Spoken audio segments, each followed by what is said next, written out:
when the results of the Delhi Assembly elections 2025 will be shortly declared. Counting is slated to begin at 8 a.m. I am Flora Swai and you're watching the marathon live coverage of a result day of Delhi Assembly elections 2025 on the official YouTube channel of the Indian Express. For all the live updates, analysis and news, you can also log on to our website indianexpress.com. For starters, 9.5 million voters voted for 698 candidates whose fate will be sealed today. There are around 19 counting stations, and on the 5th of February, when the voting happened, there were 13,766 voting stations. And now we have visuals from the Maharani Bagh counting booth where the vote counting is currently underway. Apart from that, there are 5,000 Election Commission of India members engaged in the counting of the votes. The Aam Aadmi Party is looking at a very high-stakes battle of making it or breaking it in the national capital of the country, while the BJP is looking to wrest power from the Aam Aadmi Party after 27 years. Now, the exit poll numbers have sort of indicated a saffron surge, saying that overall that it is the BJP who will make a comeback, but at the same time the Aam Aadmi Party is not ready to concede defeat yet, of course, because the numbers are not out. Exit poll numbers, as a matter of fact, always have to be taken with a pinch of salt. They are mere predictions and not accurate numbers. The accurate numbers will start rolling in by 8 a.m. this morning, and towards the later part of the day, hopefully, we'll know who takes control of the Delhi government at the heart of the country. Meanwhile, speaking of the Aam Aadmi Party, Manish Sisodia, the Jangpura candidate of the party, says that they will come to power. Let's hear what he says. बिल्कुल पूरी तरह से आश्वस्त हैं और सरकार तो बनेगी बनेगी। दिल्ली के लोगों के लिए काम करना है भी और बहुत कुछ, बच्चों की शिक्षा के लिए और काम करना है। Thank you so much. आप कुछ नहीं, अभी आज तो काउंटिंग करने दीजिए, पता करें कौन जीतता है। सबको शुभकामनाएं। अरविंद केजरीवाल आज आप मत दे पाएंगे उनको? देखते हैं, अब आप 2 घंटे में पता चल जाएगा। शुभकामनाएं। क्या पहली आज कोई राजनीति है, आने दीजिए, 2 घंटे में चुनाव आने दीजिए रिजल्ट। लगातार ये सवाल तो पूछे ही जा रहे हैं कि अलायंस सर अभी मुझे कोई आइडिया नहीं है क्या अलायंस बनता है क्या नहीं, वो हाईकमांड तय करेगी, हम लोग नहीं तय करेंगे। अगर कोई ऐसी संभावना बनती है तो एसीबी की टीम पहुंची थी अरविंद केजरीवाल के घर वो हो गया, कल रात को हो गया, आज काउंटिंग करने दीजिए। चलो प्लीज। लेकिन आरोप निराधार है उनके, आपको लगता है? कुछ नहीं आइडिया है।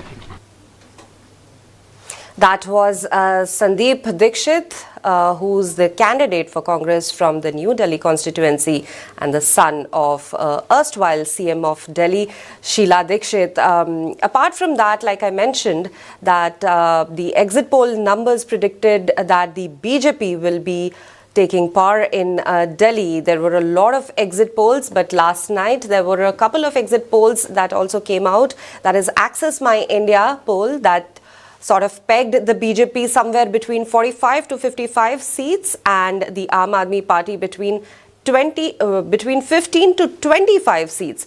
Apart from that, today's Chanakya also revealed their numbers last night itself, right before counting day today, that the BJP is slated to bag about 51 seats plus or minus 6 seats, and the Aam Aadmi Party could clinch at around 19 seats, again plus or minus 6 seats.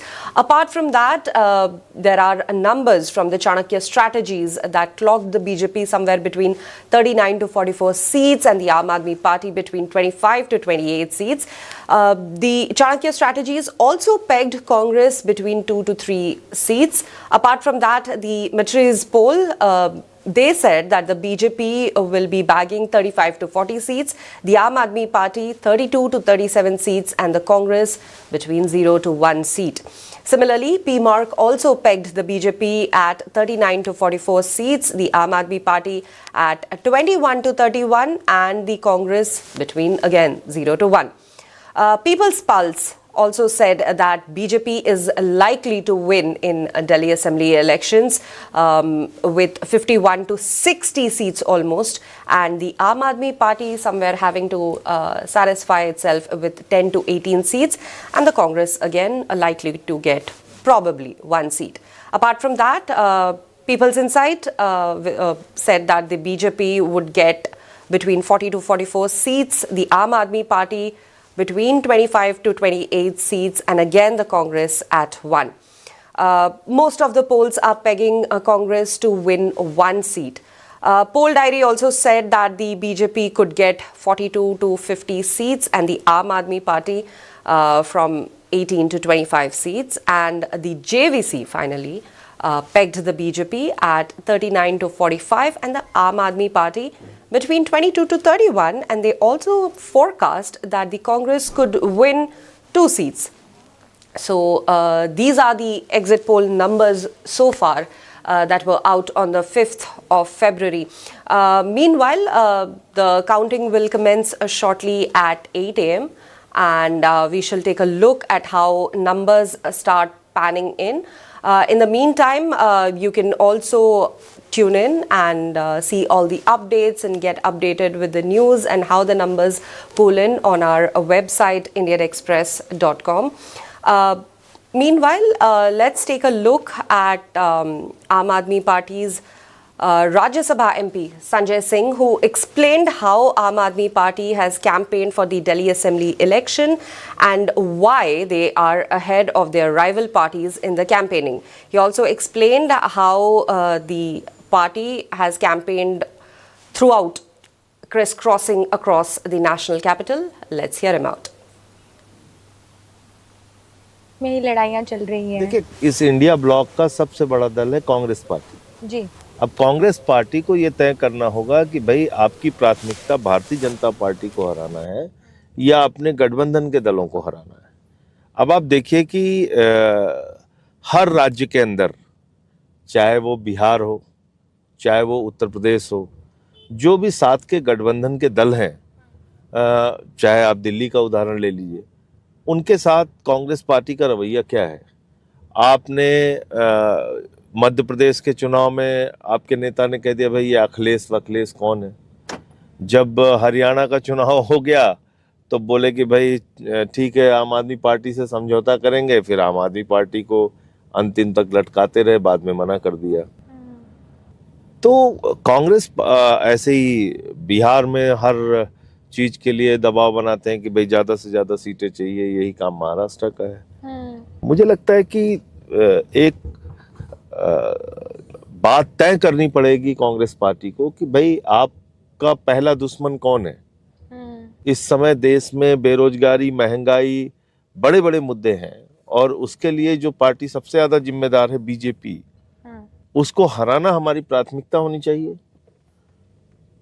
अब वो अरविंद केजरीवाल को ही उनके नेता anti national और पता नहीं क्या क्या बोल रहे हैं, जबकि उनके कैंडिडेट्स के लिए वही केजरीवाल प्रचार करते हैं लोकसभा में। तो कोऑपरेशन कांग्रेस की तरफ से नहीं आ रही है, आपको दिख रहा है सामने। क्या मुझे कहने के हरियाणा में भी आप बताइए, हरियाणा में हम लोग प्रचार करने गए, हमने किसी कांग्रेस नेता के खिलाफ कुछ बोला हो बताइए आप? कभी नहीं बोला।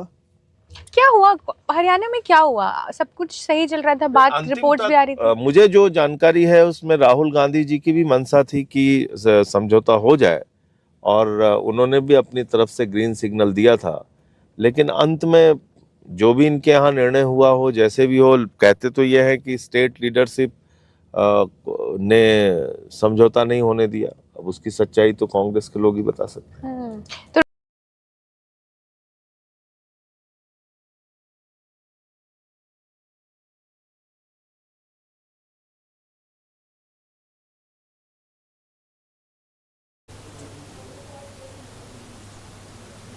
That was Sanjay Singh of the Aam Aadmi Party. Meanwhile, last night, the Election Commission of India has shared the voter turnout number after 48 hours of the election that commenced on the 5th of February.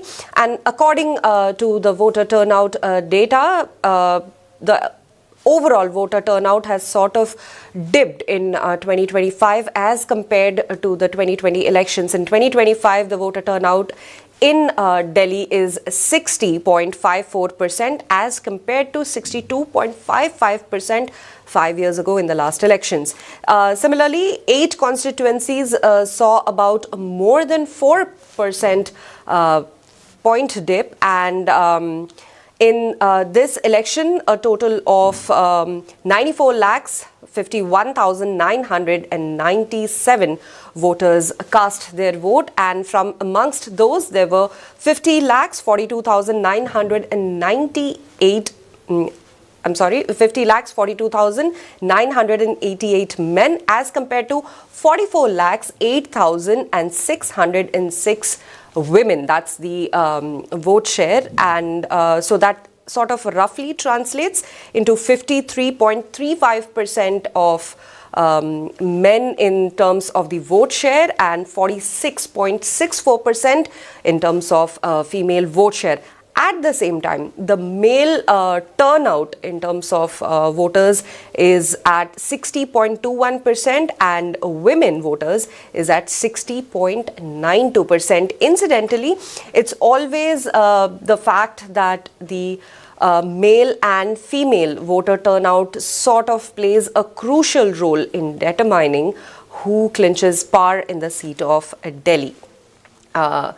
The Indian Express YouTube has an exclusive of Spotlight where we have interacted with various individuals and important personalities who were associated with the Delhi Assembly elections. Meanwhile, let's hear Hardeep Singh Puri, the Union Minister, lash out at Arvind Kejriwal. He's a con artist. I mean, he's a con artist in the sense he says something and does something totally different. I mean, you can underline what I'm saying.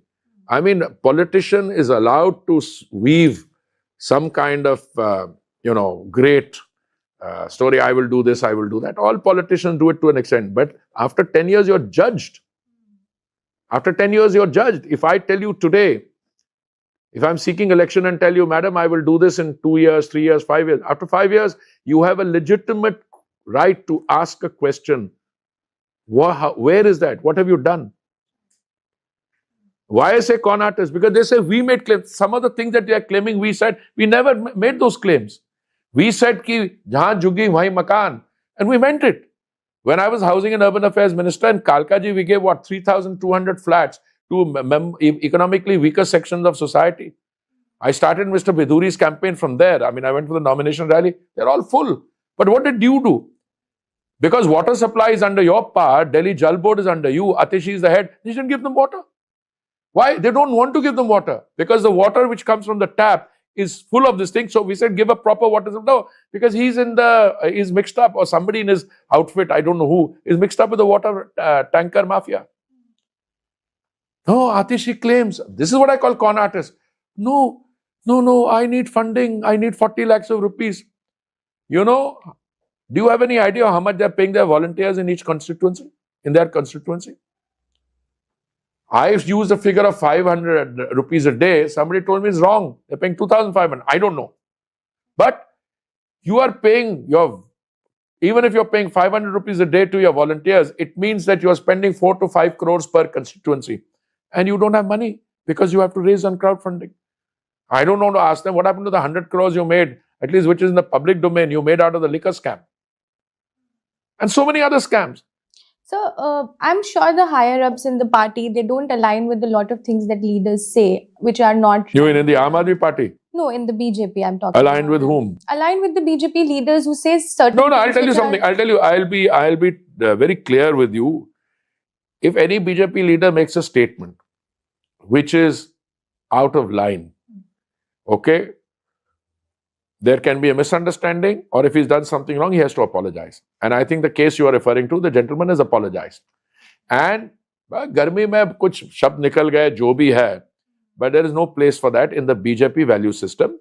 And I can tell you with total confidence, I mean, now this is my 8th year as a minister. I've had the privilege of knowing the senior leadership of the party. They have zero tolerance for this. But ho gayi, kisi mein galti ho jati hai. कभी in the heat of the moment कुछ बोलने का, but they माफी मांग लेते, बाद में खत्म हुई बात. And the people who are facing charges? No, and look, if anybody is facing a charges, he'll have to go through the charges. Make no mistake. Look, there is something that people level as a criticism against us. It's misplaced.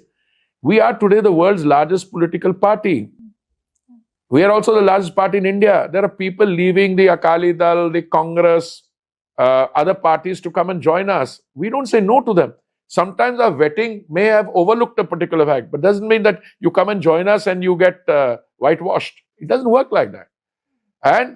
But do we give tickets to people who have got criminal charges against them? मैं इनकी गिनवा देता हूँ current list में, और party में हमारा कुछ नहीं होता. हाँ, हमारे का किसी का खिलाफ केस है, पर केस defamation का है, not in no. I'm saying defamation can also be a civil or criminal offense. But you know, if in the heat of a moment I call you names, that's a different issue than for somebody who has a charge of killing somebody. Or like sexual assault. But exactly.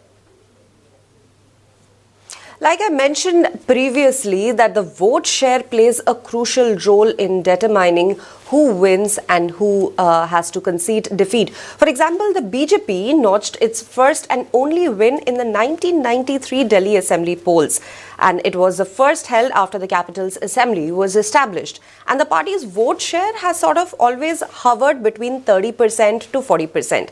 The party first trailed Congress from 1998 to 2008 for a decade, and before emerging as the largest party in a hung assembly in 2013, but failing to form a government and then falling behind the Aam Aadmi Party in the next two elections. The BJP will also sort of try to draw some comfort from the considerable bump in its vote share from 32.19% in 2015 to 38.51% in 2020, even though its seats only rose from 3 to 8. The Aam Aadmi Party's vote share, on the other hand, remained stable between 2015 and 2020, going from 54.34% to 53.57%. But the BJP's strong Lok Sabha performance last year, where they won all the 7 Lok Sabha seats in Delhi for the third consecutive time, this will likely boost its hope, and it can probably break Delhi's Assembly Lok Sabha dichotomy this year. Meanwhile, we have with us the Delhi CM Atishi. Let's hear what she says.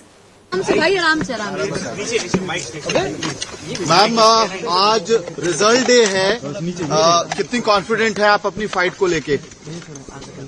देखिए, ये जो चुनाव रहा है, कोई साधारण चुनाव नहीं रहा. ये अच्छाई और बुराई की लड़ाई रही है. ये काम और गुंडागर्दी की लड़ाई रही है. और मुझे पूरा भरोसा है कि कालका जी के लोग और पूरी दिल्ली के लोग अच्छाई के साथ खड़े होंगे, काम के साथ खड़े होंगे, आम आदमी पार्टी और अरविंद केजरीवाल जी के साथ खड़े होंगे. दिल्ली के लिए कोई नंबर आप प्रेडिक्ट करना चाहेंगे आज? देखिए, हम तो पहले ही कई दिनों से कह रहे हैं कि अरविंद केजरीवाल जी चौथी बार मुख्यमंत्री बनेंगे, भारी बहुमत से बनेंगे, और आज शाम तक आंकड़ा आपके सामने. आपका मार्जिन कितना रहेगा? आप कितना मार्जिन देख रहे हैं?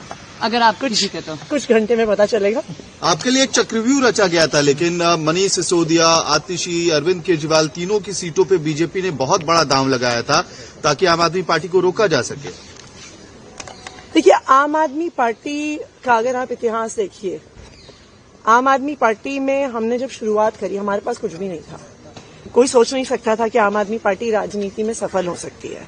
ना हमारे पास पैसे की ताकत थी, ना हमारे पास बाहुबल था, ना हम धर्म की राजनीति करते हैं, ना हम वोट बैंक की राजनीति करते हैं.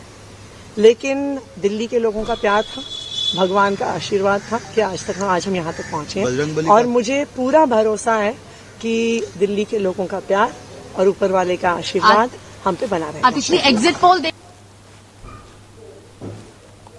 Like I was talking about the vote share, in 2013, the Aam Aadmi Party's vote share was at 29.5%, and it sort of jumped to 54.3% in 2015, and in 2020, it stayed at 53.6%.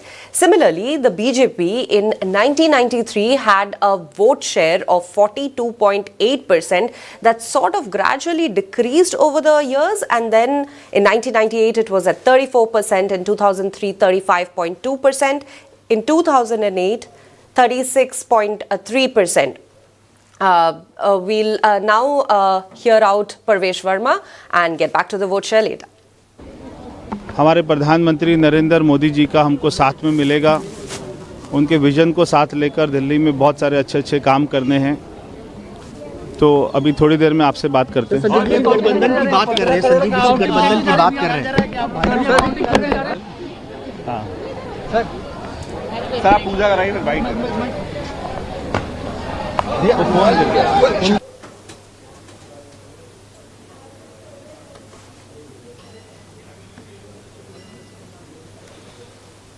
Parvesh Verma is currently visiting the temple, seeking blessings from the Almighty. It's a big day for him. It's a big day for the BJP. It's a big day for the Aam Aadmi Party as well. In what was supposed to be a three-cornered fight, it's now BJP versus the Aam Aadmi Party. So, like I was talking about the BJP's vote share in Delhi. In 2020, they had around 38.5%, which was considerably way higher than 2015, where they had 32.2%. In 2013, it was a little higher at 33.1%. And in 2008, it was at 36.3%. Similarly, like I mentioned, in 1993, the BJP had an all-time high of vote share at 42.8%. However, with the Congress and AAP members of the India bloc failing to agree on alliance terms, the grand old party could end up cutting into the Aam Aadmi Party's vote share. But the BJP has kept it strong. It's still going strong by a considerable bump in its vote share from 32.19% in 2015 to 38.51% in 2020. Meanwhile, we also spoke to Sandeep Dikshit of Congress, who's fighting it out against Arvind Kejriwal in the New Delhi constituency. And let's hear him talk about his campaign trail, Arvind Kejriwal's welfare schemes, and how Congress is faring, and the India alliance, of course. So to fight from the opposition side gives you a lot more opportunities, especially because we are finding that there's a lot of unhappiness with Arvind Kejriwal as an MLA and even as a chief minister. People, at least in New Delhi, don't find any of his things as satisfactory. There's a lot of anger against him. And that gives us an opportunity. Simultaneous to that, they are remembering the fact that Mrs. Dikshit, when she was chief minister, they normally find that she did great work, and she was also very popular as a MLA. Right. Both those parts make them look positively at the Congress as giving a good alternative. I've been an MP for 10 years. That's a record that they look at. I've also been telling them how we need to bring back the New Delhi and the Delhi that Sheilaji built, and they seem to like that. So they are now getting attracted to the Congress. I'm finding much more than what I thought when I started campaigning here. I'm finding much more of a response from people than probably I would have thought so. So the whole sentiment about the battle being Aam Aadmi Party versus BJP, and Congress is finding it hard to find a footing on the ground. You are disagreeing with that whole thing. Look, the doubt that is Congress really somewhere? It's a genuine doubt, okay? Because we were not there for 10 years. But it's only a doubt. Reality, when you see on the field, is that people are completely fed up with Kejriwal, and they've had enough of him and his charades. And those people who are looking for a Delhi that they really thought was going to be the city they would be living in, they're not finding that. But so infrastructure is a mess, air pollution is a mess, and much more important thing, from the poorest families I've met to people living in fairly decent so-called posh colonies, unemployment is something they are battling with. And they are finding that neither Delhi government nor BJP has done anything to give them any help on unemployment. And most of them openly state that kaam to Congress hi de. That was Sandeep Dikshit. Now moving on to another X factor that could be pivotal in the deciding results of the assembly polls, the middle class. Delhi's middle class has increasingly become this focus of the election campaign for all the parties. with the Aam Aadmi Party admitting that it is viewed as a party solely for the poor, it launched a middle-class manifesto. Meanwhile, let's hear what Saurabh Bharadwaj is reacting on this crucial day for his party. आम आदमी है जो अपनी मजबूरी में अपनी रोटी कमा रहा है, वो खुल के नहीं बोल पाता, मगर जब वो मतदान करने जाता है तो वो अपने मत का प्रयोग करता है। इसीलिए जब भी एग्जिट पोल आते हैं वो आम आदमी पार्टी के विषय में खास तौर पे जो है उसको कम आंकते हैं। उसके अंदर एग्जिट पोल की गलती नहीं है। सब कैंडिडेट्स के पास जो फोन आ रहे हैं राइव ऑफर की जा रही है उसको कैसे लेंगे? अब देखिए, एक समय था कोई आदमी एक पार्टी के टिकट से जीत जाए और दूसरी पार्टी में ज्वाइन कर ले तो उसको लोग मानते नहीं थे, उसके लिए लोग जो है कहते थे कि गलत किया है, ठीक है, ऐसा नहीं करना चाहिए था। आज अगर ऐसा होता है पूरी की पूरी पार्टी तोड़ के दूसरी पार्टी में विलय हो जाता है तो लोग कहते हैं साहब ये तो मास्टर स्ट्रोक हो गया। तो आज मुझे ऐसा लगता है कि मीडिया को और जो सामाजिक कार्यकर्ता हैं उनको इसके बारे में एक बड़ी चर्चा करनी चाहिए कि ये चीज़ जो है इससे पैसे की ताकत को बल मिल रहा है और प्रजातंत्र जो है कमज़ोर हो रहा है। फिर आप ये सोचिए कि कल को जिसके पास पैसा होगा, बड़े बड़े सेठ साहूकार जो हैं वो सब जो है किसी की भी सरकार गिरा के अपनी सरकार बना लेंगे। फिर सरकारें पब्लिक का काम कैसे करेंगी? सेठों साहूकारों के लिए काम करेंगी। तो इसके लिए बहुत ज़रूरी है कि पैसे की ताकत का दमन होना चाहिए और लोगों की ताकत जो है वो मजबूत होनी चाहिए। एक्शन भी इसके ऊपर हो रहा है। देखिए, एसीबी तो एक महान से महान जो है एजेंसी है और चुल्लू भर पानी में उन्हें डूब मरना चाहिए। चुल्लू भर पानी में 1100 वो पट रहे थे, एसीबी की आंख पे पट्टी बंधी हुई थी, बेडशीट बटी, जूते बटे, सोने की चेन बटी। इलेक्शन वाले दिन पोलिंग बूथ के सामने 500 रुपए बटे, एसीबी को नजर नहीं आई। अब एसीबी जो है बोला एसीबी तुम वहां चले जाओ। अरे यार, कुछ तो गरिमा रखो। ये खाकी वर्दी आपको संविधान ने दी है, ये भारतीय जनता पार्टी ने नहीं दी है। ये बात एसीबी के उन अफसरों को समझनी पड़ेगी। ठीक है, आपको नौकरी बचानी है, ठीक है, आपके बीवी बच्चे हैं, मगर इस तरीके से संविधान की हत्या ना करें। अगर आप दबाव में काम नहीं कर सकते तो आप अपना ट्रांसफर करा लीजिए किसी और। That was the Aam Aadmi Party candidate from Greater Kailash, Saurabh Bharadwaj, who seems very confident that Aam Aadmi Party National Convener Arvind Kejriwal will become CM for the 4th time, and he's very confident that Kejriwal will take oath as CM in the next few days, and of course he pegged the number of seats that his party will bag between 40 to 45. So that was a very confident reaction from Saurabh Bharadwaj. Like we were talking about the middle class who could be an X factor this time in the elections, the Aam Aadmi Party sort of released a middle class centric manifesto with a series of demands for, it viewed itself as a party that is solely for the poor, and with a series of demands for the 2025-26 union budget in an attempt to link its focus to underprivileged to the middle class. And at the same time, we are getting live reactions from leaders across the board in Delhi. It's a big day, it's a huge day for the Saffron Party and the Aam Aadmi Party. Let's hear them. इस पर कितनी भारी मतों से आप जीत हासिल करेंगे? देखिए, कांग्रेस ने और कालका जी से मैंने ये लड़ाई पूरी मजबूती के साथ लोगों के बीच में रहकर लड़ी है और मुझे है कि इस घड़ी का बेसब्री से पूरी दिल्ली के लोगों को इंतजार है जो अब खत्म होने वाला है। एग्जिट में क्या आया, एग्जैक्ट आने वाला है। मैम, आपका मुकाबला सीएम के सामने लड़ाई, सबसे खतरनाक लड़ाई, तीनों सबसे चर्चित, सबसे बड़े चेहरे यहाँ पर।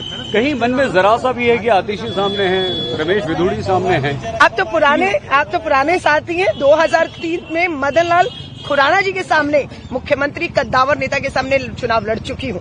ये 20 साल के बाद दूसरा आया है मेरे पास मौका कि मैं किसी मुख्यमंत्री के, और वो तो टेम्परेरी मुख्यमंत्री मैंने नहीं, केजरीवाल जी ने कह दिया, सो मेरे लिए मजबूत लड़ाई। कॉलेज छात्र नेता के तौर से अब तक यहाँ तक का जो सफर है, आपको लगता है कि उसमें रमेश बिधूड़ी, वो रमेश बिधूड़ी जो गुर्जर समाज से आते हैं और दिल्ली के आसपास के गांवों में जबरदस्त उनका दखल है, होल्ड है, वो पूरा सपोर्ट उनको जाता है। देखिए, मुझे नहीं लगता है कि कालका जी के लोगों ने कहीं पे भी रमेश बिधूरी जी को पसंद किया। उनकी भाषा को लेकर शुरू से ही लोगों में गुस्सा और रोष था। हाँ ठीक है, धन और बल के दम पर उन्होंने बहुत से मेरे पोलिंग बूथ में कहूं उनको प्रभावित करने की कोशिश की। सामाजिक कार्यकर्ता के तौर पर अलका जी, सामाजिक कार्यकर्ता के तौर पर आतिशी से आपका मुकाबला है जा रहा है बीजेपी की तरफ से। देखिए, मैं फिर कह रही हूँ, केजरीवाल को हमेशा आदत है सबूतों के बिना झूठ बोलकर भागने की आदत है। इस बार वो भाग नहीं भगाए जा रहे हैं। केजरीवाल हार रहे हैं नई दिल्ली से, मुझे पूरा ऐसा यकीन। कांग्रेस की क्या भूमिका होगी? कांग्रेस की क्या बारे में क्या कहेंगे? आतिशी के खिलाफ भी भारी एंटी इनकम्बेंसी मैंने देखा है। मुख्यमंत्री रहते हुए कोई काम नहीं। अपनी कॉन्स्टिट्यूएंसी में केजरीवाल जी के नाम पर वोट मांग रही थी। दिल्ली के बेटे केजरीवाल जी के नाम पर उन्हें वोट दें, और लोग केजरीवाल को वोट नहीं दे रहे। चांदनी चौक से जीत चुकी है, यहाँ क्या फर्क लग रहा है आपको? और क्यों ऐसा? फर्क है, पिछला चुनाव देखिए एक डर और खौफ का था। CNRC था, शाहीन बाग और ये सब चल रहा था, दंगे तक हुए। आपने देखा माहौल क्या था।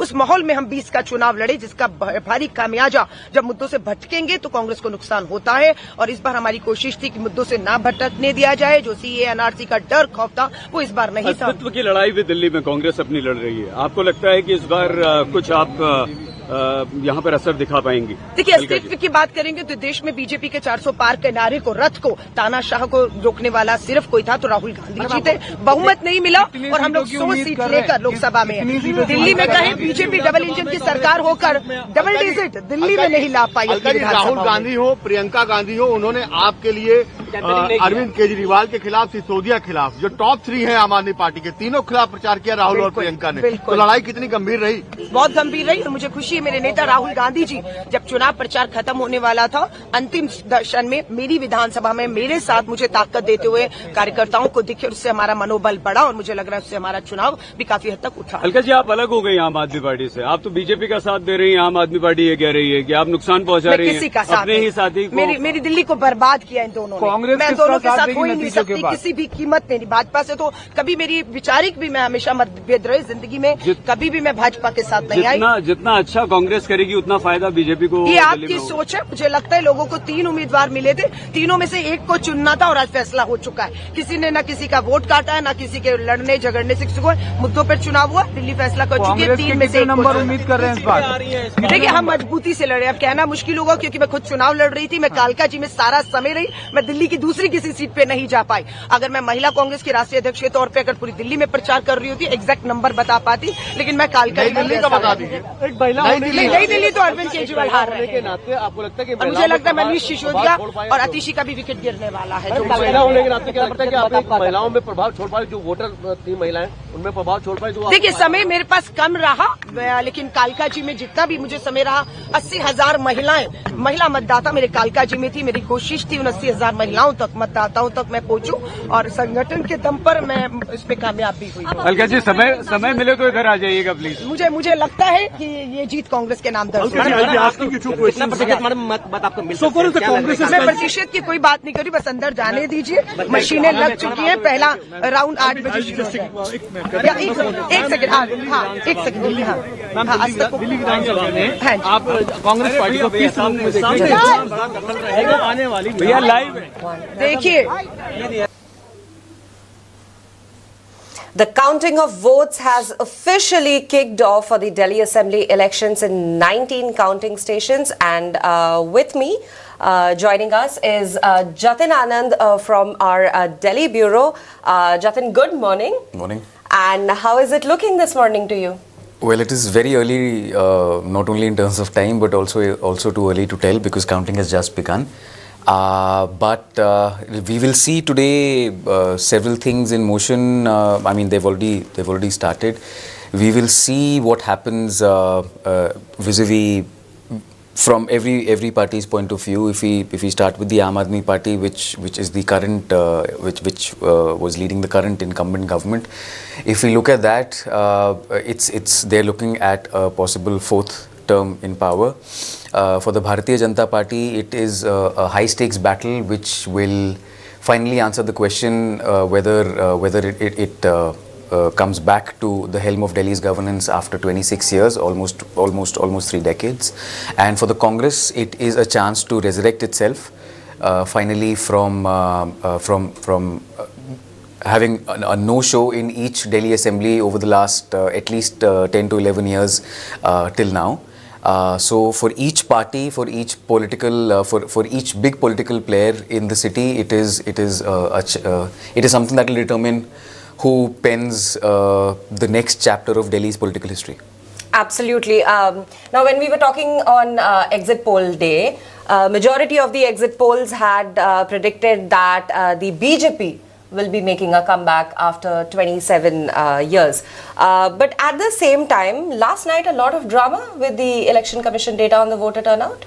Yes. In fact, it wasn't a lot of drama among political parties because this election season, as everybody knows and everybody has witnessed, has seen a lot of street conflict. I mean, something that the city hasn't really been used to in its electoral history, unlike other states, unlike other assemblies that go to the polls. Right. But what we can say for the moment is that, and this is a theme that we've been talking about, a theme that has had an immense foundational impact on this election, which is the issue of women being at the core of it. The women, the middle class, and if you bring both together, middle class women and middle class households have been at the core of this election. If you look at anything from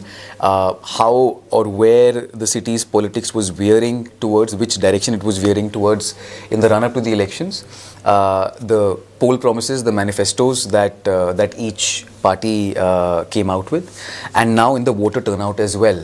There are 40 assembly constituencies, Flora, where women outnumber men when it comes to their total polling, when it comes to their turnout. So, right.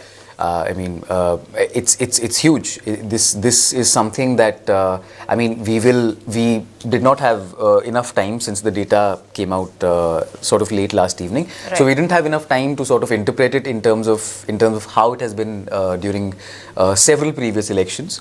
But it is something which is very significant, and we are talking at a time when similar issues, when similar promises and similar schemes have actually led to several historical benchmarks in this country. One being the repetition or the continuity of the government in Jharkhand for the first time in its 24 history, right.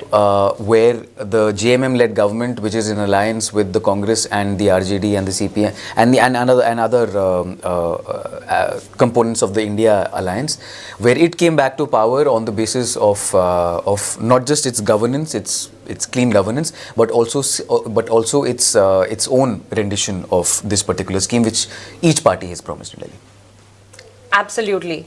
And also, of the total registered female voters in the city, which is around 72.37 lakh, 60.92% voted as compared to 60.21% of the men. And we can see visuals of all the important leaders of various parties seeking the blessings of the Almighty. Last minute divine intervention needed? It looks like they need it, but I believe their fates have already been sealed, and it was a couple of days ago since that has happened. But we will see. Early trends should start rolling in any minute now. But all we can say is that well, may the best party win. Of course, but speaking of divine intervention, Arvind Kejriwal went to the Hanuman temple after getting out of jail. Yes. So the Hindutva angle somewhere creeping in slightly. I think it's no longer even a factor, or I mean it's a factor. It's no longer a factor that can't be identified when it comes to political campaigns or any sort of political narrative in the city. It started making its inroads at least 5 years ago, around the same time. During the 2020 elections, I clearly remember it was because the Bharatiya Janata Party's campaign back then was, it hinged on the delivery of the Ram temple. And there were several slogans and several statements and several announcements around the Ram temple, around its materialization, which were part of the political narrative back then. To upend that, and also a very and when we talk to them behind the scenes, they do admit that it is something that is as entertaining as it is significant in terms of a political reaction from their side. The Aam Aadmi Party took refuge under the patronage of Lord Hanuman. So that is supposed to be a take on how Delhi votes, how Delhi always votes for Modi when it comes to the Lok Sabha, given issues of national importance, etc. When it comes to Delhi, they've always trusted, at least over the last 2 assembly elections, they have trusted Arvind Kejriwal. So they had a little, they had a little Ramayana sort of unfolding there, where they said, okay, let Modi take care of the country, but for Delhi, Kejriwal sahi hai. So let's see whether that also plays out this time. Absolutely, Jatin. The early numbers are sort of trickling in. I know, too early, too close to call, but the BJP is sort of leading in 6 with the Aam Aadmi Party trailing in 2. I know, too early, too close to call, but exit polls sort of veering in the right direction. Again, too early to say that too early to say that either, or the opposite, or anything else, because these are very, very early trends, and it's just although Delhi has a smallish assembly, it has 70 members, and and counting has begun currently on all of them, but leads on only 8 are available at the moment, and do also factor in that the Congress is also in the fray, and it is also a very important election for the Congress, because this it's as I haven't seen the Congress as confident about its prospects in Delhi for a while now, as I have and as I have been able to assess also this time. See, the Congress seems to be, if the AAP is leading on 2, the BJP is leading on 6, the Congress has already opened its account, at least in terms of the trends. Because most of the exit polls that evening sort of pegged Congress somewhere between 0 to 1. Between 0 to 1. Yeah. I believe several of them were very unfair to the Congress. Yeah. But because... Really? I think so. I think so, because there are going to be several things that I have been told to, and I believe we should look out for, and they are the vote share of the Congress, how much it gets, and even if it is able to retain it. Again, there is one way of looking at it is that the Congress has been out of power at the assembly level, and more or less at any significant level in the city for the last 11 years. I mean, and it's the same party which has significant numbers in the Lok Sabha. I mean, it forms the major chunk of the opposition in the parliament. Absolutely.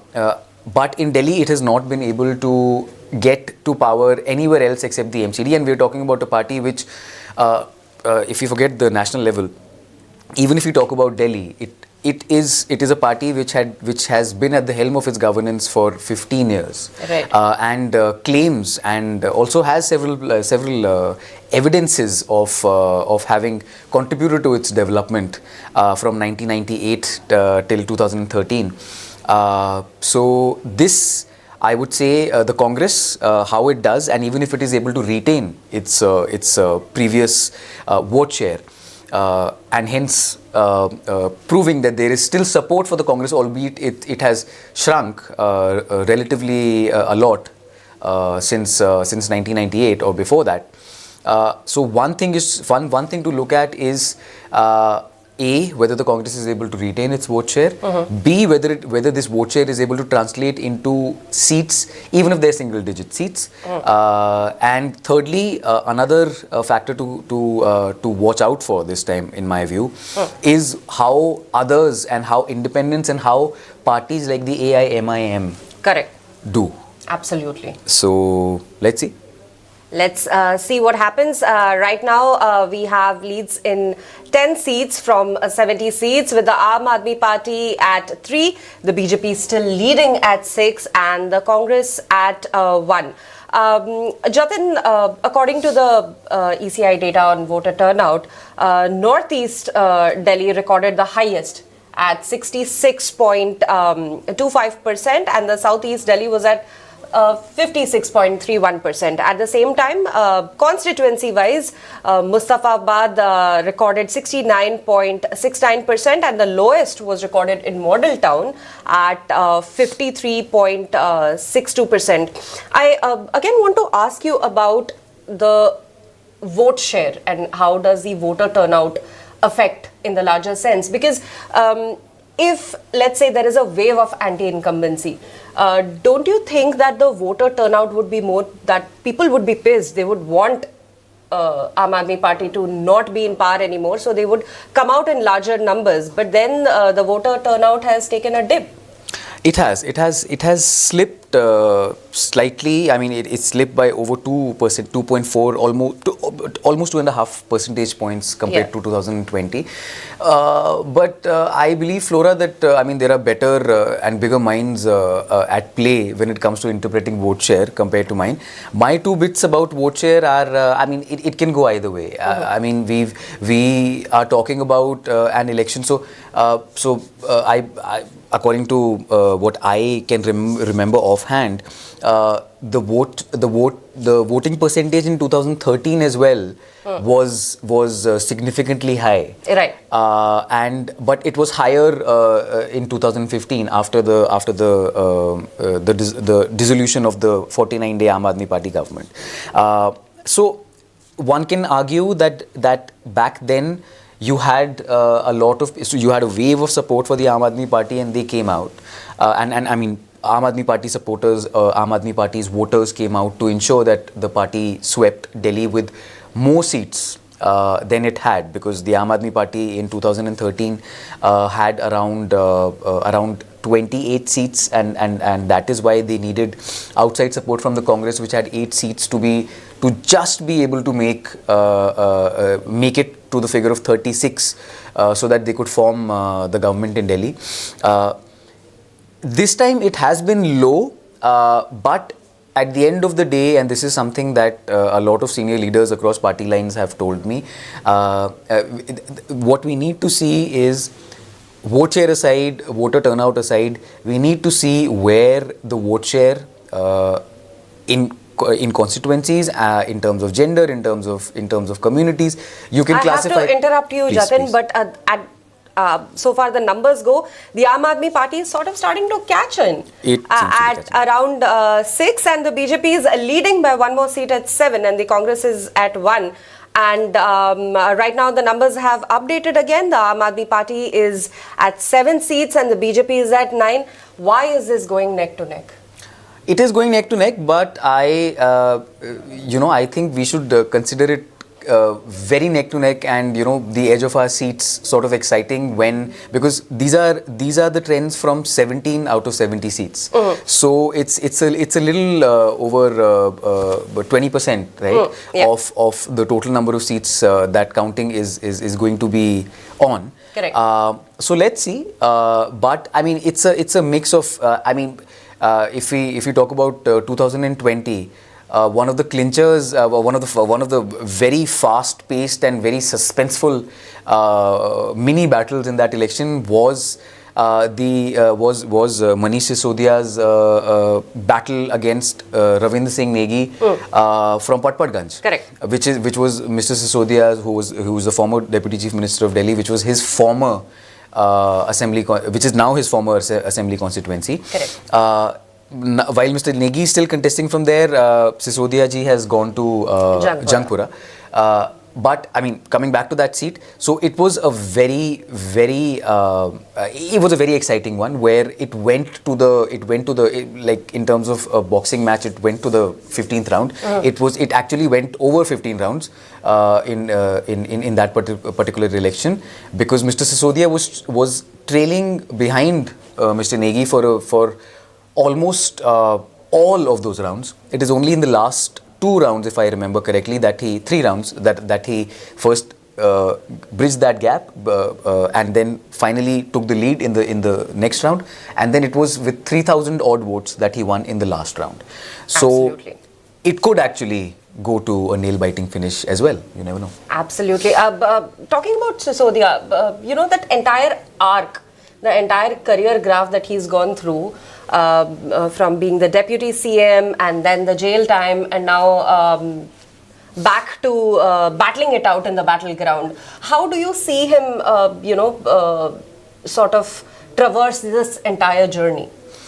Well, he is not just he's not really just any Aam Aadmi Party leader. He is one of those few who, apart from Arvind Kejriwal, who constitute the Aam Aadmi Party, who are the Aam Aadmi Party. So it is again, and you've by bringing this up, I think we can also talk about a larger issue at play over here, which is the significance of the Aam Aadmi Party on the national stage. Correct. Because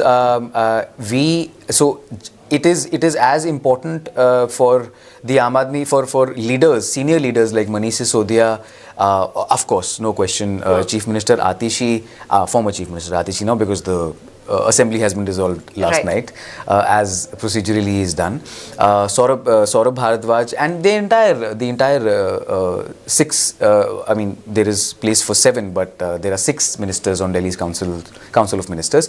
It is a crucial election for all these senior leaders, but in totality, it is an election which has to have an impact in terms of numbers to ensure that the Aam Aadmi Party's relevance on the national stage remains where it is, or remains where it was. It's a do or die for them. It certainly can be classified as a do or die for them, because this is their home turf. Yeah. This is where this party became part of a people's movement, which later turned into a revolution, and then they later formed a party which went from success to success.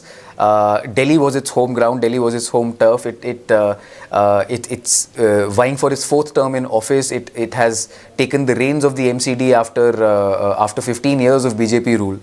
So this is, I believe, an election which has possibly slightly more at stake for the Aam Aadmi Party compared to both the Congress and the BJP. Right.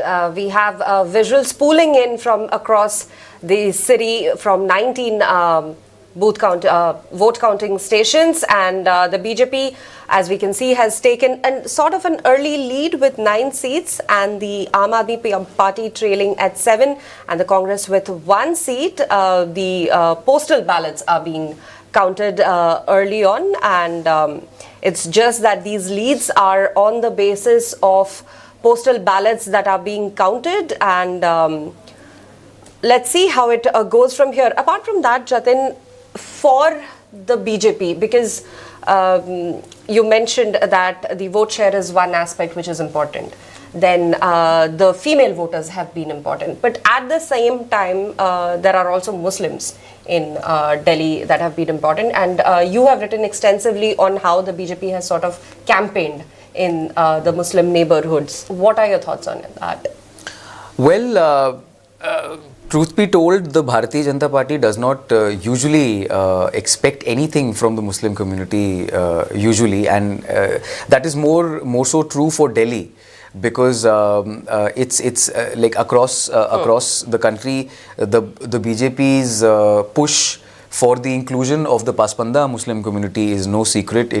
They've made no bones about how significantly they view their entry into the hearts and minds of the average Muslim voter through the Pasmanda Muslim community. Correct. In Delhi, it has never worked for the BJP. I mean, there are allegations of polarization that are leveled against the BJP more so in Delhi than in any other state. Although, I mean, it forms the core attack other of the opposition parties against the BJP when they accuse it of practicing Hindutva, which is which is exclusionary in its approach according to other definitions that the opposition believe in. But in Delhi, the Muslims are concentrated in certain seats, in certain pockets, which have only grown over time. Right.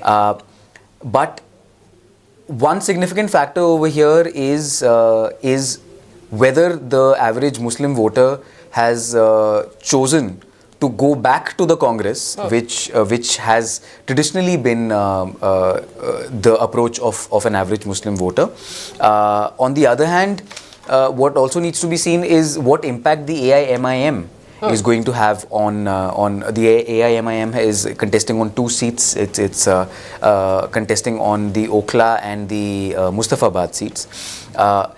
And I believe, and our colleagues on the ground have found a lot of support for their candidates. So these two seats are among a single digit list of seats that the Bharatiya Janata Party usually does not consider itself in contest on. But this time, even the selection of candidates on these seats seems to underline the fact that the BJP is instead of having, and if you recall, this campaign has had a mention of national issues, has had a mention of the policies of the NDA government at the center, etc.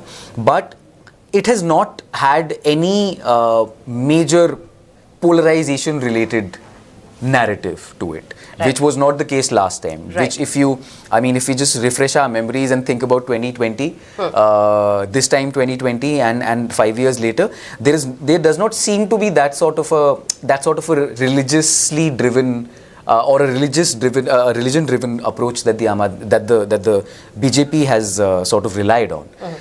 This time, the BJP has given, if you talk about Okhla, for example, it's given a ticket to a local politician who is considered very effective vis-a-vis the delivery of development-related projects in the area, and he's also considered very popular among, irrespective of the religion of the people who stay there, the electors who stay there. So one thing also to look at is where the Muslim votes go, and if they are split, whether they translate into seats for either of the parties that Muslims have actually voted for, or due to this split, whether the only other party on the only other competition, which is the BJP, whether the BJP benefits because of that 3-cornered contest. Absolutely. You can see, Jatin, that the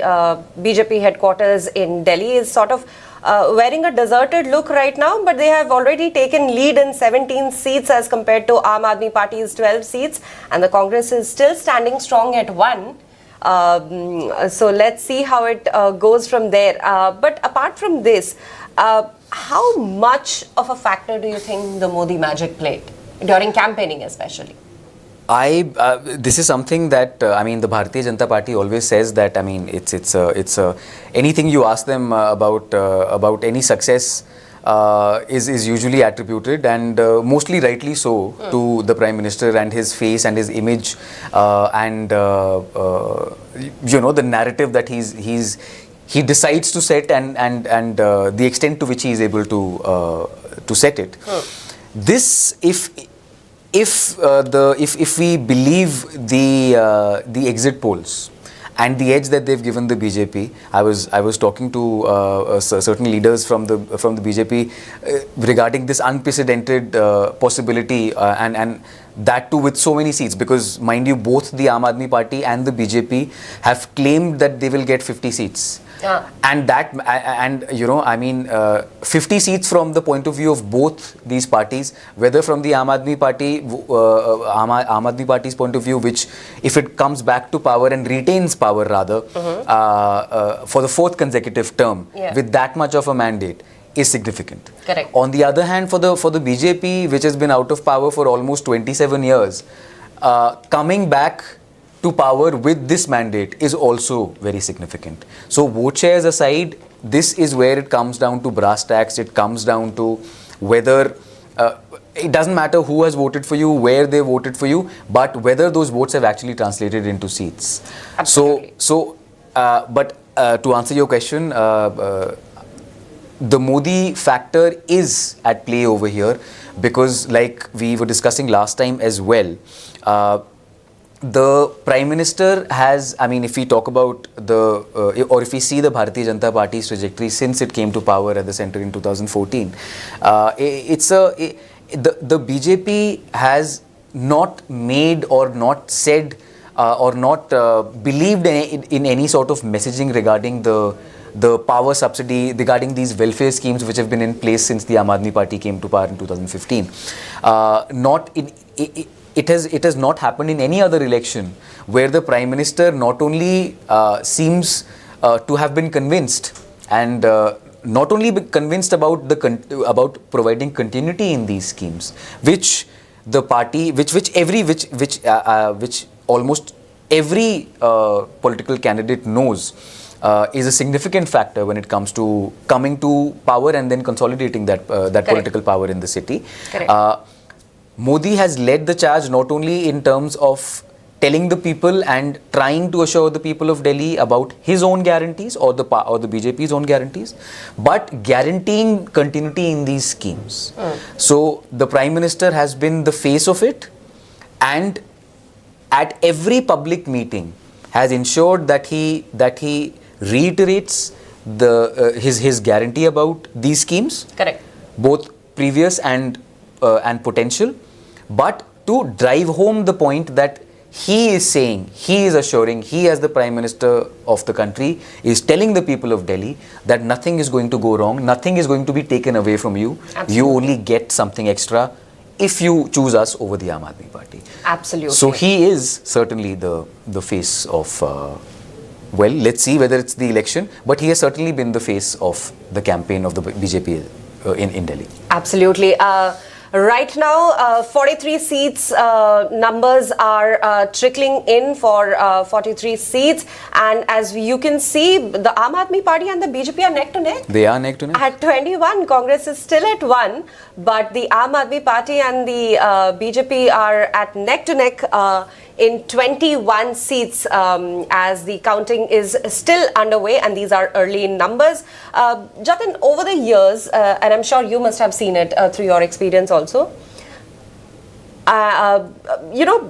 elections is not just about campaigning on ground, it's also on social media.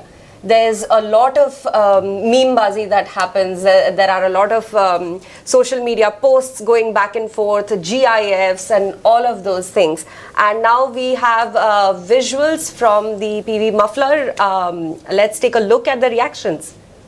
ना आप बोलते हो ना, आप बताइए। आप जी, मैं father हूँ जी। हाँ, नहीं, बच्चा सुबह सुबह आया है। इससे पहले हम हमेशा अर्ली मॉर्निंग में हमारी पूरी फैमिली, जब भी हमारा रिजल्ट डे होता है तो सर को बेस्ट विशेस करने, उनकी फैमिली को बेस्ट विशेस करने हम लोग आते हैं। और जब से 2013 हो, 2015 हो, 2020 हो, और पार्टी ने भी इसको हमारे बेबी मफलर मैन का नाम दिया हुआ है पार्टी ने। तो ये हमें बड़ा खुशी का दिन होता है, सेलिब्रेशन का दिन होता है। और आज हमारा फिर से विक्ट्री का डे, हमें उम्मीद है हम बहुत अच्छे से सेलिब्रेट करेंगे विक्ट्री पार्टी ऑफिस में। राहुल तोमर। हाँ, मेरा बेटा है। चारों भाई। हाँ, अभी जब 5 साल पहले अभियान को मैंने इस लुक में दिया था, मतलब केजरीवाल जी का लुक दिया था, तो सबने बहुत पसंद किया था। और मैं भी बहुत मतलब दिल से चाहती हूँ कि ये बिल्कुल केजरीवाल सर जैसा बने, और इसीलिए और आज का दिन हम बहुत अच्छे से सेलिब्रेट करते हैं। अभियान, अच्छा, Meenakshi Tomar. So that was the baby muffler, Jatin. The baby muffler, the baby's grown compared to the last time I saw him outside the Aam Aadmi Party's office following their victory in 2020. Let's see whether the Aam Aadmi Party's vote share also grows. Kejriwal's style has also changed over the years, right? I mean, earlier it was the quintessential muffler and that monkey cap, and there were a lot of memes sort of taking a dig at his entire look, and it became a look also. I mean, I'm aware of people who would go dressed up like that to Halloween parties in terms of the fact, it became a look. But coming back to the Aam Aadmi Party again, and before that, the numbers for 51 seats, where the BJP is leading in 28 seats and the Aam Aadmi Party is slightly trailing behind at 22, and the Congress is at 1. We heard Saurabh Bharadwaj in the morning, and he's very confident that Arvind Kejriwal will be making a comeback, and he's pegged 40 to 45 seats for his party. Where is this confidence coming from? I believe it's coming from the fact that the Aam Aadmi Party has always, if we look at previous election results, there have been, and the party is certainly correct about the fact that exit polls usually have a way of going horribly wrong when it comes to the Aam Aadmi Party. I remember myself that this has been a consistent trend when it comes to the Aam Aadmi Party, because but then, I mean, there have been previous elections, anti-incumbency was not a factor for the AAP when it came to these elections, where there was a wave, and the support was palpable, and interpreting the as we call it, the hawa on the ground, it was not that difficult. But and what we are seeing also in terms of the trends is not something which is extraordinary. The Aam Aadmi Party usually, because I believe most of the votes, most of the trends currently are based on postal ballots. Right. So it has been this is something which is not very out of the ordinary. The AAP usually does sort of trail before it suddenly comes into the lead, and first closes that margin and then takes the lead. But that has not happened so far. But again, we are up to 53 out of 70 seats. So these are more or less more consolidated versions of what we saw earlier.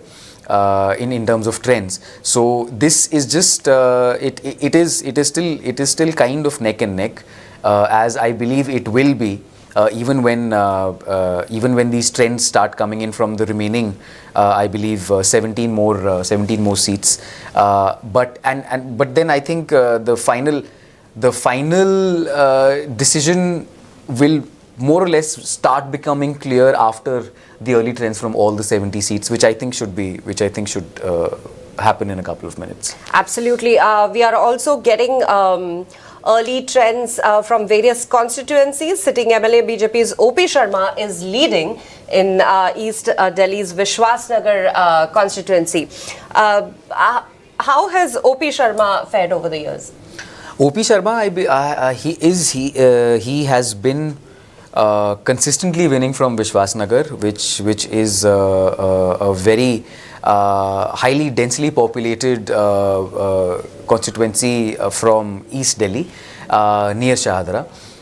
He has consistently gone to the Delhi Assembly from the constituency, and is considered a very popular leader locally. Yeah. He's also been very vocal in the Delhi Assembly since as long as one can remember, and has he has spent a certain amount of I would say a significant amount of his time from which should have been in the house.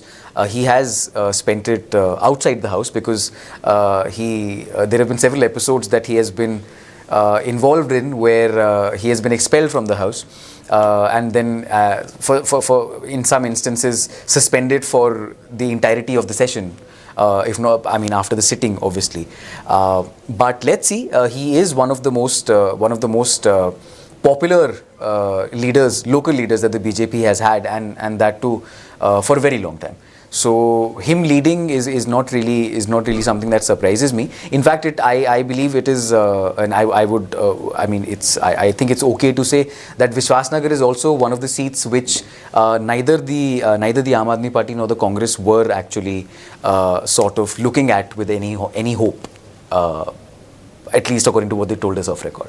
Absolutely. The postal ballots are still being counted. Jatin, as you can see, we have visuals from the counting booths. There is drone surveillance also. This time the ECI has sort of tightened its belt and rolled up its sleeves to ensure all possible forms of surveillance and security. At the same time, this time during Delhi elections, it's been a lot of back and forth of controversies with respect to FIRs, bribery charges and all of that. What are your thoughts on that? Do you think that the common man at the end of the day cares about this, or it's all about roti kapda and makan? I believe it's a mix of both. If we look at it in terms of the narrative or the political climate of the city, well, we have the Aam Aadmi Party as the biggest example of a party which came to power on the anti-corruption, anti-graft plank. On the other hand, we have the BJP, which after the Aam Aadmi Party stormed to power and retained that power for another term after that. We have the BJP, the entirety of whose narrative against Kejriwal has been on the basis of was mainly on the basis of corruption. And the slipping and the allegedly slipping credentials of the Aam Aadmi Party and its leaders when it came to corruption. Correct. It was only towards the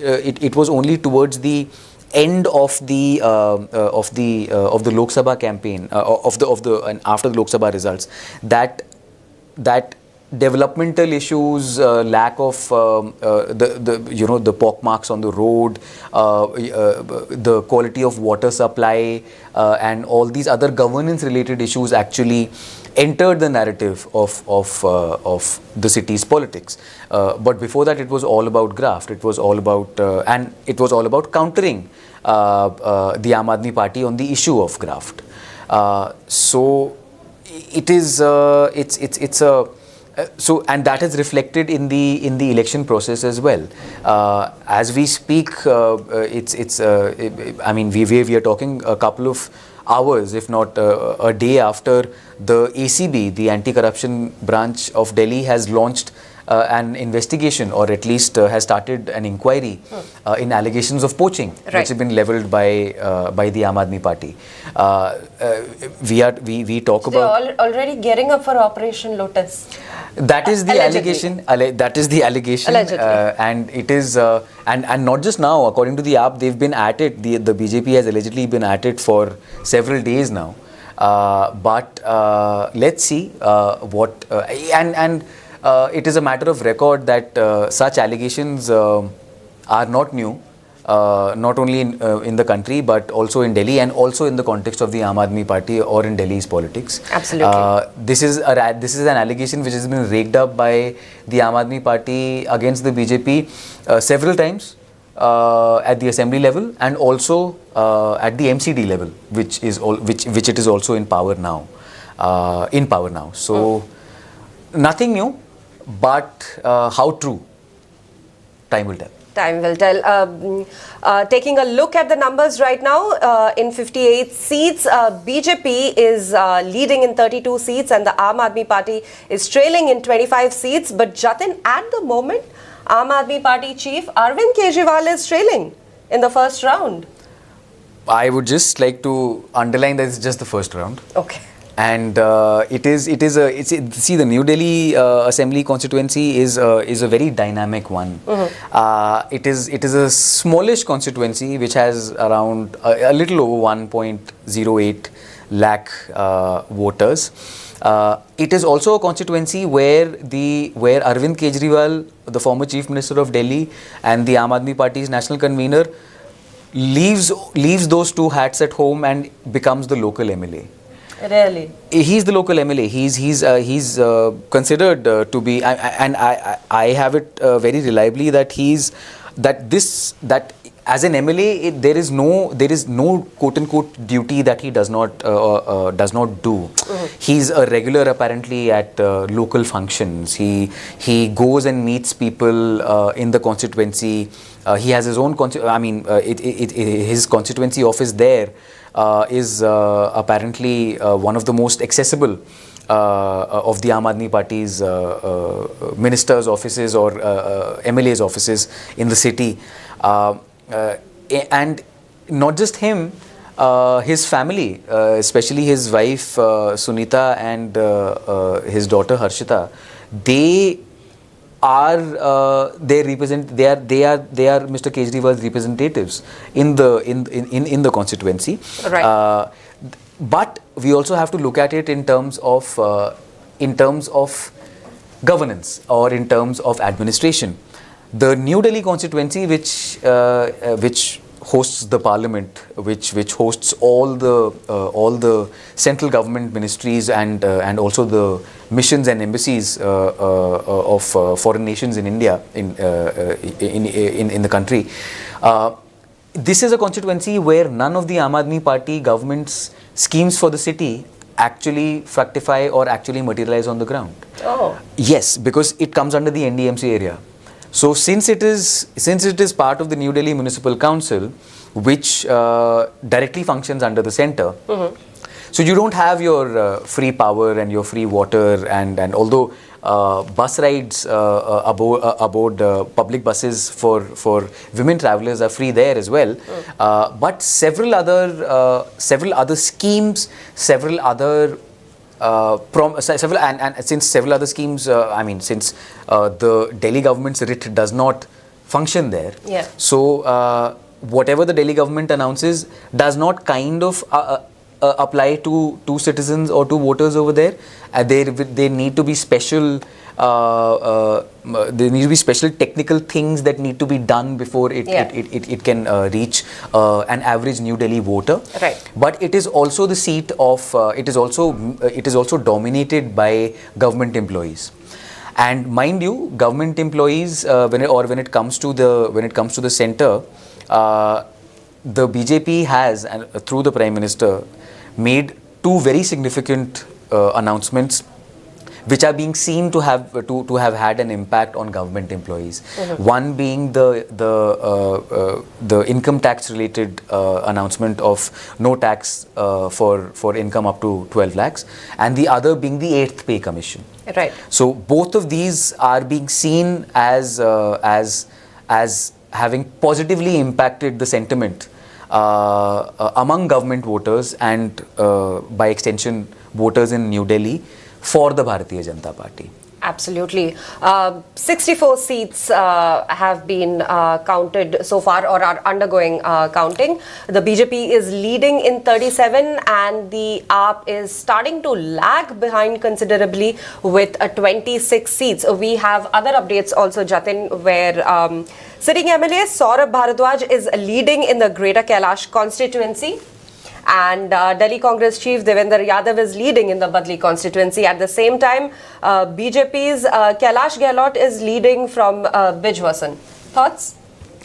Well, in terms of Mr. Devendra Yadav, so, and in fact in terms of all of the three leaders that you've mentioned. By the way, Atishi is also trailing in Kalkaji. Right. Again, early trends. But talking about these leaders in particular, so these leaders are immensely popular. I mean, Saurabh Bharadwaj as a not only he has been consistently a minister in each successive in each Aam Aadmi Party led government in Delhi. So not only that, he is said to be, and one has seen it in motion. He's a very popular legislator. He's very popular among his constituents. Similarly, similar is the case of Mr. Kailash Gehlot. Although there's a slight tweak there when it comes to Gehlot, because Gehlot is a former Aam Aadmi. He started his political journey with the Aam Aadmi Party, but he switched over to the BJP on the heels of almost a few months before the Delhi elections appeared on the horizon, or were supposed to at least, or scheduled to appear on the horizon. He is from Najafgarh, but he does come from a family which is a landed, rooted family from that area. Right. And hence his popularity is said to be, or at least interpreted to have spilled over into Bijwasan, which is just adjacent to Najafgarh. Correct. And in terms of other leaders, you were saying you were saying something about. We were talking about Devendra Yadav. Mr. Yadav himself is very popular at Badli because he comes from a staunch Congressy family where his father was also politically active in that area. So here I believe, so in terms of all these leaders, what binds them, I believe, is their personal popularity. Correct. Over any other factor. Absolutely. So apart from the top of your head, if I had to ask you, what are a couple of key battlegrounds that you are looking forward to? You cannot choose Kalkaji, Jangpura and New Delhi. That leaves me at a major disadvantage. That's the whole point. But I am, but to answer your question, I'm looking forward to what happens in Okhla, what happens in Mustafabad. Let's say maybe I would like to see the BJP's performance in East Delhi, because East Delhi is considered a stronghold for the BJP. I would like to see what happens, for instance, in fact, not to name constituencies, but to generalize and say parties where turncoats have been fielded by each of the three principal political players in Delhi, and all of them obviously have been from one and have joined the other because they could not get a ticket there, or they considered themselves to be. That entire overnight hullabaloo happened. It happened over several nights, but it did happen. I mean, these decisions apparently seem to have been taken overnight, because they would materialize only early in the morning the next day.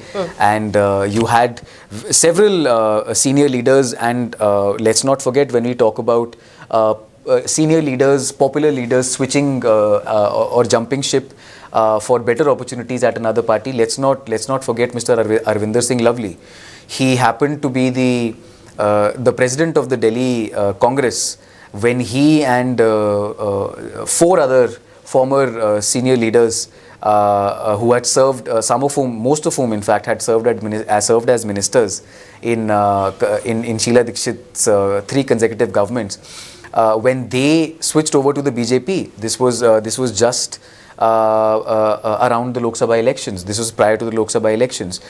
So I would like to see what happens on these constituencies, because again here, because I am personally looking at the answer, at the possible answer to the question of what works in Delhi. Whether it is, because we've got all categories of politicians. We've got people with a political legacy. We've got people who are contesting on the basis of their popularity. Right. And we have people who are contesting on the basis of the face of a national leader. So to see, and again, it's what the great leveler among all of the principal of the A, B and C, the Aam Aadmi Party, the BJP and the Congress right now in this election in Delhi, is the fact that they have more or less made the same promises. So that's the great leveler. They're all almost on an even keel.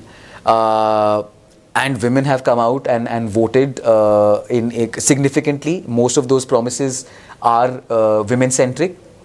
So let's see after the results. I mean, I would personally want to analyze seat by seat and see what has worked and whether that aligns with what has previously worked in the city, right, to sort of be able to interpret how the city has changed, not only demographically but also politically. Absolutely. Jatin, we can see it's a deserted look again at the BJP headquarters so far, because last time, if you remember, during Haryana elections, the Congress had already started celebrating when the tables sort of turned, and there you have Arvind Kejriwal, the national convener of the Aam Aadmi Party, and now former erstwhile CM of Delhi, Atishi. Atishi has sort of, gotten out of the cocoon after the entire ordeal with Arvind Kejriwal, from just leading one department to handling multiple portfolios and then becoming the CM. How has her journey been? Before I come to her journey, I would like to point out that out of the 70 seats, 65 have been, early trends are in from 65 seats, and the BJP has already crossed the halfway mark, and it's leading on 36 seats. That's the magic mark has been breached. It has been breached on 36 seats with trends from 5 more seats to go. Absolutely.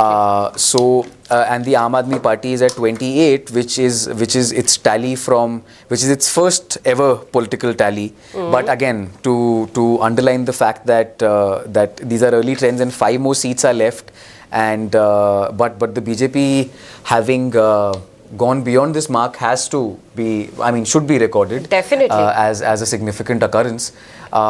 We were talking about Atishi. So Atishi is, she has been, everyone knows her background. She's been somebody who was academically inclined before she took to a life of activism. Was involved in several advocacy related matters across the country before she shifted her gaze and sort of became more active in Delhi's politics through the Aam Aadmi Party, and right. she's somebody who was one of the earliest members of the India Against Corruption movement, and was also one of the key significant academically inclined as well as foreign educated, and she personifies the aspirational Aam Aadmi, who is not like the image of the average flashy Punjabi Delhi citizen. She's the antithesis of that. But at the same time, she's somebody who has proven her mettle and gone from strength to strength within the Aam Aadmi Party. Whether it doesn't matter whether it is a function of her being a consultant, being one of the consultants who was hired by the who was supposed to be on the Aam Aadmi Party government's rolls for 1 rupee as their salary. So giving your working for the government. She was working in the education sector. She was one of the principal advisors of Manish Sisodia, who was we'll talk more about Atishi. Jatin, like you mentioned, the halfway mark has been breached, but early numbers. We are now joined by Delhi's city editor of the Indian Express, Malika Joshi. Malika, good morning. How are the numbers looking to you? So very early trends right now, but BJP seems to have a very clear lead in the early trends. I think some big names, Arvind Kejriwal is trailing, Atishi is trailing. A few places where I think the Aam Aadmi Party has done is ahead would be Greater Kailash and I think Shakur Basti. And I think in Vishwas Nagar, which has been a BJP stronghold, O.P. Sharma is ahead. So absolutely. Yeah.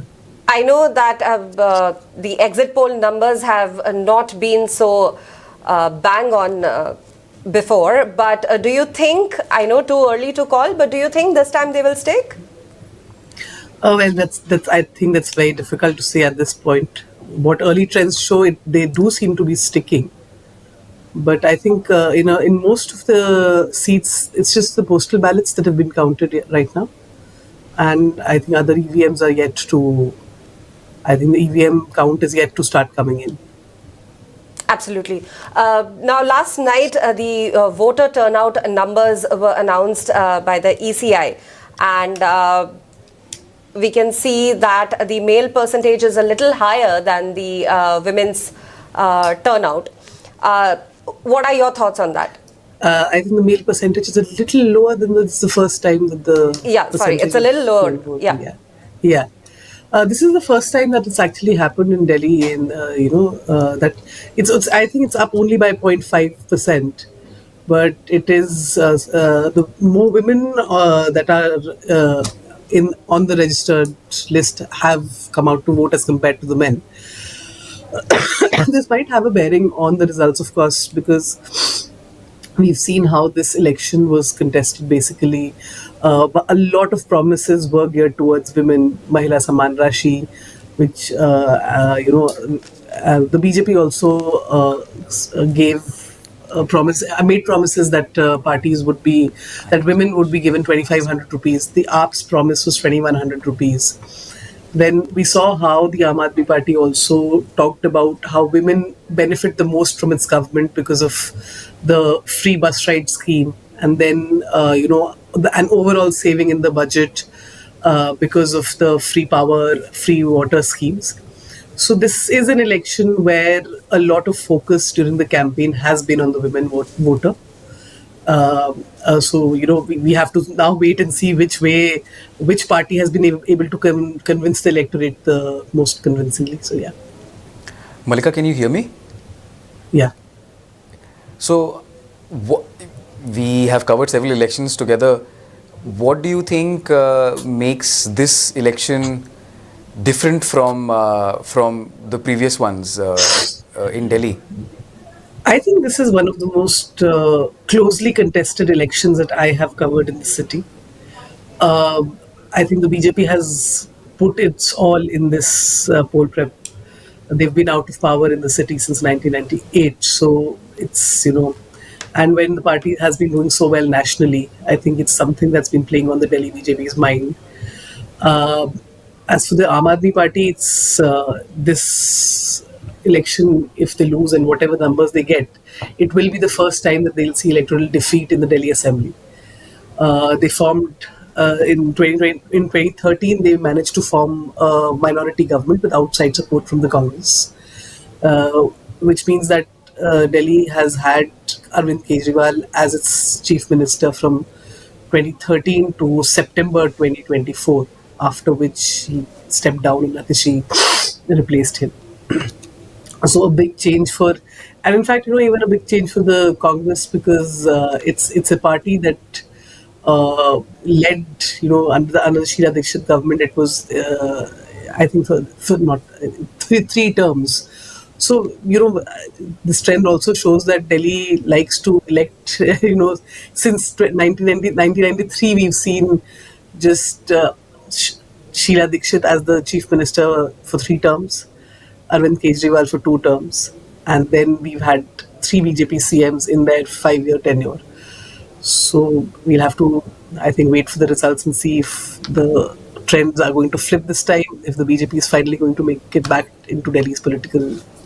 What do you think this means for the Aam Aadmi Party nationally, or what kind of an impact will this have on the AAP's national footprint? If the AAP, if the trends hold and the AAP is actually going out of power, it is a very big blow for the party. It is embattled for the past 2 years in any case because of the excise policy case, the arrests of senior leaders, several other corruption allegations. So for them to lose Delhi, which is where they were born, which is where the party first came into power, is going to be a big blow. The AAP is still in power in Punjab, but even when it comes to how its national footprint will look, it had 62 MLAs in Delhi in 2025. I'm sorry, till in 2020, in the 2020 elections. Losing that is going to be a big blow.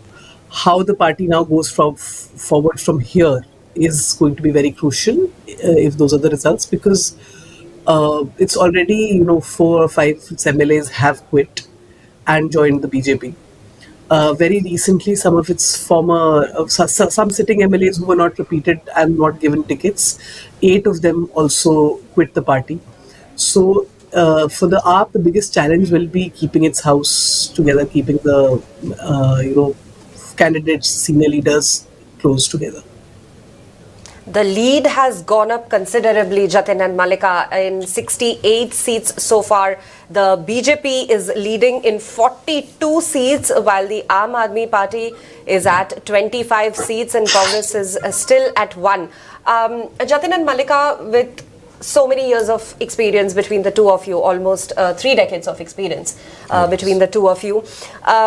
This time, what do you think the pulse of the people was? Because we had reporters throughout the city covering the campaign trails day in and day out, talking to people, talking to party workers, talking to political leaders. What was exactly the pulse of the people? Malika, would you like to take that first? So Aam Aadmi Party started its campaign early, which it always does. So initially, it did seem like it had an edge, but I think towards the last 2 weeks is when we started to see a lot more about BJP, a lot more campaigning also from the party. The Prime Minister's rallies also made a difference. So I think one of the biggest things that perhaps appealed to the middle class was the benefit and the taxes that we saw.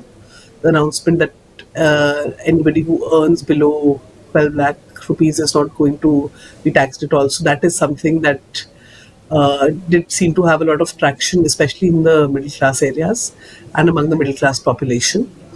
The other thing that we did see was that there was a lot of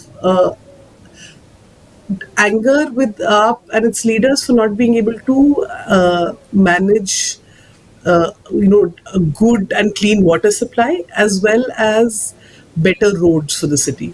That was, irrespective of which area you went to and who you spoke to. Cleanliness and clean water and sewage, no sewage issues is something that people wanted and thought that they had not managed to get in the last 5 years in the AAP government. Absolutely. Jatin, would you like to add on to that? Malika's already made all the significant points, but I would also like to add that taking it slightly forward from what Malika was saying, that here it is an election where popularity wave promises are there. They have their pride of place like in any other election. But what has also happened is that issues, something that something not if we look at the Aam Aadmi Party's campaign, which started as a which had corruption or anti-corruption at its core. From there, it's an issue, like it's a day-to-day, it's a lived reality that they were talking about. But here, this election is something which, over and above these aspects, has also looked at the physical condition of the city, about the quality of very tangible resources, very tangible things such as efficient power delivery, such as the quality of water which is coming out of taps, such as the condition of the ring road, the issues with and not just the ring road, but issues with related to civic amenities, with the municipal government or the civic civic governance being the first tier of governance or administration in the city, which also has the Aam Aadmi Party at its helm. Right. So and that is something that we know that the Bharatiya Janata Party has tried to drive home among Delhi's voters. Look at the condition of these roads. Look at the fact that there is a jam that you get stuck in because the road has a pothole. Yeah. So I believe it has been an election which all parties have contested on less on any sort of or any kind of or any hyperbole of when it comes to an issue or when it comes to the narrative. Here it has been about, or it seems to have been so far about actual issues, actual experiences that people have had over the last 10 plus years. Absolutely. The BJP is now leading in 44 seats, and the Aam Aadmi's clock is somewhat stuck at 25 right now. Malika, I want to ask you, do you think that the AAP's shrinking margins have sort of aided the BJP? Yeah, so from what we're seeing in the trends, it certainly does seem like that. But, if you look at a lot of trends from the ECI, we see that the number of votes counted right now are, I think in some places only the second round has started. But from what we are seeing, BJP does seem to be ahead, at least in these two rounds. And it will obviously be at the cost of the Aam Aadmi Party's vote share as well as its seat numbers. When we talk about the Aam Aadmi Party and the BJP and the Congress in this context, mostly any lead for either the Congress or BJP is going to be a win, because Aam Aadmi Party had come with such a huge mandate in the last two terms, in 15 and 20, that most of what they lose is going to be gained by another party. In 2015, they were 67 out of 70, and then they went on to 62 out of 70. So it was mostly an AAP, spread across Delhi. That in any case certainly seems to be changing this time. Absolutely. Jatin, thoughts on the same thing?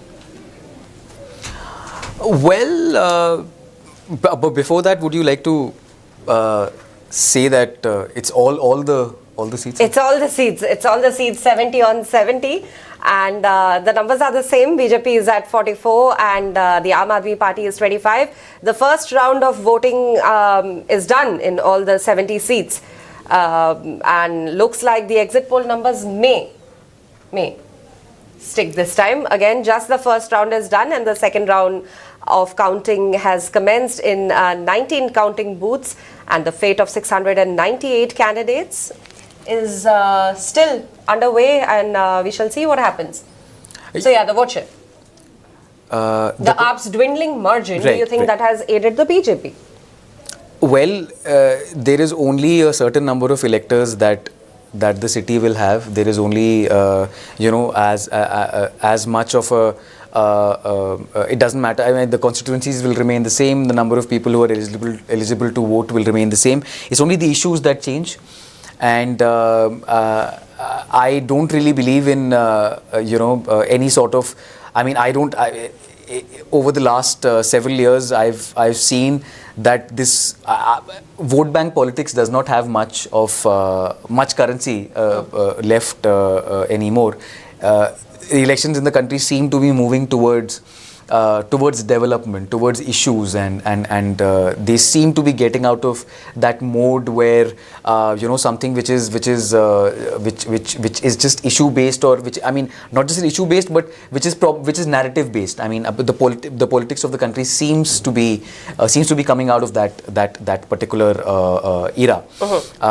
But in terms of vote share, so they say that, I mean, it is more or less common knowledge that the Aam Aadmi Party has inherited, if you will, its vote share from the Congress.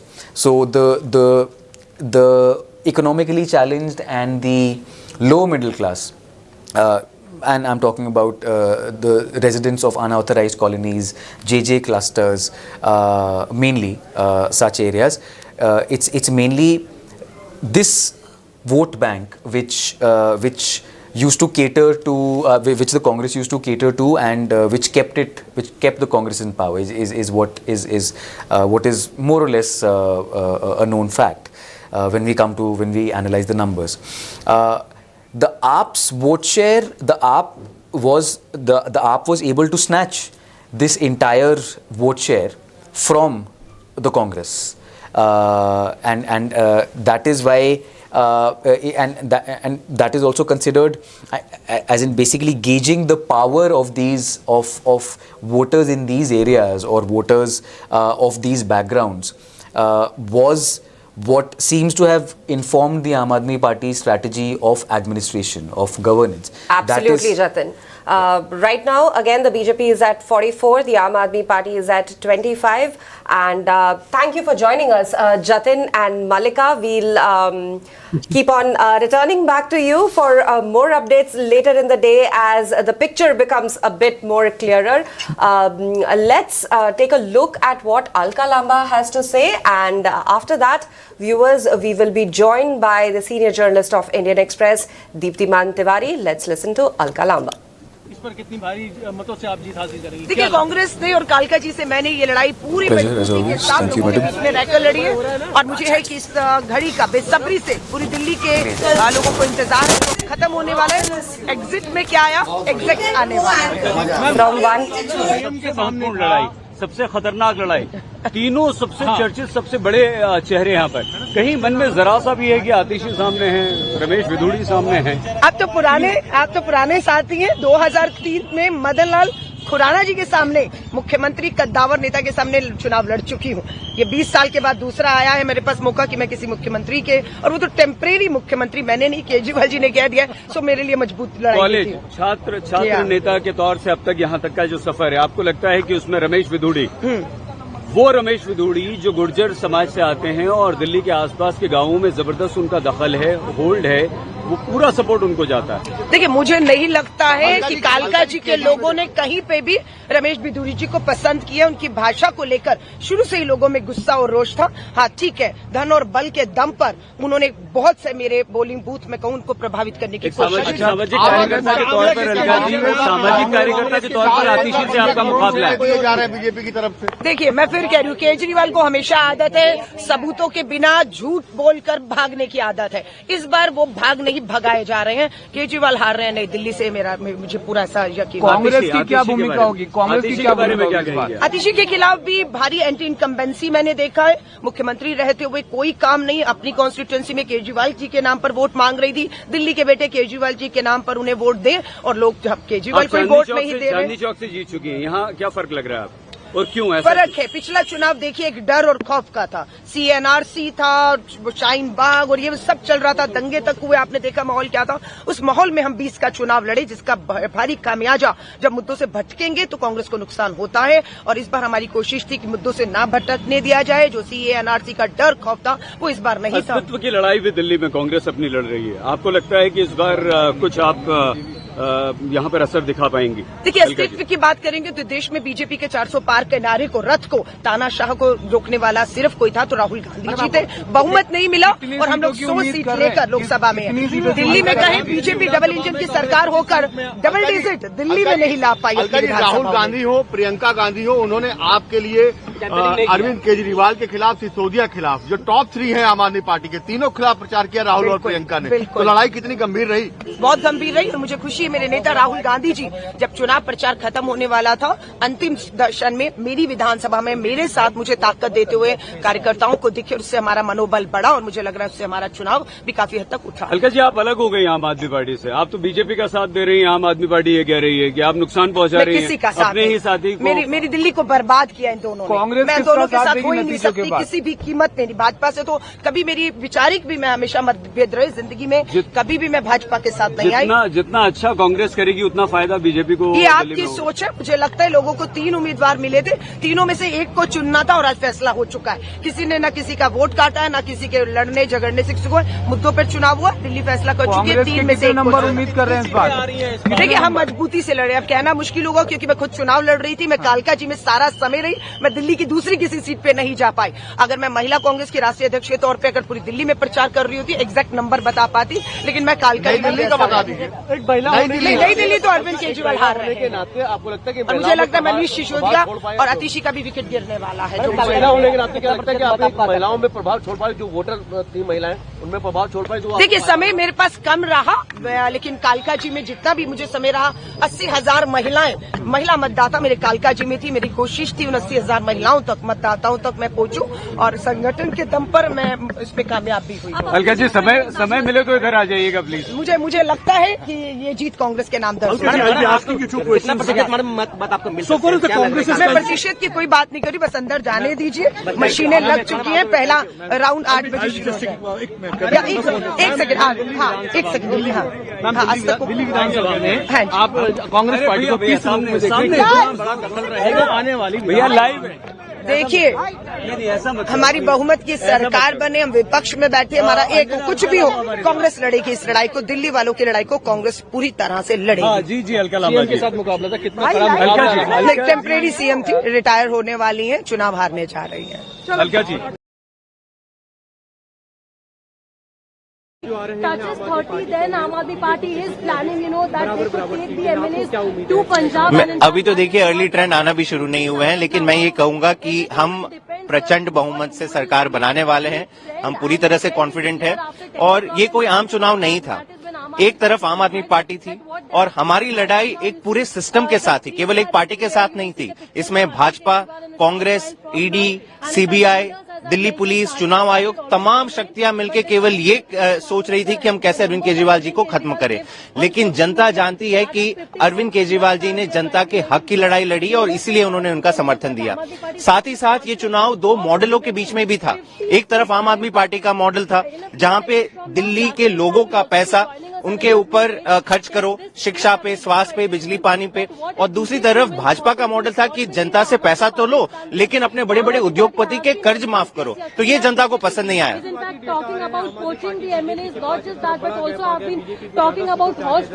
देखिए, मैं वापस यही कहूंगा कि 10 बजे के बाद जो ट्रेंड मिलेगा वही सटीक होगा। अभी ये सारे एग्जिट पोल की तरह मेरे को लग रहा है कि ये सारे ट्रेंड दिखेंगे। हमें पूरा कॉन्फिडेंस है कि आम आदमी पार्टी की प्रचंड बहुमत से सरकार बनेगी। प्रचंड बहुमत से आम आदमी पार्टी की सरकार बन रही है।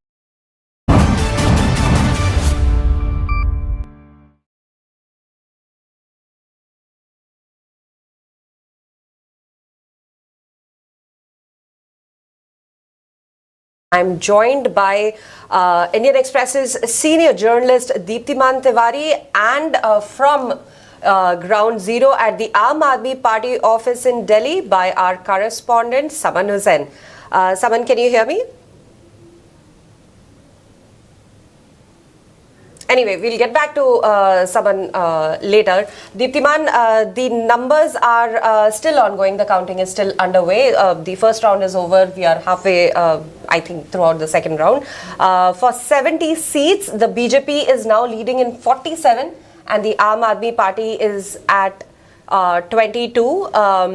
Saman, you are at the Aam Aadmi Party office. Hello.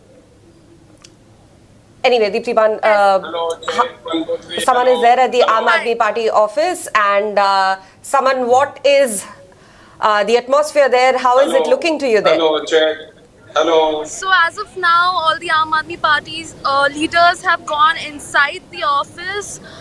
In front of me, there's a huge screen on which the numbers are being projected. There are a lot of party supporters who are standing here outside the office in front of the pavilion where the screen is being shown. They're eagerly waiting and looking at the screen in anticipation of the results. There are people who have gathered here as early as 8 a.m. to look at what the outcome will be of this high stakes polls. So as you can see behind me, there's a screen on that pavilion where in front of which there are supporters who have gathered. Right. So yes. Saman, show us what's exactly happening. Deeptiman, there is a lot of hello mic checking happening because the media is also setting up there. Right. Saman, show us what exactly is happening. It's awfully quiet also. Yeah, it's awfully quiet. Obviously, they're trailing at 21.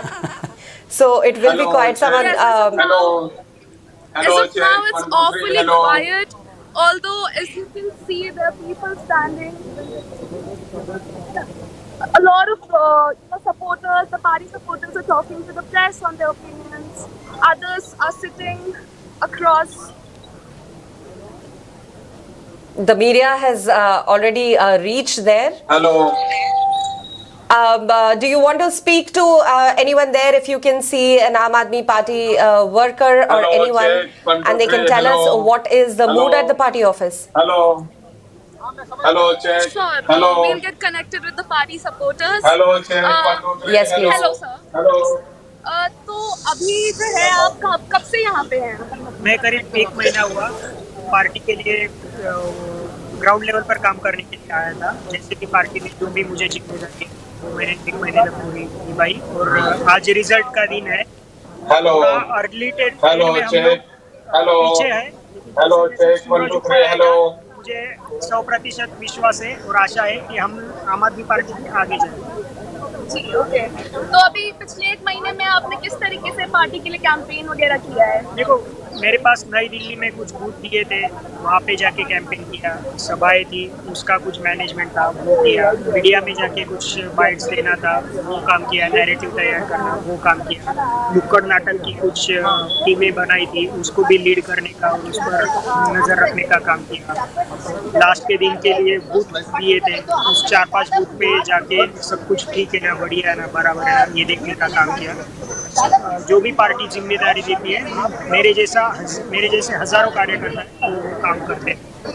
All right, so that was an Aam Aadmi Party supporter. We'll be talking to more supporters of the party. Hello sir, आप आम आदमी party के supporter हैं? मैं एक आम आदमी हूँ, दिल्ली में मजदूरी करता हूँ, नई दिल्ली रेलवे स्टेशन पर टैक्सी चलाता हूँ। अच्छा। और जिस दिन आम आदमी पार्टी बनी थी ना जंतर मंतर पे, उस दिन पार्टी बीजेपी पार्टी को मैं लात मार के गोल मार्केट से अरविंद जी के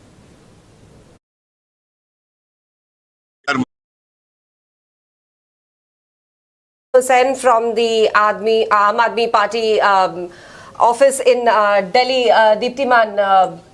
Even though the numbers are at 19 and 50 right now, Aam Aadmi Party is trailing at 19 and the BJP is at 50. The Aam Aadmi Party supporters are still confident that they could...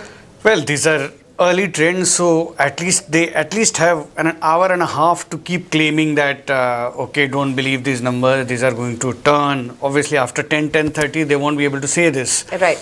If these trends obviously continue, and it is going to take something really massive for these trends to actually reverse in any manner, as the Aam Aadmi Party is claiming that we are going to win with massive margin or whatever. So it looks difficult that in another hour this is going to reverse in some manner, that Aam Aadmi Party reaches to 45-50 and BJP gets restricted to 20-25. I think more or less this shows that BJP is, if not with 50 seats, then say 40 seats, 45 seats, it is winning the polls. Absolutely. Who else are we talking to next? So as of now, we can't talk to any of the leaders because the party head office's doors are closed. All the leaders are sitting inside. So we just have a few party supporters. Hello ma'am. बोलिए। तो आप जो है आम आदमी party की supporter हैं, अभी जैसे ट्रेंड्स में दिखाया जा रहा है कि बीजेपी जीत रही है, तो आपको क्या लगता है ये रिवर्स हो सके ट्रेंड्स? मेरा बेटा लाल मेरे लोग का दिल्ली में वही पक्का जीतेगा, 100% बीजेपी हारेगा। हम लोग को जो गरीब का महिला सुविधा में 2100 में महिला लोग को बोला है, हर महीने में 2100 हम लोग लेकर, हम लोग को लाल मेरा बेटा वही बनेगा मुख्यमंत्री दिल्ली का। हम लोग उसी को चुने, उसी को बनाना है। बीजेपी कुछ नहीं किया है, बीजेपी ने बस यात्रा बंद करवा रहा है। महिला लोग को जबरदस्ती बोर्डिंग लिस्ट में उसमें खींचकर पैसा दे रहा बीजेपी वाले ने। जो महिला 10 में फ्री है तो भी बंद करवा रहा बीजेपी वाले ने। हम लोग कहाँ जाएंगे? ये गरीब है, हम लोग कहाँ जाएंगे? हम लोग का लाल है, हम लोग का यही आएगा मुख्यमंत्री बनकर, यही सीएम बनेगा। हम लोग को बीजेपी नहीं चाहिए, हम लोग जंग कर लड़ाई करेंगे। अब हम लोग का लाल चाहिए, हम लोग का लाल आना चाहिए। अतिशी पतिशी सब हम लोग को उसी को चाहिए, हम लोग का किसी को नहीं चाहिए। So as you can see, party voters and supporters are still hopeful that the Aam Aadmi Party will Arvind Kejriwal will still become the chief minister of Delhi. We just talked to one supporter. We'll be talking to more. Hello, sir. तो अभी जैसे trends वगैरह चल रहे हैं, आपको क्या लग रहा है कि आम आदमी पार्टी इसको रिवर्स कर पाएगी? बिल्कुल रिवर्स करेगी और अच्छी सीट बढ़ेगी हमारी, और सरकार आम आदमी पार्टी की बनने वाली है। केजरीवाल जी ने जो काम किया है, जो जनता ने उनको वोट दिए हैं, और बिल्कुल 100% हमारी सरकार बनने वाली है। जरूर बीजेपी अभी आगे बता रही है, लेकिन धीरे धीरे रुझान बढ़ते जाएंगे। सर, आपका क्या कहना है? आम आदमी पार्टी आएगी तो गरीबों के लिए बहुत कुछ किया उसने। लाइट 24 घंटे आती है, पानी भी आता है, ठीक है, और क्या चाहिए महिला के लिए बस फ्री, और क्या चाहिए हमें? कुछ नहीं, अगर आने चाहिए तो आम पार्टी आए। बीजेपी वाले वहाँ से हमारी 2 वोटिंग लिस्ट आती है, जैसे इसकी और हमारी 4 आई है इस बार। 4 आई है, 2 बीजेपी की आई थी और 2 आम पार्टी की हमारी आई है। हमने आम पार्टी में बटन दबाया है, मगर बीजेपी में नहीं है।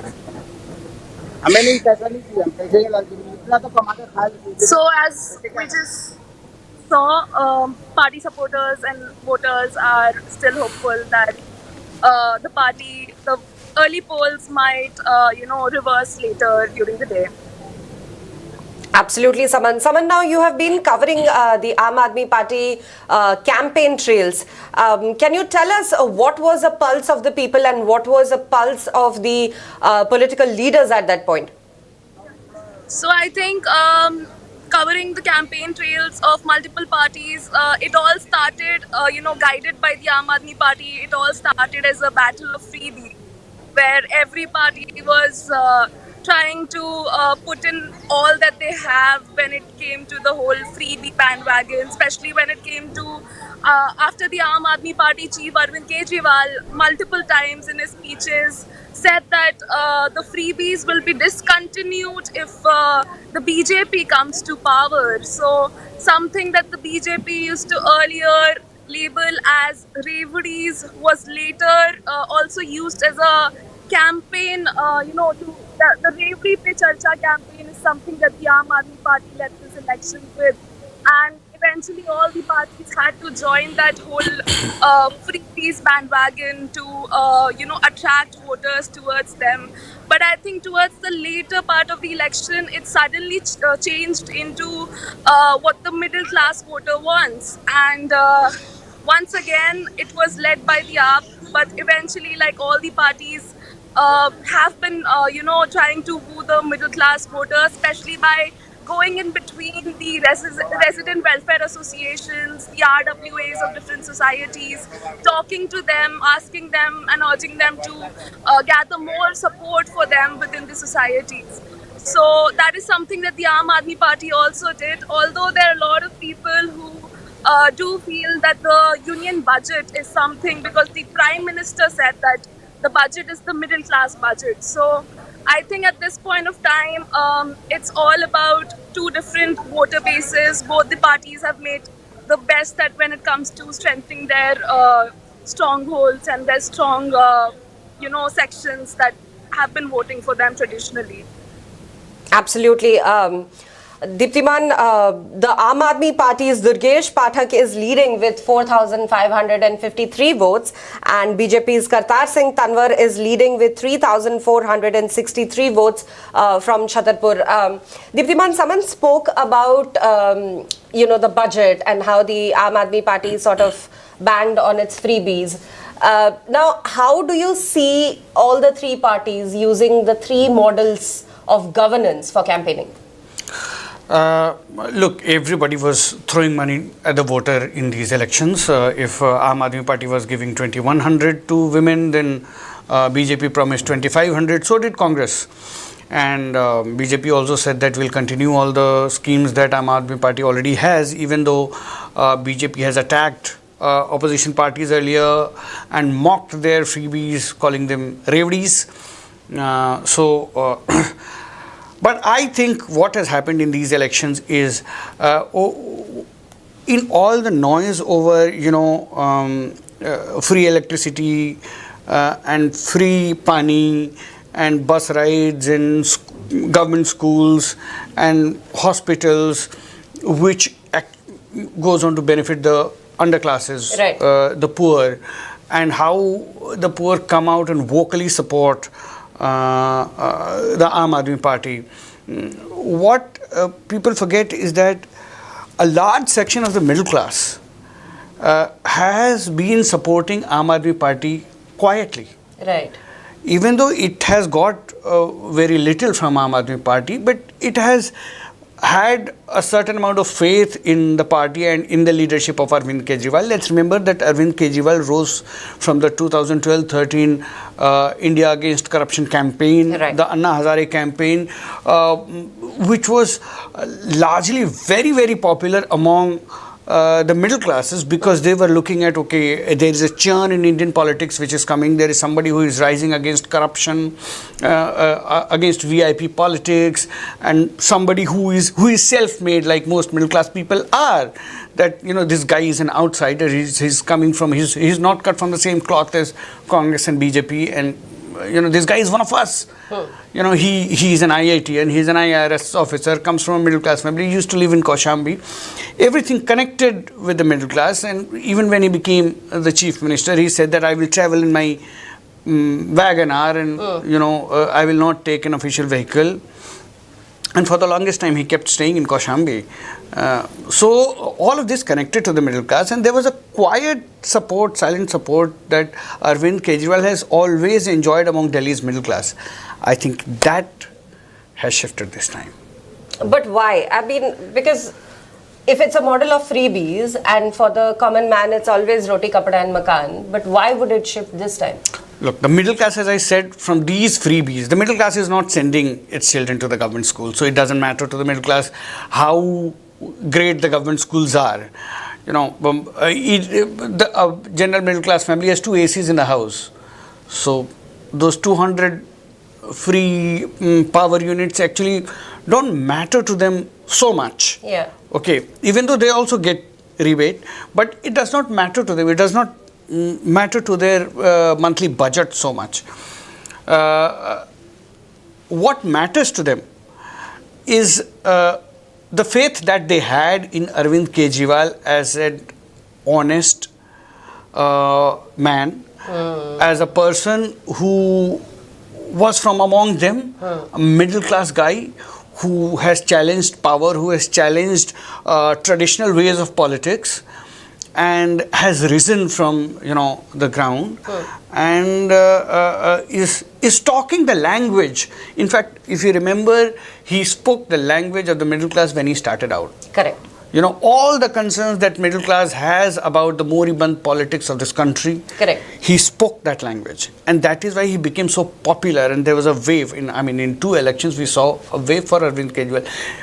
If you're winning more than 60 seats in an election, you're not just winning on the votes of the poor. Yeah. You know, you are definitely getting.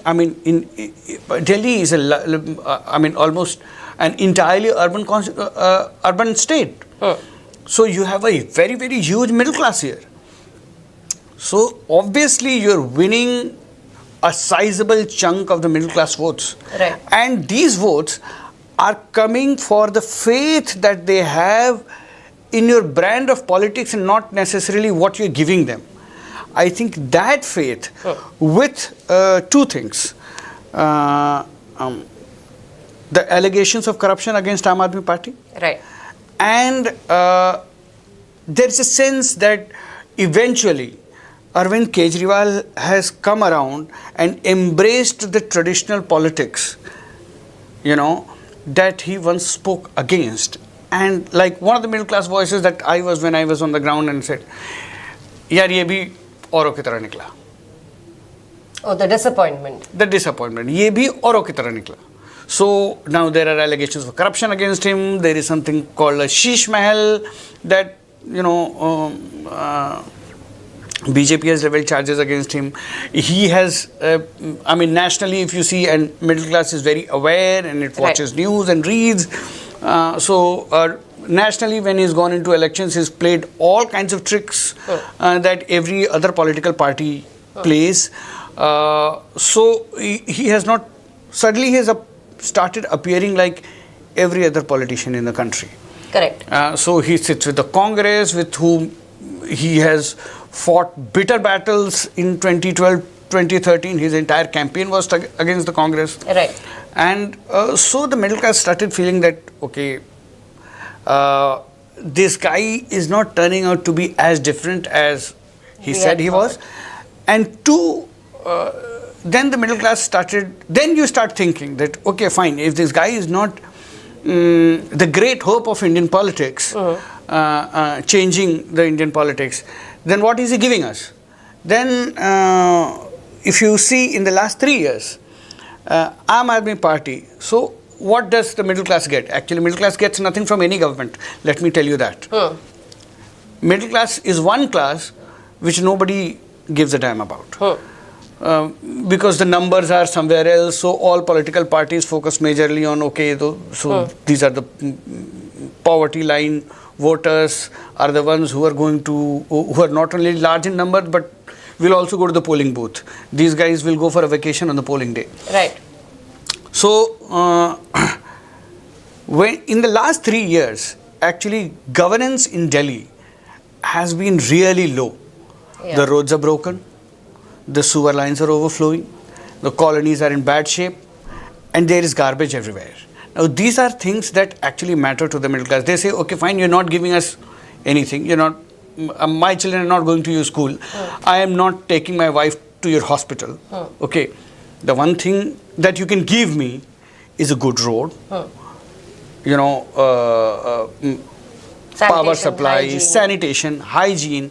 And the problem with Aam Aadmi Party has been that now it is also in the NCT. So it cannot blame that, you know, the garbage is not being picked up by the BJP. Yeah. Okay, so now you have the municipality, you have the state government. So why isn't my street, my colony clean? Correct. That is a question that the middle class will ask. So it says that fine, you have ceased to become the great hope of Indian politics. Okay, you've become like others.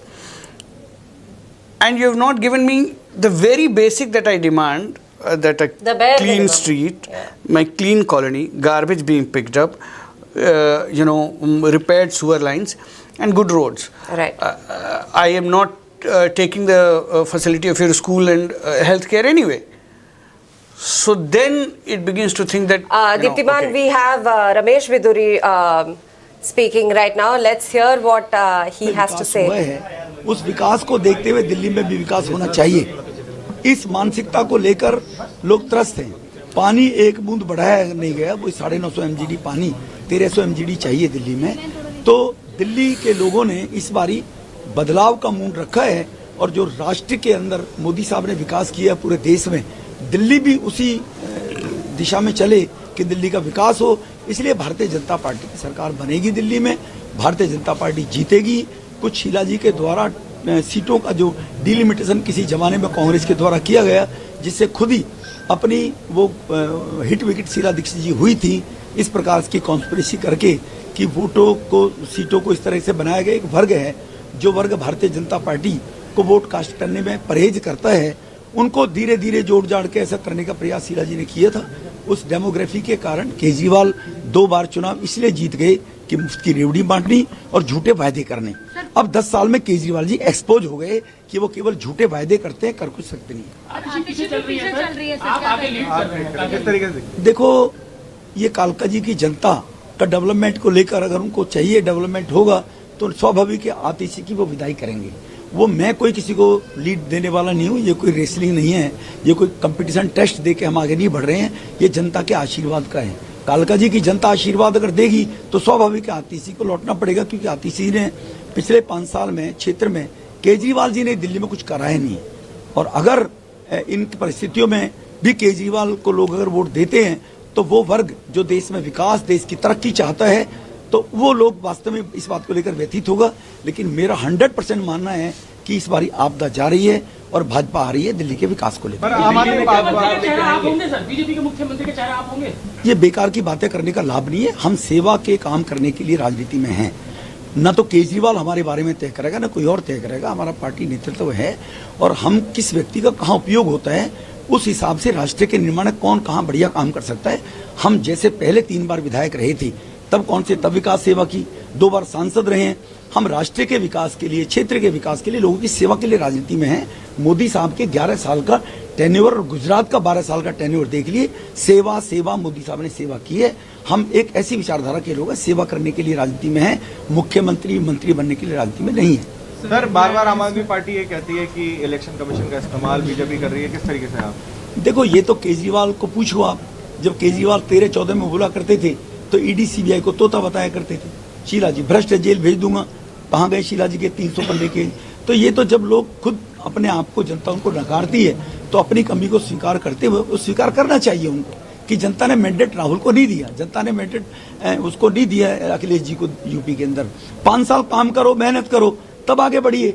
ये जनता लोगों का report तैयार करती है, ना election commission करता है, ना पुलिस करती है।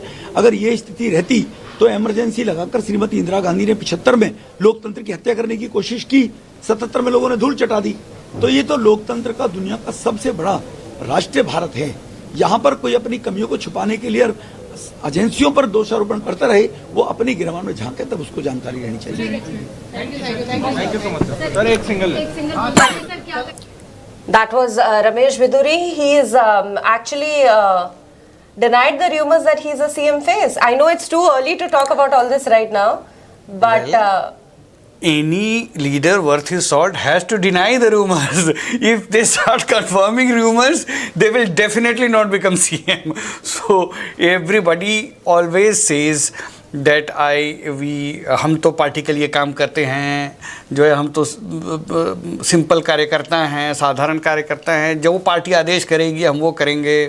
पहले के पॉलिटिशियन कहते थे कि अगर कांटों भरा ताज हमारे सर पे रखा जाएगा तो हम उस जिम्मेदारी को भी निभाएंगे। तो ये सब तो head that wears the crown. बिल्कुल, definitely. Diptiman, he also spoke about the Aam Aadmi Party taking a leaf out of Sheila Dikshit's book of governance, and that's how they sort of pulled through. But now Bidhuri says that Arvind Kejriwal has been exposed. Well,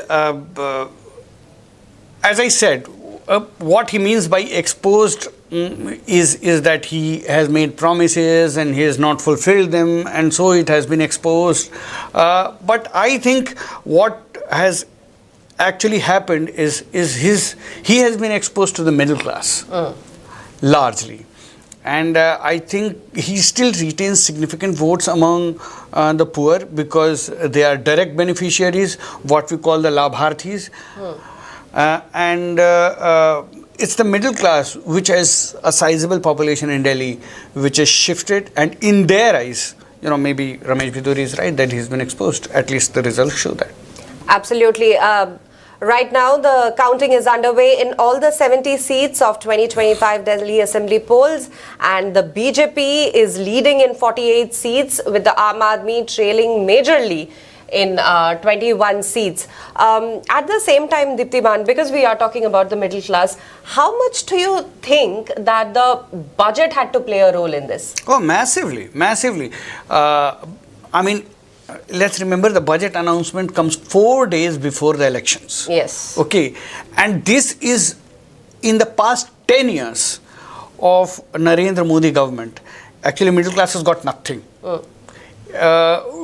One could argue that Narendra Modi played the same politics nationally that Arvind Kejriwal was playing in Delhi. Narendra Modi massively spent on welfare, toilets for the poor, housing for the poor, money to the farmers, 6,000 rupees every year. By the way, Kejriwal is leading now with 254 votes in New Delhi. Round 2 is underway. Too small margin for too slim. For the leader of the party. Yeah. Like question marks were raised when Narendra Modi won his constituency in the Lok Sabha polls by 1 lakh votes. That, exactly. You are expecting Narendra Modi to win by 5 lakh victory, votes. Yeah. He is such a popular leader across the country. So if Arvind Kejriwal wins by 250 votes, it's not something he can be proud of. Yeah, getting back to what you were saying about the budget, 4 days before. So 4 days before budget. So let's remember, as I said, Narendra Modi for the past 10 years, has played the same politics that Arvind Kejriwal played in Delhi. Narendra Modi's politics massively focused, yes, apart from all the nationalism and Hindutva and everything, when we come to the issue of governance, it massively focused on welfare of the poor, and he became Garibo Ka Masiha. Okay, what Arvind Kejriwal became in Delhi became Garibo Ka Masiha. This is the first time when middle class has got something very, very substantial from the government. Let's remember that, you know, for 12 lakh, till 12 lakh, anyone who is earning till 12 lakh, and if you include the standard deduction, it becomes 12.75 lakh, you don't have to pay any tax. I mean, it excludes a huge chunk of the middle class, and a significant number of them must be in Delhi. You know, people who are earning around 1 lakh, you know, and lower than that, there's a huge chunk of such voters. It's a huge and massive relief to them. It puts money in their hands, you know, at a time when rents in the city are increasing, the lifestyle expenses are increasing, school fees are high. I mean, you're paying in a private school, decent private school, you're paying 15,000 rupees a month. You know, so imagine if you have 2 children, you're paying 30,000. If you're earning 1 lakh, you're paying 30,000 in school fees, you know, and you know, the standard deductions or you know, the tax relief that you get are too little. You know, so you don't end up saving, and your lifestyle gets constricted. You know, you start thinking about whether I should go for a movie or not, because the movie theater costs $400. Yeah. A movie, and then there is a popcorn which costs as much. Yes. So to the middle class, this money in the hands is a huge relief, and it sends a message to the middle class that, okay, so there is this party, okay, which is powerful because it is in the center, and I already support them in the Lok Sabha polls. It has begun to think about me. Okay, there is this other person whose stock in my eyes is going down. He has done nothing for me till now. Just before the elections, he suddenly remembered the middle class and he started talking about middle class because he felt that his middle class base was eroding. And BJP is saying that, you know, we are with you, that we are thinking about you. So already there is some disenchantment with Arvind Kejriwal, and then there is a party which is saying that, you know, Modi ji आपको ये दे रहे हैं, मोदी जी के नेतृत्व में दिल्ली का election लड़ा जा रहा है, so we'll take care of you. Absolutely. Deeptiman, there are also various factors at play, especially in Delhi elections. You have the female voters, you have the Muslims, you have the Dalits, then there is the vote share dynamics overall. How do you think all of these are sort of affecting and, you know, could be X factors in deciding that BJP or Aam Aadmi Party takes it? Well, I think we are going to find eventually by the end of the day that, you know, in Muslim constituencies, probably Aam Aadmi Party is likely to continue to do well or get a decent vote share, even if they lose those seats, because there is general mood against them. But I think Muslims have stuck to Aam Aadmi Party because there has been a riot 5 years ago in the city, and some sense of polarization is there, continues to be there, and Muslims might feel that, okay, Arvind Kejriwal has a better chance of defeating the BJP. So, you know, they may have gravitated towards. As far as women are concerned, again there will be a class divide. So, the free bus ride, okay, or the promise of 2100 is going to be very, very popular among the women from the poor classes. But it is of no consequence to the middle class women. Absolutely. In fact, the middle class women would want safety on the streets. Okay, and that unfortunately between in a state like Delhi, it's very difficult to pin the blame on, because the Delhi police is with the center and the Delhi government is with the Aam Aadmi Party.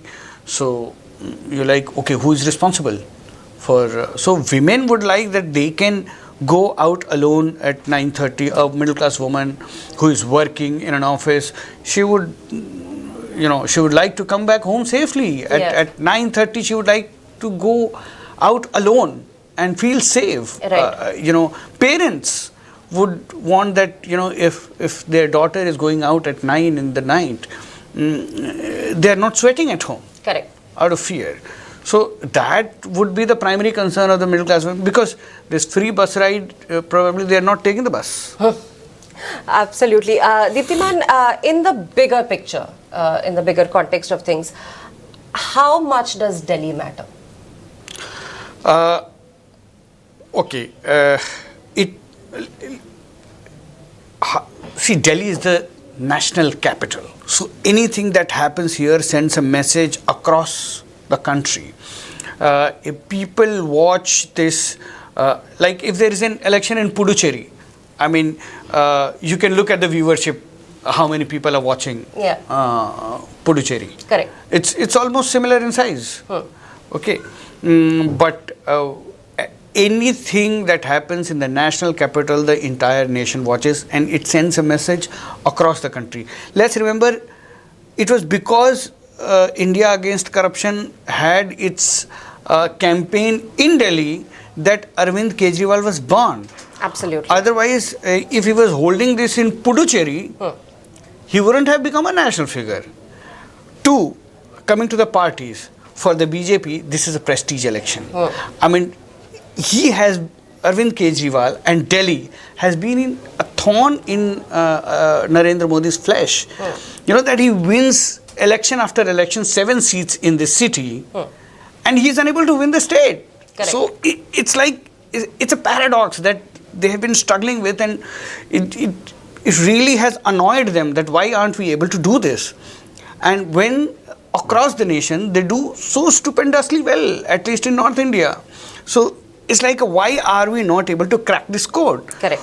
For Aam Aadmi Party, this can have a cascading effect. And they will have to go back to the drawing board, because Delhi is what made them. It gave them another state in Punjab. Okay, it made them spread to states like Gujarat and elsewhere. Okay, because of the sheer limelight that Delhi throws on you. So suddenly Arvind Kejriwal became a national figure. Now when he loses the primary place that drives the party, so he will have to do a rethink on his national strategy and how he's going to actually save the party from a fast decline. And for the Congress, this is, no matter who wins, Congress is definitely not winning this election.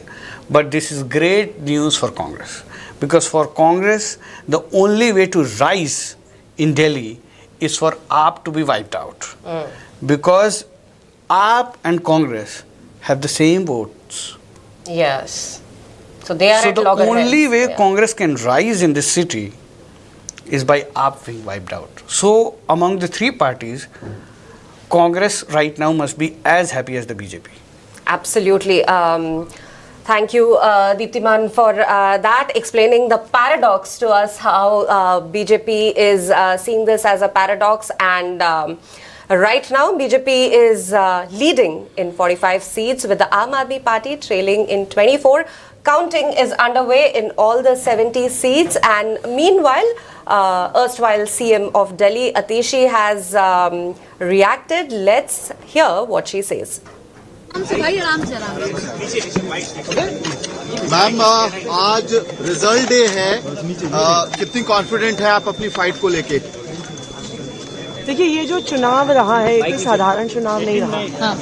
ये अच्छाई और बुराई की लड़ाई रही है, ये काम और गुंडागर्दी की लड़ाई रही है। और मुझे पूरा भरोसा है कि कालका जी के लोग और पूरी दिल्ली के लोग अच्छाई के साथ खड़े होंगे, काम के साथ खड़े होंगे, आम आदमी पार्टी और अरविंद केजरीवाल के साथ। दिल्ली के लिए कोई नंबर आप प्रेडिक्ट करना चाहेंगे आज? देखिए, हम तो पहले ही कई दिनों से कह रहे हैं कि अरविंद केजरीवाल जी चौथी बार मुख्यमंत्री बनेंगे, भारी बहुमत से बनेंगे और आज शाम तक आंकड़ा आपके सामने। आपका मार्जिन कितना रहेगा? आप कितना मार्जिन देखते हैं अगर आप कुछ घंटे में पता चलेगा। आपके लिए एक चक्रव्यूह रचा गया था, लेकिन मनीष सिसोदिया, आतिशी, अरविंद केजरीवाल तीनों की सीटों पे बीजेपी ने बहुत बड़ा दांव लगाया था ताकि आम आदमी पार्टी को रोका जा सके। भाई पीछे होना, देखिए, आम आदमी पार्टी का अगर आप इतिहास देखिए, बड़े भाई इधर आना पीछे। आम आदमी पार्टी में हमने जब शुरुआत करी, हमारे पास कुछ भी नहीं था। कोई सोच नहीं सकता था कि आम आदमी पार्टी राजनीति में सफल हो सकती है। ना हमारे पास पैसे की ताकत थी, ना हमारे पास पावर था, ना हम धर्म की राजनीति करते हैं, ना हम वोट बैंक की राजनीति करते हैं। लेकिन दिल्ली के लोगों का प्यार था, भगवान का आशीर्वाद था कि आज हम यहाँ तक पहुँचे हैं। और मुझे पूरा भरोसा है कि दिल्ली के लोगों का प्यार और ऊपर वाले का आशीर्वाद हम पे बना रहे। आतिशी, एग्जिट पोल दिल्ली की आपदा से लोग परेशान हैं और आपदा से परेशान होने के कारण दिल्ली में जो लोगों ने नर्क झेला है 10 साल, तो मुझे लगता है कि दिल्ली के सम्मानित नागरिक पूर्ण बहुमत भारतीय जनता पार्टी को देंगे और जो देश में विकास हुआ है उस विकास को देखते हुए दिल्ली में भी विकास होना चाहिए। इस मानसिकता को लेकर लोग त्रस्त हैं। पानी एक बूंद बढ़ाया नहीं गया, वो 950 MGD पानी 1300 MGD चाहिए दिल्ली में। तो दिल्ली के लोगों ने इस बारी बदलाव का मूड रखा है और जो राष्ट्र के अंदर मोदी साहब ने विकास किया है पूरे देश में, दिल्ली भी उसी दिशा में चले कि दिल्ली का विकास हो। इसलिए भारतीय जनता पार्टी की सरकार बनेगी दिल्ली में, भारतीय जनता पार्टी जीतेगी। कुछ शीला जी के द्वारा सीटों का जो डिलिमिटेशन किसी जमाने में कांग्रेस के द्वारा किया गया, जिससे खुद ही अपनी वो हिट विकेट शीला दीक्षित जी हुई थी, इस प्रकार की कॉन्स्पिरेसी करके कि सीटों को इस तरह से बनाया गया। एक वर्ग है जो वर्ग भारतीय जनता पार्टी को वोट कास्ट करने में परहेज करता है, उनको धीरे धीरे जोड़ जाड़ के ऐसा करने का प्रयास शीला जी ने किया था। उस डेमोग्राफी के कारण केजरीवाल 2 बार चुनाव इसलिए जीत गए कि मुफ्त की रेवड़ी बांटनी और झूठे वायदे करने। अब 10 साल में केजरीवाल जी एक्सपोज हो गए कि वो केवल झूठे वायदे करते हैं, कर कुछ सकते नहीं है। देखो, ये कालका जी की जनता का डेवलपमेंट को लेकर अगर उनको चाहिए डेवलपमेंट होगा तो स्वाभाविक है आतिशी की वो विदाई करेंगे। वो मैं कोई किसी को लीड देने वाला नहीं हूं, ये कोई रेसलिंग नहीं है, ये कोई कंपटीशन टेस्ट दे के हम आगे नहीं बढ़ रहे हैं, ये जनता के आशीर्वाद का है। कालका जी की जनता आशीर्वाद अगर देगी तो स्वाभाविक है आतिशी को लौटना पड़ेगा, क्योंकि आतिशी ने पिछले 5 साल में क्षेत्र में केजरीवाल जी ने दिल्ली में कुछ कराया नहीं है। और अगर इन परिस्थितियों में भी केजरीवाल को लोग अगर वोट देते हैं तो वो वर्ग जो देश में विकास, देश की तरक्की चाहता है, तो वो लोग वास्तव में इस बात को लेकर व्यथित होगा। लेकिन मेरा 100% मानना है कि इस बारी आपदा जा रही है और भाजपा आ रही है दिल्ली के विकास को लेकर। बीजेपी के मुख्यमंत्री के चेहरा आप होंगे? ये बेकार की बातें करने का लाभ नहीं है। हम सेवा के काम करने के लिए राजनीति में हैं। न तो केजरीवाल हमारे बारे में तय करेगा, न कोई और तय करेगा। हमारा पार्टी नेतृत्व है और हम किस व्यक्ति का कहां उपयोग होता है उस हिसाब से राष्ट्र के निर्माण में कौन कहां बढ़िया काम कर सकता है। हम जैसे पहले 3 बार विधायक रहे थे तब विकास सेवा की, 2 बार सांसद रहे हैं। हम राष्ट्र के विकास के लिए, क्षेत्र के विकास के लिए, लोगों की सेवा के लिए राजनीति में हैं। मोदी साहब के 11 साल का टेन्योर और गुजरात का 12 साल का टेन्योर देख लिए। सेवा मोदी साहब ने सेवा की है। हम एक ऐसी विचारधारा के लोग सेवा करने के लिए राजनीति में हैं, मुख्यमंत्री मंत्री बनने के लिए राजनीति में नहीं है। सर, बार बार आम आदमी पार्टी ये कहती है कि इलेक्शन कमीशन का इस्तेमाल बीजेपी कर रही है, किस तरीके से आप? देखो, ये तो केजरीवाल को पूछो आप। जब केजरीवाल 13-14 में बोला करते थे। Welcome back, viewers. With me right now, Vikas Pathak, our senior journalist from the Indian Express. Vikas, 70 seats counting undergoing, and BJP is leading in 42 seats. Aam Aadmi Party is trailing in 27 seats. It's looking pretty good for BJP. The exit poll numbers have stuck, it seems. Yeah, seems so. The vote percentage difference is not too huge. I think it is, as I can see on the ECI website, it's 4 percentage points. But BJP is getting around 47, more than 47% votes, which is a pretty good performance. So if it stays like this, they are likely to be above the halfway mark. Absolutely.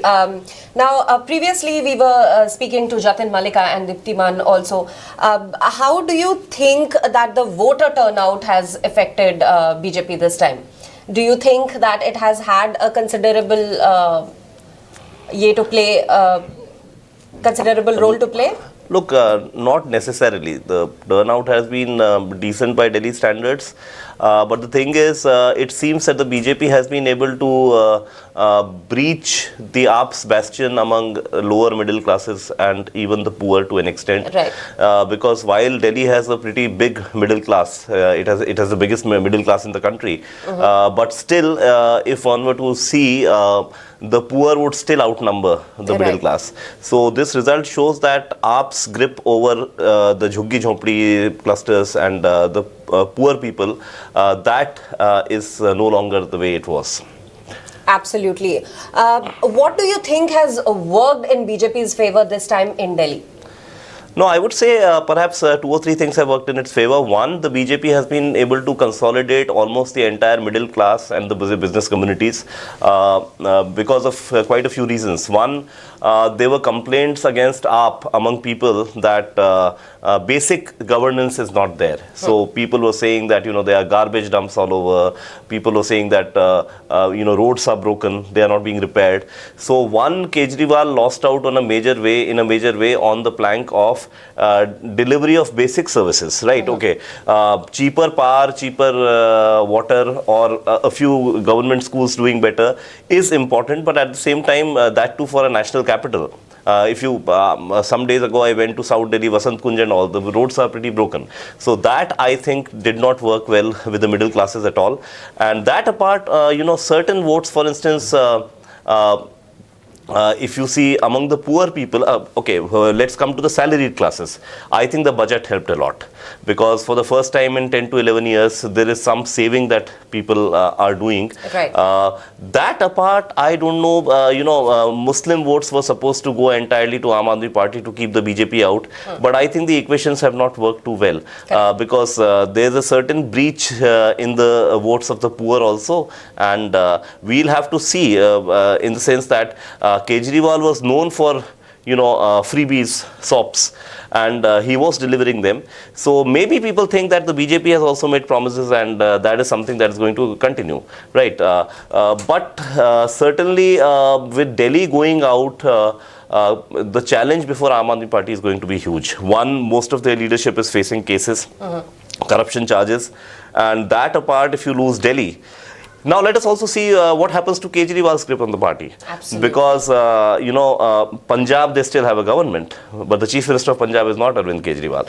So, can Arvind Kejriwal continue to be the supreme leader of Aam Aadmi Party? We'll have to see that. And what happens to the cases after this? I suspect many of them are going to be involved in serious legal tangles for a long time to come. For the BJP, well, after 2024, it is a rise and rise and rise. So something changed in between because 2024, people are not expecting that they'll fall to 240 seats. But after that, Haryana, Maharashtra, Delhi, it seems that they are just maxing it. Absolutely. We have recent updates where Aam Aadmi Party's Jarnail Singh from Tilak Nagar is leading with 1,195 votes. Similarly, Aam Aadmi Party's Manoj Kumar Shaukin is leading from Nangloi Jat with 4,618 votes. I also want to know, Vikas, that in terms of BJP, we always say that, it's a war machine when it comes to campaigning. And Deeptiman was just talking about the paradox that, they swept the Lok Sabha seats, but Assembly has always eluded them. How important is Delhi when it comes to BJP's, let's say, shelf of trophies?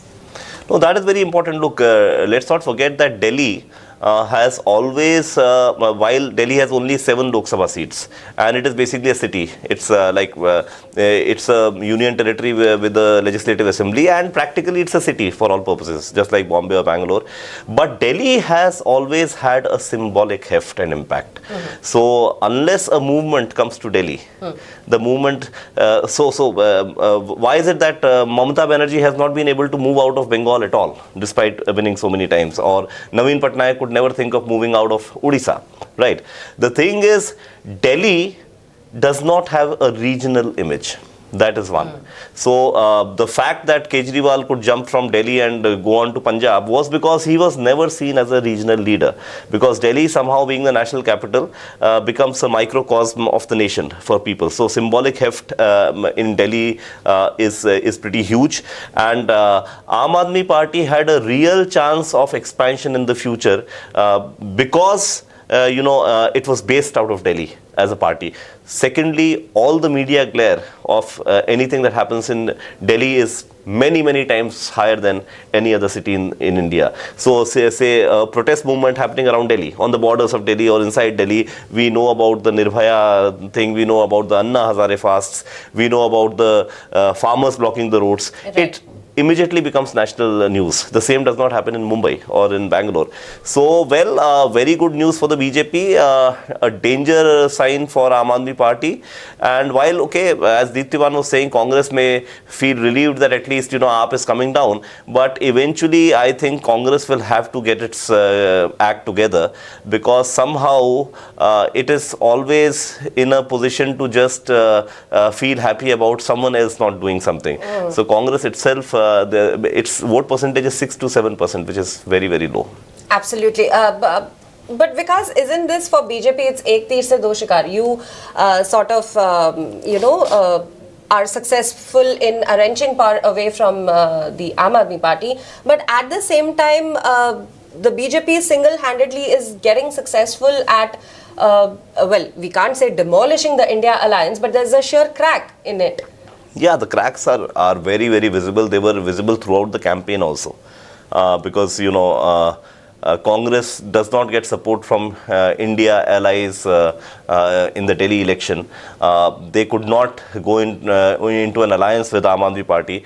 So the thing is, the India allies are pretty clear that in any relationship, the benefits should go both ways. So they have two priorities: one, holding their own in their states, they are all regional parties, and secondly, hoping that the Congress will pull off something at the national level. Now, time and again, the Congress is failing to do that. So India alliance, according to me, is practically as good as over, because any alliance, UPA, NDA in the past, could work only when the main national party has the heft of carrying the alliance to power or having a realistic chance to do so. Does the Congress even have a realistic chance of forming a government at the center? Even 4 years from now, I don't see that happening as of now. Right. Again, the numbers are at BJP leading in 41 seats and the Aam Aadmi Party trailing in 28 seats. BJP's Ashish Sood is leading in Janakpuri with 6,094 votes. Because at the same time, throughout the campaign, the Congress started off a little slow, and then obviously Rahul Gandhi and Priyanka Gandhi sort of muscled their way into amp up the power in campaigning. But with the BJP campaigning, how much do you think the Modi magic worked? Well, seems to have worked because, Narendra Modi, while he may not be able to always pull off victories in state elections, certainly even where the party does not have a leader, Modi being the national leader, yes, happens to fill that void. That happens very clearly. And this apart, if you see, now look at the Indian National Congress, for instance. Many people in Delhi that you talk to, there's a common sense in Delhi that Sheila Dikshit was a good chief minister. In fact, you will find even BJP supporters saying that Sheila Dikshit ke time pe kaam to hua tha. Correct. But the bad condition of the party is such that even if people would agree that they had a good chief minister in Delhi, they are not willing to give a chance to the Congress at all. So, right now, if you ask me, Modi's graph is very high. Over the last, if you look at the 11 years of Narendra Modi, what all changes has he brought to the BJP? The first change is that a party that was considered a party of the upper castes generally has heavily become an OBC, SC, ST party. Apart from retaining its upper caste base, they have undertaken several welfare measures. Because we are getting reactions from political leaders from the three parties. Let's hear what they have to say. But also, continuing in what you were saying before we listen to the reactions, is it possible, or is the narrative such that in the infighting of India alliance between the Aam Aadmi Party and the Congress, the BJP has sort of walked away with the cake? Well, not necessarily, because the Congress has been completely irrelevant. The fact is, it's not even that the BJP smartly divided the votes of the Aam Aadmi Party and the Congress. In fact, the Congress has not done well at all. So it seems that the sheer weight of the BJP has increased. And as I said, number of SOPs that Narendra Modi government went for, 80 crore people getting, free of cost 5 kgs of free of food grain, and many other such policies. This time, the only possible void was the middle class, which they have addressed this time. We can see that the celebrations have erupted in the party office of the BJP just a couple of hours ago or so, because the entire party office was wearing a deserted look. But it looks like all the band baja is out, and there's an atmosphere of happiness. People are jubilant that the BJP is currently leading in 43 seats, with the Aam Aadmi Party falling behind with 27 seats. And meanwhile, the one seat lead that the Congress has managed is now gone. Voting is still underway in 70 seats of the Delhi Assembly elections. Because continuing with what you were saying, it's not too early to celebrate now. I mean, it's almost evident that the BJP will be coming back to par after 27 years in the national capital. So continuing with what you were saying about the BJP walking away with the cake. Yeah, so basically it is addressing every constituency that it wants to address. The only thing that can now bring the BJP down is the whether it is sustainable in the long run to be addressing so many constituencies at the same time. But that apart, right now it is successfully addressing all the constituencies that it wants to address, and I think the BJP is stronger than it ever was. Despite the Lok Sabha, giving it a slight jolt, now every election seems to be turning its way. Absolutely. Also at the same time, because the third round in Kondli is undergoing, where Akshay Kumar has 2035 seats, Kuldeep Kumar has 18,564, and Priyanka Gautam is at 13,610. How do you see the Aam Aadmi Party moving on from now? Very difficult, because the point is they will have internal pressures, because they won't be in power in Delhi. They will also, now there's a kind of a power mismatch with Punjab in the hands of the Aam Aadmi Party, and Kejriwal not being there in Punjab, and the city that Kejriwal is in, the party is has not done well. Thirdly, of course, the kind of cases that they have been involved in, there'll be legal ramifications of this. So I don't know how the party is going to survive, because I think it had not yet developed a critical mass beyond Delhi and Punjab. So with Delhi going, now it's a very difficult task for Aam Aadmi Party. So now the sort of Hindi heartland looks complete to the BJP? Seems so. I don't see, we'll have to see Bihar, what happens in Bihar this time. But that apart, I think they have the entire Hindi heartland. Because Hindi heartland did give them a bit of a jolt in the Lok Sabha elections, but the Congress has not been able to capitalize on it at all. Absolutely. And now the Aam Aadmi Party sort of had an eye on Congress itself, because their vote share or their vote bank is almost similar. Yeah. So Aam Aadmi Party successfully replaced the Congress, and after its collapse, now who challenges the BJP in Delhi, we don't know. Right. So. Right. As we can see, there is an atmosphere of celebration. It's full-fledged celebration now in the BJP party office in Delhi. People are literally jumping with joy that the party is coming back to par in 27 years. Earlier we were listening to Ramesh Bidhuri talk about how the party has been at it during the campaign trail in trying to woo the voter base in Delhi. a lot of band baja barat, as you can see. A lot of people have gathered. Earlier in the day, it was deserted. It felt almost as if, there was no one at the party office. And I'm sure we'll shortly start getting reactions from BJP leaders of Delhi and at the center as well. Because Prime Minister Narendra Modi and Amit Shah all campaigned. What do you have to say for the high-stakes battle that just happened between the Aam Aadmi Party and the BJP? Well, it's clearly an advantage BJP, and not just that. Look at the hunger to win elections in the BJP. The fact of the matter is that they have tried so hard, their entire leadership, in a city which has only 7 Lok Sabha seats. Delhi is not important for the BJP staying in power at the center, not at all. But the BJP is the kind of, party, electorally speaking, that will leave no stone unturned. Even if a place has 7 seats, they will work as hard as if the city had 80 seats. So they have got this remarkable hunger to win every election. Absolutely. Now, the narrative will shift a little bit to Bihar also? Yeah, now Bihar is very crucial because in Bihar there was an outside chance of the opposition, being able to topple the BJP.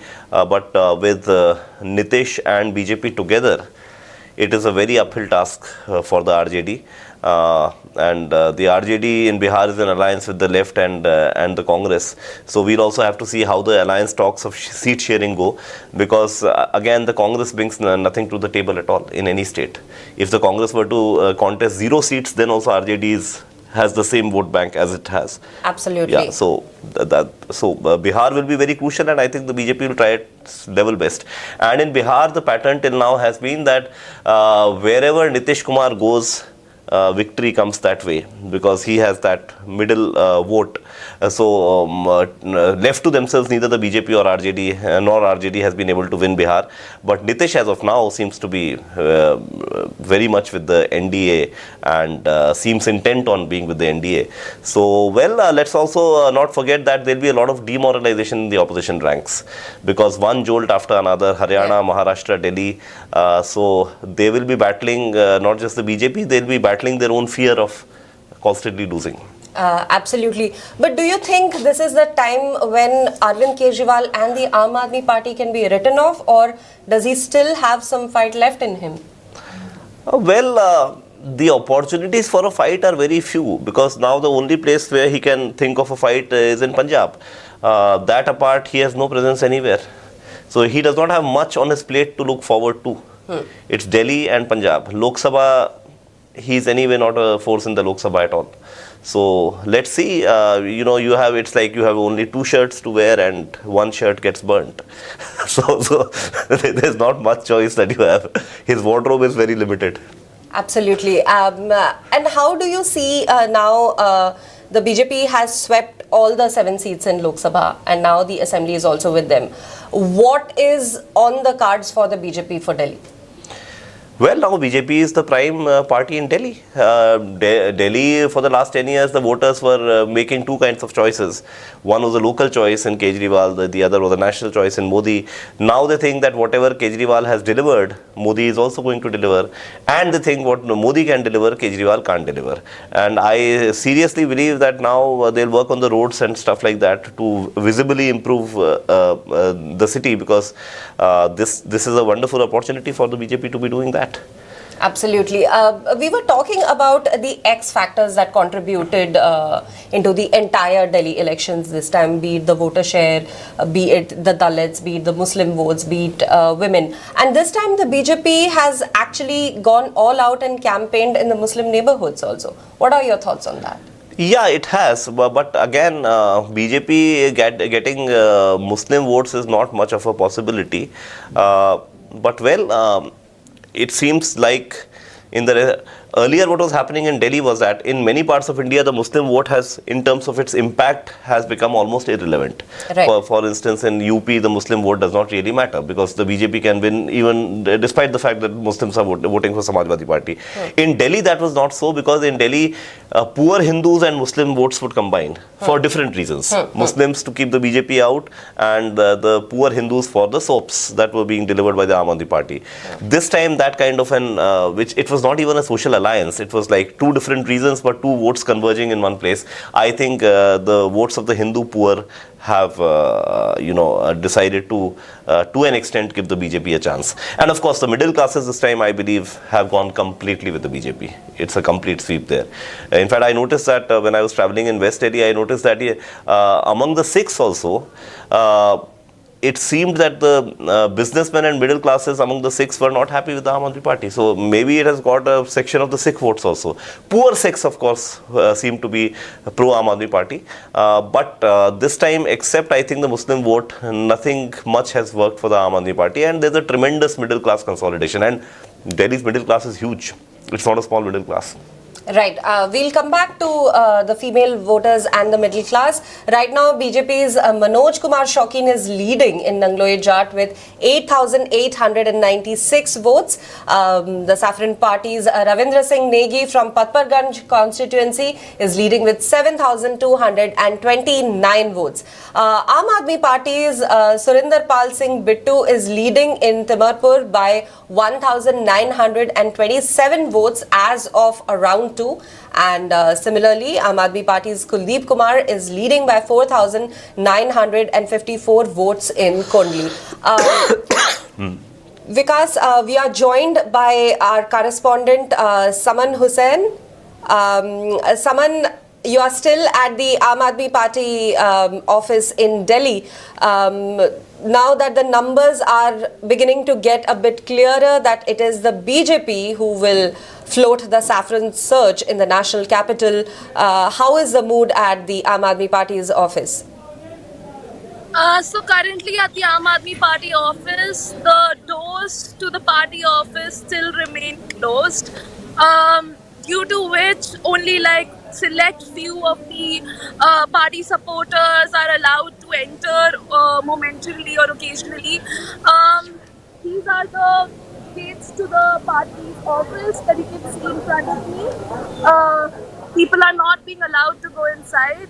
Outside there are few, party supporters who have gathered, and there was a momentary when, back when Arvind Kejriwal was leading by 250 vote margin for a few minutes, there were a few chants of Arvind Kejriwal, Zindabad. Is like the party supporters saw some hope that maybe the result might be reversed. But however, there's been a prolonged silence of sorts over here. There are few supporters that have arrived as compared to today morning. A few more supporters are starting to pour inside the outside the party office. So we'll talk to a few more supporters and ask them that what do they feel about the results and about the BJP taking the lead. So we have sir आप आम आदमी party के supporter हैं, अभी जो है जैसा result हमारे सामने दिख रहे हैं, तो उसके बारे में आप क्या कहना चाहेंगे? रिजल्ट नहीं है पूरे जो अभी तक, ये सिर्फ एक रुझान ही है। उनको खुश होने का मौका दिया जा रहा बीजेपी को। आम आदमी पार्टी की सरकार चौथी बार बहुमत से बनेगी, बिल्कुल बहुमत। अरविंद केजरीवाल जी मफलदारी फिर दोबारा चौथी बार आ रहे हैं। आपने वैसे पार्टी के लिए किस किस एरिया में कैंपेन किया? हमने अपने यहाँ उत्तर पूर्वी दिल्ली से आते हैं उधर से, तो हमने उधर से काम किया। सब जगह से हम लोग हमने वहाँ पे किया और वहाँ पे अच्छा रुझान है। सब जगह आम आदमी पार्टी को वोट मिलेगा। थोड़ा सा Right, Saman. We'll get back to you on the reactions from the Aam Aadmi Party office shortly.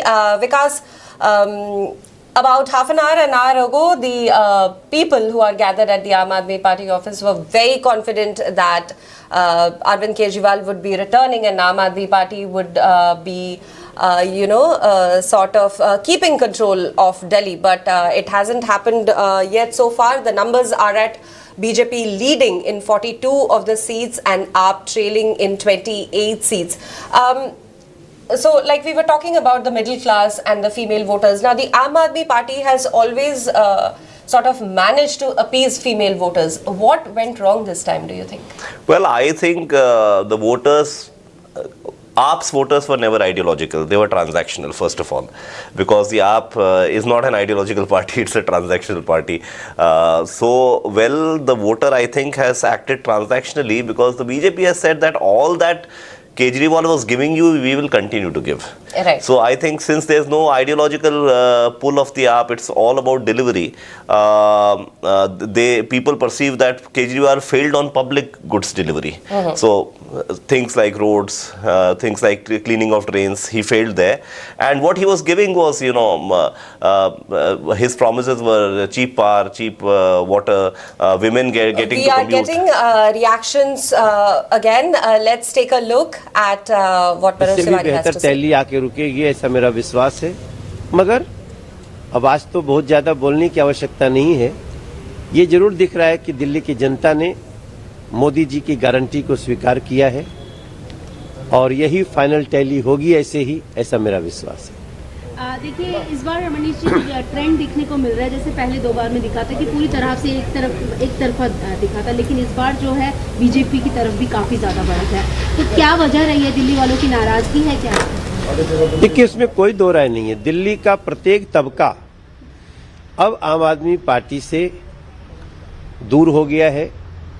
रुझान में वो दिख रहा है, एग्जिट पोल में भी दिख रहा था, और मुझे लगता है कि आज रिजल्ट वैसा ही होगा कि आम आदमी पार्टी ने जिस प्रकार से अकर्मण्यता दिखाई, जैसे उन्होंने जनता को तकलीफ दिया, स्वयं भ्रष्टाचार किया, शीश महल की प्रवृत्ति रही, तो आज जनता उसका रिजल्ट दे रही है और मुझे पूरा विश्वास लगता है कि अंत तक ऐसे ही रिजल्ट आएगा। एक और जो चीज देखने को मिल रही है कि अभी तक कांग्रेस का कहीं अकाउंट खुलता हुआ नहीं दिख रहा है इस बार।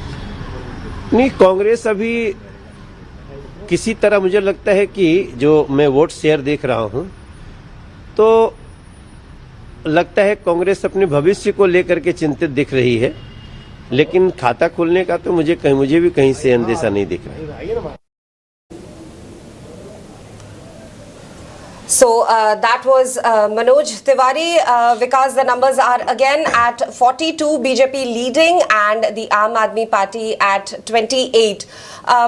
Because also the fact that you were talking about the female voters not being very impressed with Arvind Kejriwal this time.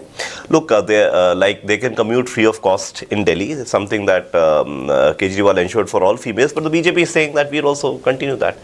So the thing is, the BJP is willing to continue, at least it has said, it is willing to continue all that Kejriwal gave. So perhaps people thought, okay, Kejriwal is anyway more of a transactional politician, not an ideological one. So since we have no ideological affinity with Kejriwal, if the BJP is willing to continue the same thing, why not? And perhaps they believe, and perhaps it might also be true, that BJP will try to make some visible changes in Delhi, for example, repairing of roads, etc. So the problem, when you are transactional, you can get votes, but the problem with being transactional is that anyone is free to transact with voters in the same way. Right. Also talking about the Dalits, how do you think that they have swayed this time? Well, I suspect that the BJP would have done reasonably well among Dalits, right? Let's face it, BJP's votes among Dalits have seen a clear increase over the last 10 years, and now they have a distinctive Dalit vote bank also. So, and secondly, all the welfare measures. The thing is that, let's face it, in one sense, in terms of welfare measures, Modi has been ahead of many prime ministers in the past. Of course, we don't know how long that is sustainable, because the state also needs revenues from somewhere. You can't just be giving things, what the prime minister himself called Revdi at one point of time. But then that makes them win the elections. So, apart from Muslims, I think almost every group, at least in North India, Central India, Western India, now Eastern India, almost every group is open to doing business with the BJP. Of course, in Jharkhand, they did not do well among tribals. But that apart, in most places, I think caste is no longer a kind of an impediment to the rise of the BJP. It was an impediment maybe 15 years ago. Now it is not. Right. Also, I know it might be a little early to ask this. Who do you think the BJP might put forward as its potential for the CM candidates? Well, we'll have to see, because, BJP CMs are not predictable faces at all, as we know. We could not even predict who would be the chief minister of either Haryana or of Rajasthan or of Chhattisgarh or of Madhya Pradesh. Maharashtra alone was a predictable case in Devendra Fadnavis, but that was also partially because it's a three-way alliance in Maharashtra, and two of the allies are very seasoned political minds, Ajit Pawar and the other one. So the thing is, in Maharashtra, the BJP, in order to run that coalition government, needed to have a seasoned politician, which was Devendra Fadnavis. In Delhi now, I don't think they need much of it. So it could be Virendra Sachdeva, or it could be Manoj Tiwari, it could be, I don't know, it could be someone we have not expected at all. So we'll have to just see. Because anyway, the Delhi CM does not have too many powers. So, to be very frank, because it's the LG in many cases is more powerful than the chief minister in Delhi. So that has always been the power conundrum in Delhi. Yeah. Absolutely. So we'll have to wait and watch as to who the BJP pitches forward as its CM case. If it gets through with all the numbers, it has already breached the magic mark. Yeah, it is ahead. 36. Even on the Election Commission website, it is showing something like 42 leads for the BJP, and the vote percentage difference is also increasing. So Aam Aadmi Party is now down below 43%, and the BJP is almost at 48%, which means it's like a 5 percentage point lead that the BJP has. Absolutely. We are also joined by another of our senior journalists, our head of political bureau, Manoj. Manoj, the numbers are still trickling in, but it looks like there is a clear sort of a lead for the BJP with 42 seats and the Aam Aadmi Party at 28. The numbers have been stuck so far at this for quite some time now. What are your thoughts this morning? No, it's the BJP which suffered some sort of a setback in the Lok Sabha elections. Their numbers came down from 303 to 240. After that, it's kind of a comeback for the BJP. If you look at BJP's performance from a national point of view, they managed to win Haryana, then Maharashtra. Now, if they manage to win Delhi, where they were out of power for 27 years now, it will give them a major boost, especially since Bihar, a key Hindi heartland state, is going for elections later this year. And next year you have a string of elections in Kerala, West Bengal, Assam, Tamil Nadu. The BJP is not really a big player in Kerala and Tamil Nadu, but of course they will fancy their chances in Bengal, and they would like to retain power in Assam. So from a BJP point of view, it's a big boost after the 240 setback. The larger message being that the BJP is invincible electorally. A victory for the AAP would have helped the opposition, craft that narrative that the BJP is on a decline. Maharashtra was a blip. The Congress and the other opposition parties have already, come out and alleged that there were electoral irregularities and all. Haryana, the Congress can of course say that its house was not in order. But if the numbers that we are seeing now, if those numbers hold and the BJP manages to make a big comeback in Delhi, it will be a big boost for the BJP. At the same time, I want to ask you that it's it was a very much high stakes battle for the Aam Aadmi Party, but now it seems as if Arvind Kejriwal and the party itself, in the place that they had actually begun from ground zero, they are falling flat. What do you think is a road ahead for them now? They're still in power in Punjab, so you cannot write off the AAP. But from a conventional political point of view, both the BJP and the Congress, we cannot say what the AAP will think, but from a Congress and BJP point of view, they would argue that AAP is largely, a volunteer driven party. It's not a cadre, an organization driven party. So the Congress, of course, would believe that once it is out of power in Delhi, it may not be able to sustain, out of power for 5 long years, especially given the corruption charges against almost all the top leaders of the Aam Aadmi Party. So we'll have to see how the AAP manages to sustain, as a force in Delhi. They still have a huge support base. As we can see the numbers, they have 42-43% votes they still have. So how they sustain as a force in Delhi? They are also in power in Punjab. So it's not that you can write the AAP off completely. But once it is out of power, the volunteers may vanish without an organization across the city. It may find it difficult to sustain in Delhi. Right. In the bigger context of things, talking about the India alliance, now Akhilesh Yadav himself came to support Arvind Kejriwal. Mamata Banerjee sent Shatrughan Sinha to campaign for Kejriwal. Now, the fissure in the India bloc is very evident. We have been talking about this since the Lok Sabha polls. We talked through this during Haryana and Maharashtra as well.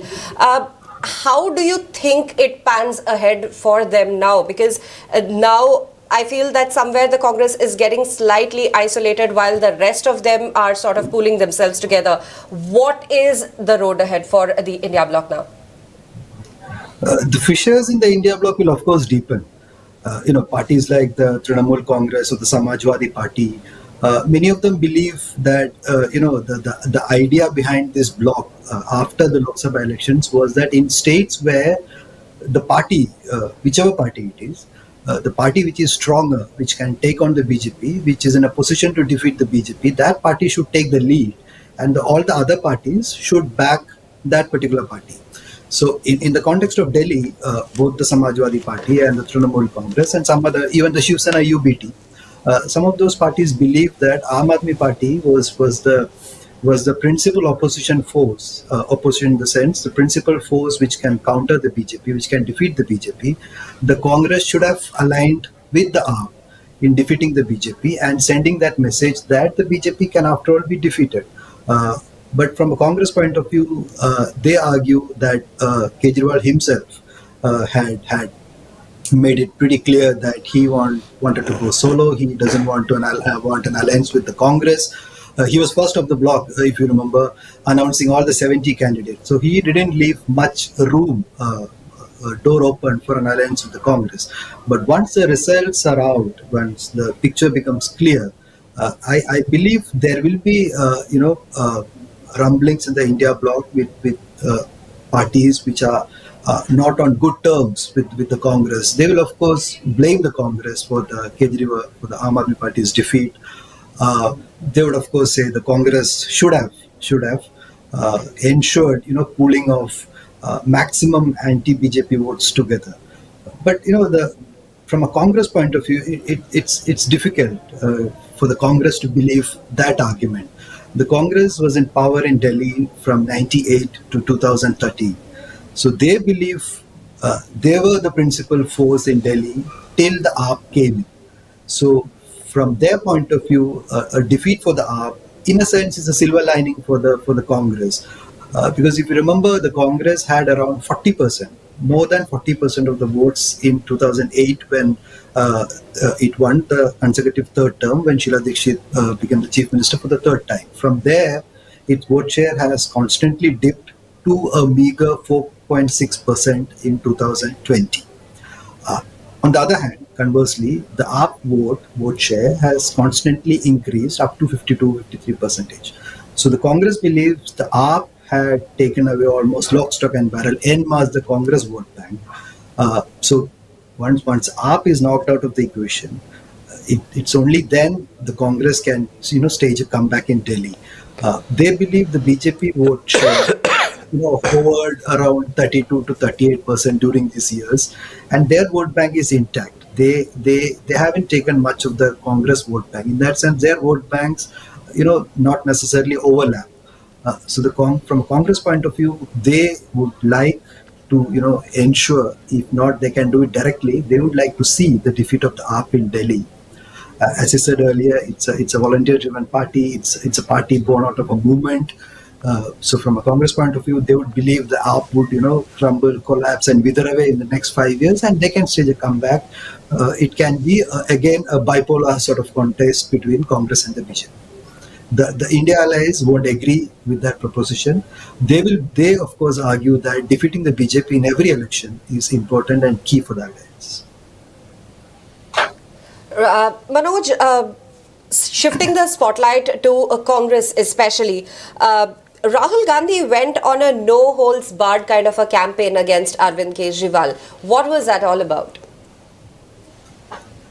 There is no love lost between Rahul Gandhi and Kejriwal in that sense.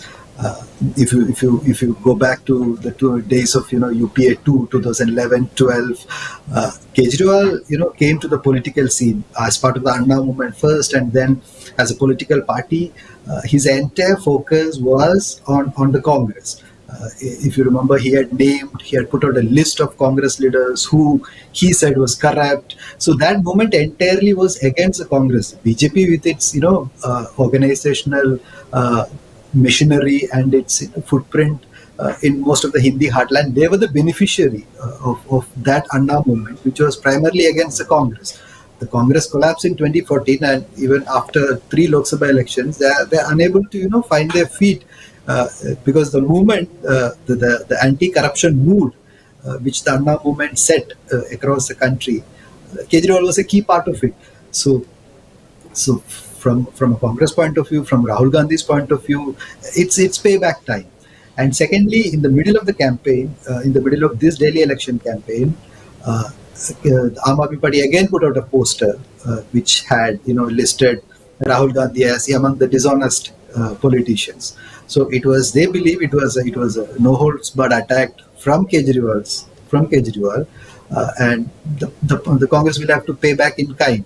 So if you see Rahul's campaign, the first rally which he addressed in Delhi, it was not he spoke against, of course, Aam Aadmi Party and its governance model. He spoke about the Sheila model, but he did not attack Mr. Kejriwal personally.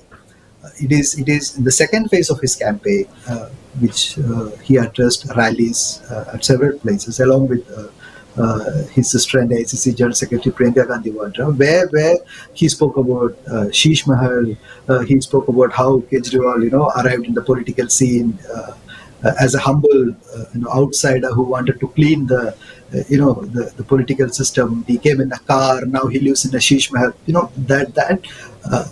That personal attack came in the second phase of his campaign.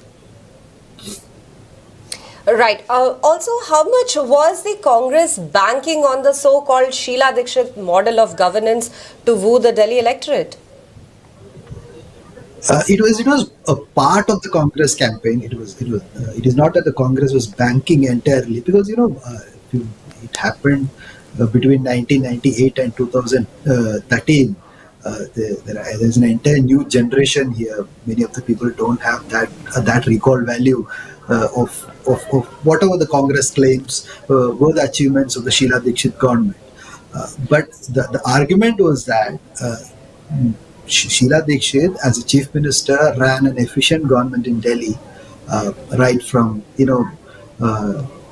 transforming the Delhi's infrastructure, the seamless transition from petrol and diesel to CNG, the public transport system I'm talking about, the reforms in the electricity, the power generation and power distribution sectors, the Sonia Viha water plant and all. So she had some, even the Delhi Metro, for pushing the expansion of Delhi Metro in Delhi. So it is not that she had not done much. The Congress always lacks, a credible governance model to highlight. Even before Narendra Modi became the Prime Minister, there was this buzz across the country about a Gujarat model, and Kejriwal has successfully highlighted a Delhi model. The Congress, despite being in power in many states over the years, they never managed to showcase a model. It's because of how the party is structured. They cannot, because of the internal rift and internal fights, they cannot give credit to one leader and highlight her model. So they could not never highlight a governance model, a Congress model. So this Sheila Dikshit and her governance model was one part of the campaign where the idea was to bank on the nostalgia factor, but it's a completely new generation who is voting in Delhi, who have seen Kejriwal for 2 consecutive terms. If you add on from 2013, it's like 12 years of Kejriwal government. And since 2014, there is 11 years of Modi government. So it's difficult for the Congress to hark back on a governance model which was there a decade ago. But of course, it was part of the larger campaign that the party deployed in Delhi. Right. Adding on to that, Vikas, do you think that the Sheila Dikshit model of government was being banged upon by the Congress to sort of impress the electorate that, this could come back because she was the iconic, exemplified chief minister for Delhi? Not much. There's a structural problem with the Congress, I think, which is that the Congress as a party looks towards a high command, that is the Nehru Gandhi family. So till the party is in power at the center, they can always say that they could say that Sonia Gandhi was instrumental in the passage of this and that bill, food security, all that, because that time they were in power. Now once they are not in power at the center, the Congress is not structured in such a way that some leader might be highlighted saying, oh, such a great leader who is outside the family, right? So Sheila Dikshit is outside the family, Amrinder Singh was outside the family.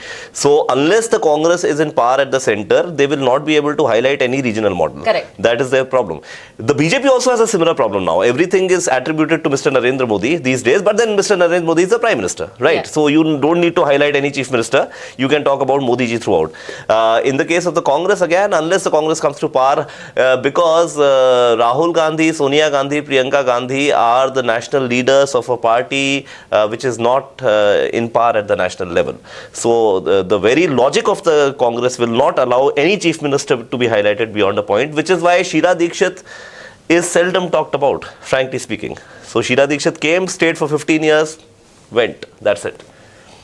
So, of all the constituencies that the BJP was fighting in for Delhi elections, which 3 were you looking forward to the most? You can't choose Kalkaji, New Delhi and Jangpura.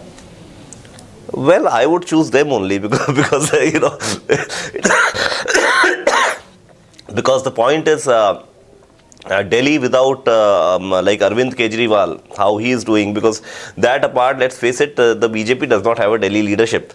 They will now acquire a leadership because the man who becomes chief minister or the woman who becomes chief minister of Delhi, whoever that person is, will then start becoming a leader. So far as Delhi is concerned, after Madan Lal Khurana and Sahib Singh Verma, the BJP has not had a leader, not even one. And last 10 years, Kejriwal was running away with everything in Delhi. So, well, I would say this election was about what happens to Kejriwal and the BJP, but the BJP, a faceless BJP. Now the BJP will begin to acquire its faces in Delhi. It's funny enough because, they started the campaign, like you mentioned, with no face. and then they still managed to pull through, because Aam Aadmi Party, I agree that they don't have a second chain of command, but they had faces. They had major faces, and as you can see that Aam Aadmi Party office party workers are celebrating in the office, even though the party is trailing at 29 and the BJP is leading in 41 seats. But coming back to that for a party like BJP to not have a face and still gain majority in a state like Delhi, what does that say about the entire campaigning machinery and the election strategy of the party? They have got a solid campaign machinery, there's no doubt about it. Secondly, they were relying on the name of Narendra Modi here, which they have done in many elections, sometimes successfully, sometimes unsuccessfully. There's an additional advantage, let's not forget that the Prime Minister also stays in Delhi. He's also residing in Delhi, and he's also a Delhi resident. Yeah, precisely. And at the same time, the LG has disproportionate powers in Delhi. So Delhi is not even a full state. So the face of Narendra Modi could work in a small place like Delhi. That's no problem at all. And now they will have to think. They'll have to think of several equations. Would they want a Purvanchali as chief minister? Would they want a Punjabi as chief minister? Would they want a Jat as chief minister? Or maybe someone who's OBC, SC or ST? So now it'll the game begins for the BJP in Delhi now, because after, as I said, Madanlal Khurana and Sahib Singh Burma, even Dr. Harshvardhan was not a big leader, so he was associated with Delhi, but the typical Delhi leaders were Madanlal Khurana and Sahib Singh Burma. Absolutely. Also the fact that, Aam Aadmi Party workers are celebrating, but it's been a major defeat from them, given that this was where they came from. This was at ground zero. Yeah, it is a major defeat. It is a major defeat. And they had already lost the middle classes in the last few years. This time, it seems that their vote bank among the poor is also stretched. So, losing Delhi is a big jolt for Aam Aadmi Party. It does not have too much on its plate in terms of spread as of now. So they'll have to, Kejriwal himself will have to think of his position in the party now. Correct. Now the Aam Aadmi Party's Anjana Parsha is leading by 11,181 votes in the fifth round, and Arvind Kejriwal is leading, but only by 386 votes. Very slim margin, but... This was a man who had defeated Sheila Dikshit by, if I remember correctly, 25,000 votes in the first election. So it's a big fall from there. And how the mighty have fallen, be it Sheila Dikshit or now Arvind Kejriwal, the numbers are still trickling in, and he's leading by a slim margin, and it remains to be seen if he can, clinch New Delhi, or that goes away from his grasp. Apart from these numbers, we have BJP's Tarvinder Singh Marwa leading with 1,314 votes from Jangpura. That's another constituency that you were looking forward to. Imran Hussain of Aam Aadmi Party is leading by 1,647 votes in Balimaran, where round 4 of counting is currently underway. We can see the party office of the BJP. There's a lot of hustle and bustle. People were celebrating outside. I'm sure all the political leaders will start streaming in after a short span of time. You can see that there are a lot of people who have gathered, and I'm sure there will be sweets and jalebis and laddus like they had during Haryana and Maharashtra. I'm sure they'll start trickling in soon. Similarly, Babarpur, the status is at around 6. In Krishnanagar, BJP's Anil Goel is leading by 5,786 votes. Overall, Vikas, how do you see that these elections, be it election after election, now we had, sort of for a Lok Sabha, when the exit poll numbers had come out, we had trashed them saying that, they don't stick. But this time you think that the exit poll numbers have stuck? The pollsters and the political strategists seem to have called it right. Now, by how much remains to be seen, but it seems to stick this time, do you think? Yeah, because I think BJP is well above the 50% mark, and it is likely to remain so, because at 36 it forms the government, it's around 41. So unless there's a big shift in 4 to 5 seats, the BJP is clearly above the halfway mark. Right. In terms of the class divide that Delhi has, we have been talking over and over and over about the middle class, and then there is the unprivileged section of the society as well. Now, the Aam Aadmi Party was targeting both of them, you know, to sort of come across as this party that cares for these people and as a party for these people itself. But do you think that it has sort of not played in its favor anymore? Yeah, I think there's also a wariness with the Aam Aadmi Party, right? And there is a voter fatigue. Voter fatigue is clearly there, and the complaints were ubiquitous that, you know, Delhi infrastructure is crumbling. That was a complaint. The middle class now dislikes Kejriwal. It is perhaps also because Kejriwal contested against Modi, right? So in that sense, between Modi and Kejriwal, somehow the middle class has been firmly with Modi, and for the first time now, middle class for the first time has a reason to be pro-Modi, because this time there's an income tax relief that has come after 10 to 11 years. So yeah, and of course, Kejriwal started as a middle class leader only. The corruption plank that he started with, I think, there also his reputation has been badly sullied. Because so many cases against, so many leaders of the party. So, well, purely transactional politics, I think, has a limited shelf life. That is what the Delhi election results are showing, because he was just trying to rely entirely on transactional politics, which does not seem to have worked in his favor. And if the BJP simply continues the sops that he was offering, then the BJP is well in the game. Right. Also, at the same time, Vikas, we spoke about the Dalits, we spoke about the Muslims, we also spoke about the female voters. How do you think that the vote share has sort of helped BJP? As in which section are you saying, which among which? Look, overall. Yeah, I think it has in terms of turnout also, and in terms of men-women share also. I think it is, apart from Muslim votes, I think they have done pretty well. Middle class, I'm sure they have maxed fully, and the business community. And in others, it is competing with Aam Aadmi Party in the other sections, because 47-48% vote share is pretty decent. Almost half of Delhi has voted for the BJP.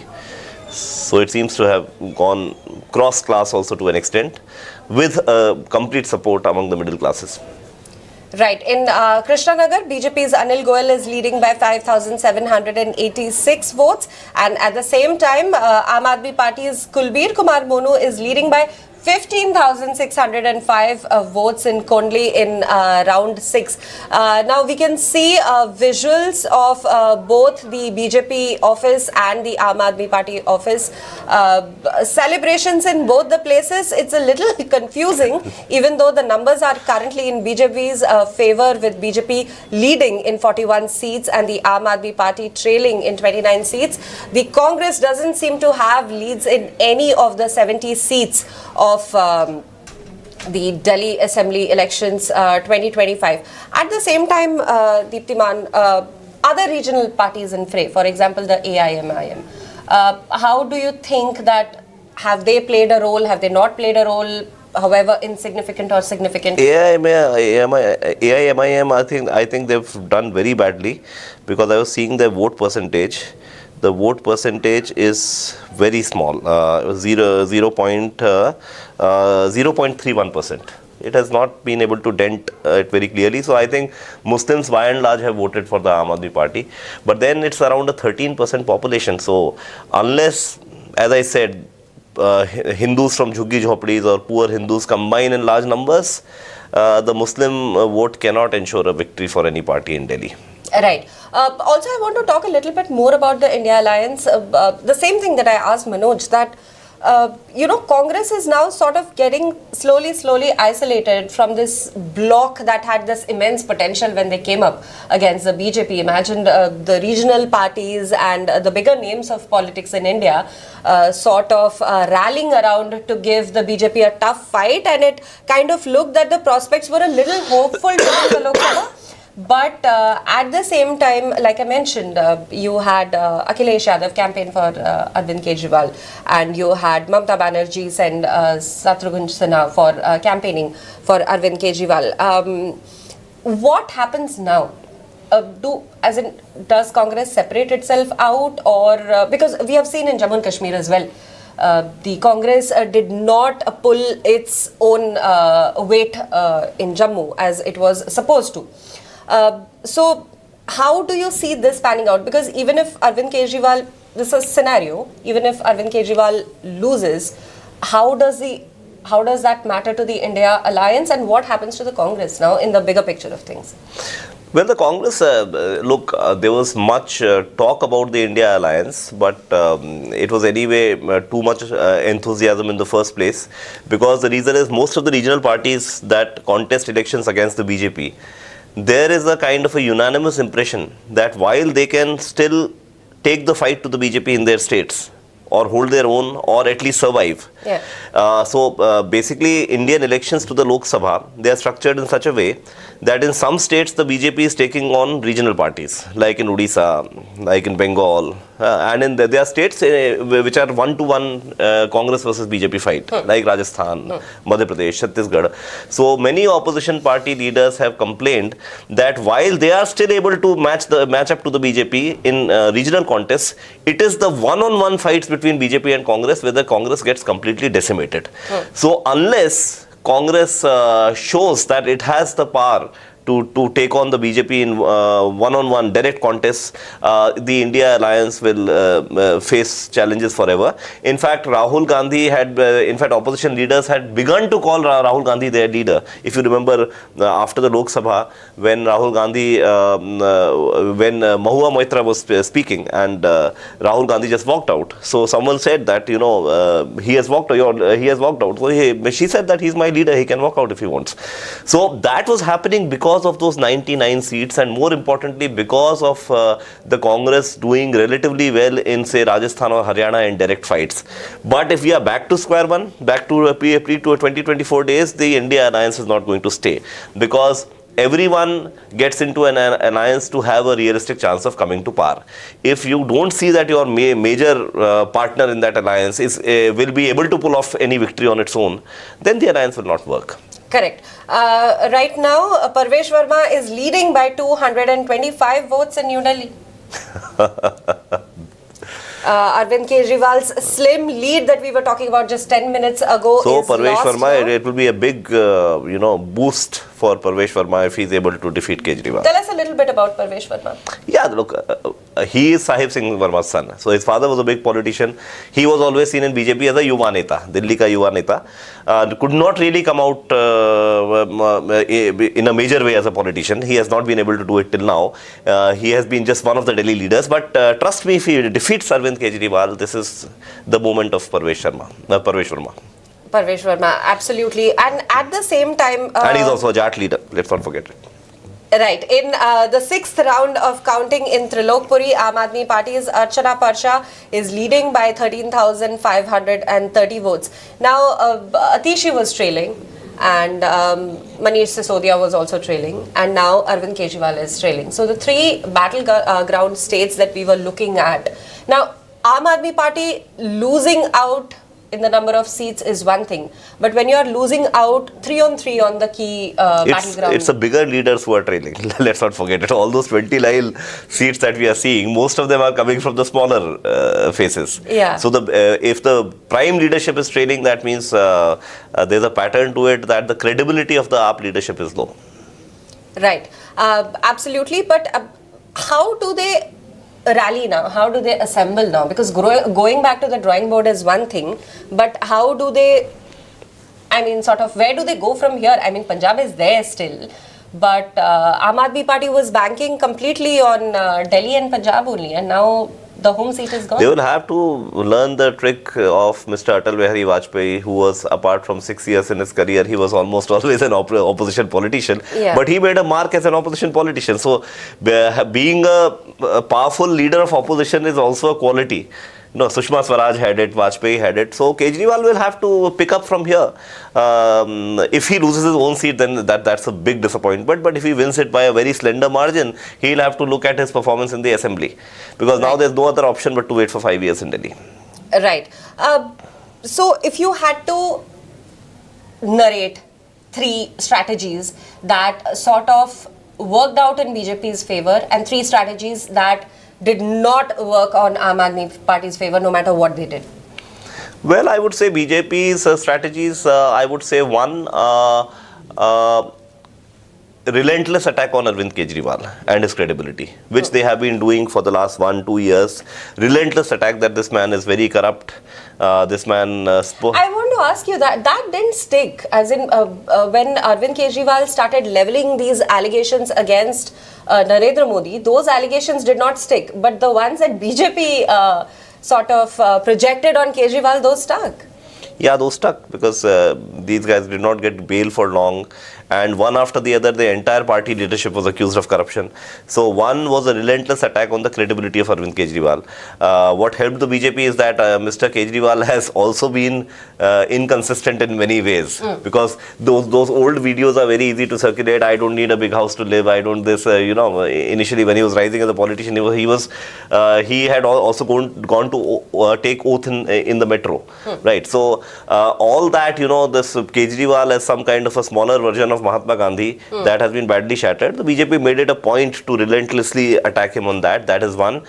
Second, while attacking him, they continued saying that whatever sops you are getting, freebies you are getting, they will continue. So they ensured that welfare measures do not become the plus point of Kejriwal. And third, the most important, which was not part of the campaign per se, was the middle class bonanza in the budget, because while the middle class is pan-Indian, but Delhi has a disproportionately high percentage of middle class people by Indian standards, and the middle class was voting for Mr. Modi even without getting anything from him.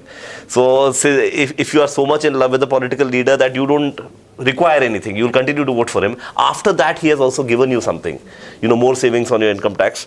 So these 3 strategies have worked pretty well. So they have consolidated the middle class entirely. They have hurt the credibility of Arvind Kejriwal, and they have said that we will continue the welfare measures of Arvind Kejriwal.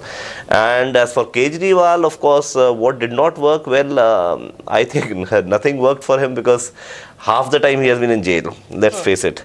So even the time that he has been able to spend outside jail in the last 1 or 2 years is very limited. So that is one. Second, losing chief ministership again was a dent. He had to make Atishi the chief minister. And third, I think one narrative that became ubiquitous on the ground was that basic governance in public governance is extremely weak. So that was a common complaint. नालियाँ साफ नहीं हो रही हैं, कूड़े के ढेर लगे हुए हैं, सड़कें खराब हैं. So I think that did not go down well with people. Absolutely. Vikas, thank you for talking to us. And so far, the numbers stand thus. Counting is still underway in 70 seats of the Delhi Assembly polls. BJP is leading in 41 seats. The Aam Aadmi Party is trailing in 29 seats. And the Congress Party is yet to open its account. Let's take a look at all the jubilation that is happening in the BJP party office, and incredibly so in the Aam Aadmi Party's office. Let's take a look.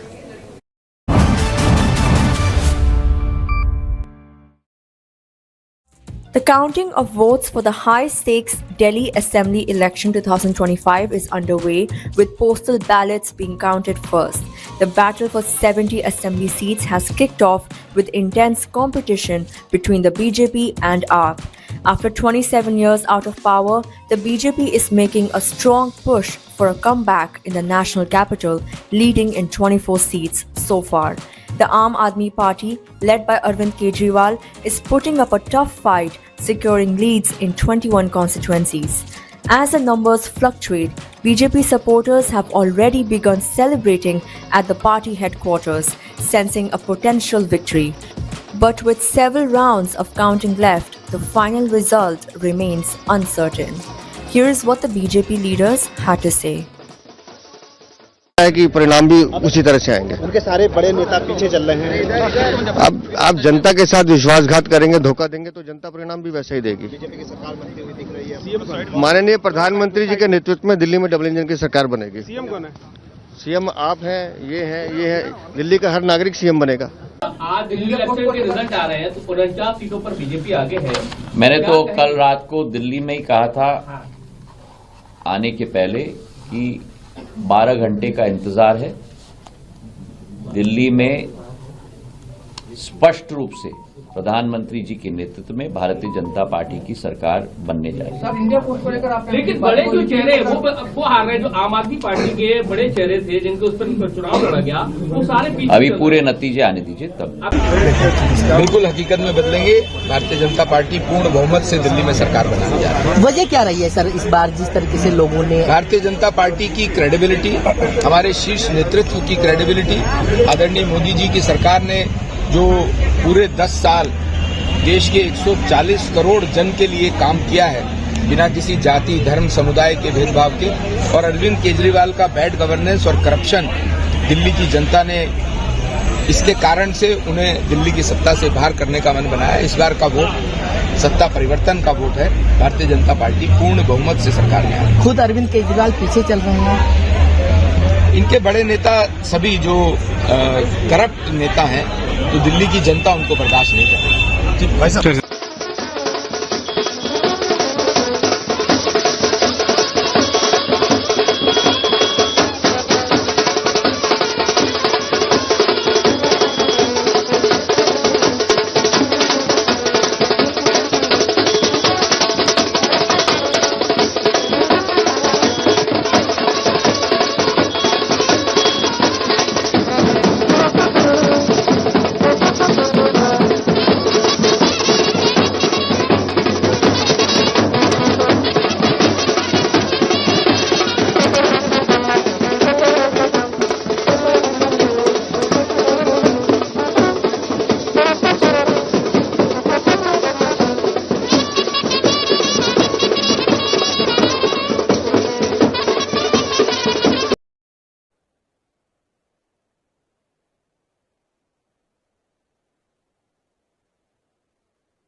पहली प्रतिक्रिया क्या है? रुझान का हम स्वागत करते हैं, लेकिन परिणाम की प्रतीक्षा भी करेंगे। हमारा मत पहले दिन से है कि दिल्ली में लोगों ने भ्रष्टाचार के खिलाफ वोट दिया है। ये चुनाव good governance versus bad governance था। दिल्ली में जिस तरह के हालात थे, गंदा पानी, टूटी हुई सड़कें, साफ सफाई की बुरी व्यवस्था, यमुना का प्रदूषण, करप्शन, जल बोर्ड का, शराब घोटाले का, शीश महल का, तो ये अरविंद केजरीवाल का वो गवर्नेंस मॉडल था जिसे दिल्ली की जनता ने नकारा है। और एक मॉडल माननीय प्रधानमंत्री जी का है जो गुड गवर्नेंस का मॉडल है, जिसमें दिल्ली में जो हमने काम किया, पूरे देश में जो काम किए उसको पूरे देश की जनता सलाम करती है। तो मुझे लगता है दिल्ली ने गुड गवर्नेंस को चुनने का मन बनाया है और मुझे लगता है परिणाम भी इसी दिशा में जाएंगे। फिलहाल जिस तरीके की परिस्थितियां देख रही हैं, बड़े चेहरे हैं आम आदमी पार्टी के, ये सब बड़े चेहरे चुनाव हारेंगे क्योंकि इन्होंने जनता को धोखा दिया है, विश्वासघात किया है और जनता भी इनको वैसे ही परिणाम देगी। आगे पीछे का खेल चलेगा जब तक काउंटिंग चल रही है, लेकिन हमारा मानना यह है कि ये जितने भी अरविंद केजरीवाल, मनीष सिसोदिया, आतिशी मार लेने, ये सब करप्शन के चेहरे हैं, भ्रष्टाचार इनके कारण हुआ है। तो मुझे लगता है इन कारणों को जनता माफ नहीं करेगी।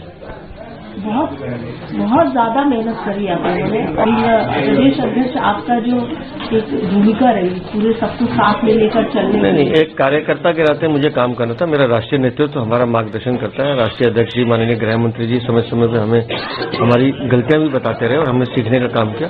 सभी कार्यकर्ताओं का कलेक्टिव एफर्ट्स है जिसका आज परिणाम दिख रहा है। हालांकि अभी बहुत कुछ कहना बना रहे हैं, बहुमत कैसा महसूस फीलिंग क्या है इस समय? एक बच्चा जो एग्जाम देता है वो अच्छे परिणाम की प्रतीक्षा करता है, मैं उसी प्रतीक्षा में हूँ। Thank you. AAP chief Arvind Kejriwal is trailing behind BJP's Parvesh Sahib Singh in the first round. Postal ballots are being counted at the moment and the AAP continues to be behind the BJP. While the BJP leads in 32 seats, AAP is at 25 and Congress lagging behind at 1. BJP sitting MLA OP Sharma is currently leading in East Delhi's Vishwas Nagar constituency. The BJP continues to extend its lead. Meanwhile, these are just postal ballots that are being counted at the moment and should not be considered as final numbers. Here is what AAP leaders said on the results. लेकिन मैं ये कहूंगा कि हम प्रचंड बहुमत से सरकार बनाने वाले हैं, हम पूरी तरह से कॉन्फिडेंट हैं और ये कोई आम चुनाव नहीं था।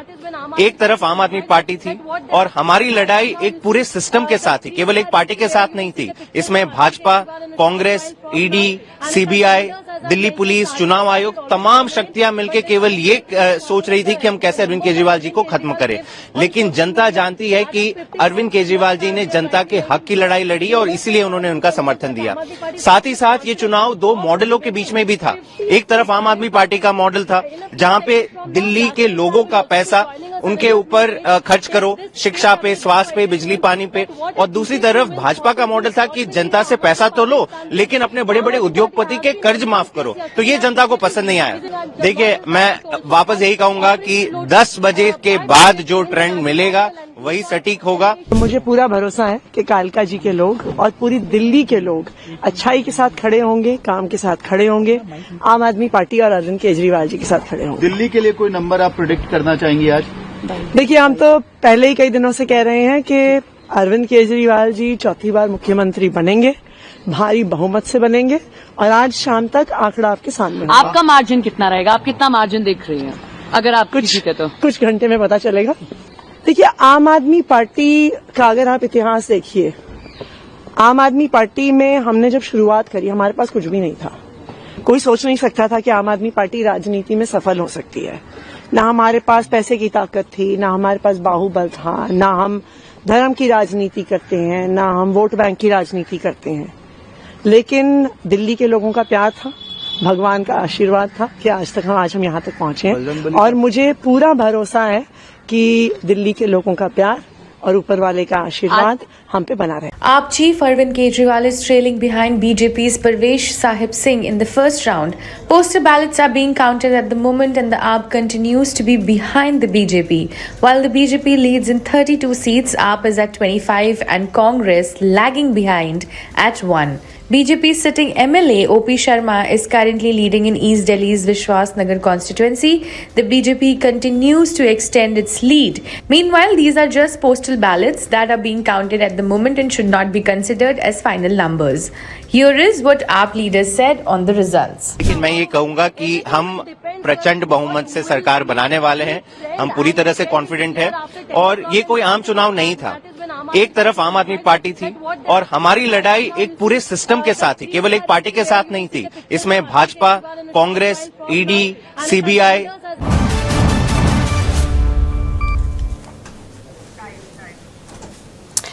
Hello, welcome back everybody. Now we have Deeptiman Tiwari here with us again and we will be talking about the Purvanchali voters. A lot of talks were there about how they will sway the votes.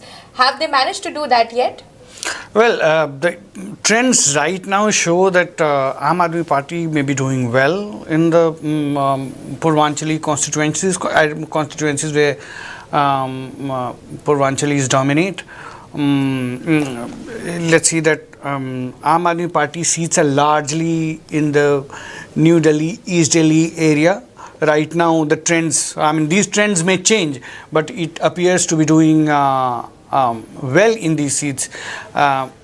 Let's also remember that Aam Aadmi Party gave more seats to Purvanchali candidates compared to other parties. Both the BJP and the Congress. The BJP, which has been wooing the Purvanchali votes for a long time and does well in the Purvanchal belt of the country, Delhi Assembly gave only 4 to 5 seats to Purvanchali candidates. So these are still initial trends, and probably we will see how things move.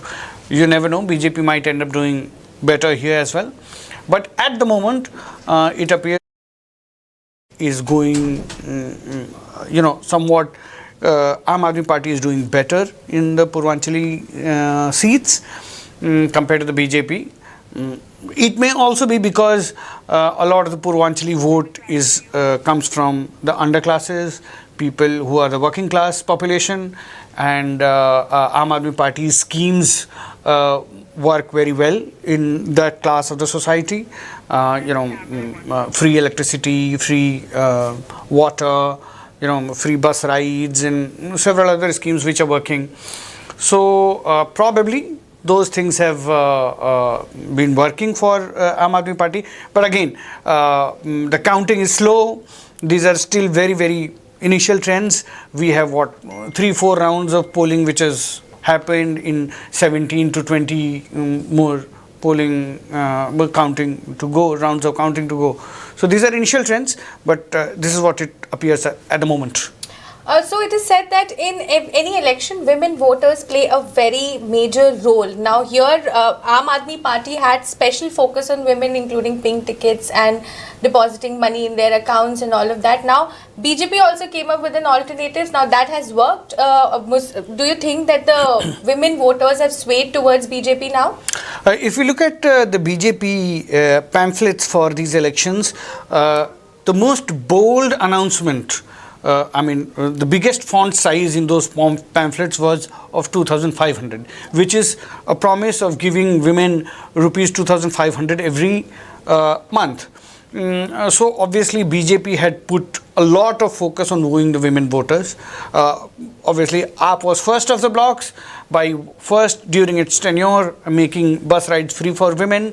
Then ahead of elections, starting a registration campaign for women to be given rupees 2,100 every month. And so all parties, even Congress promised 2,500. So everybody was wooing women voters.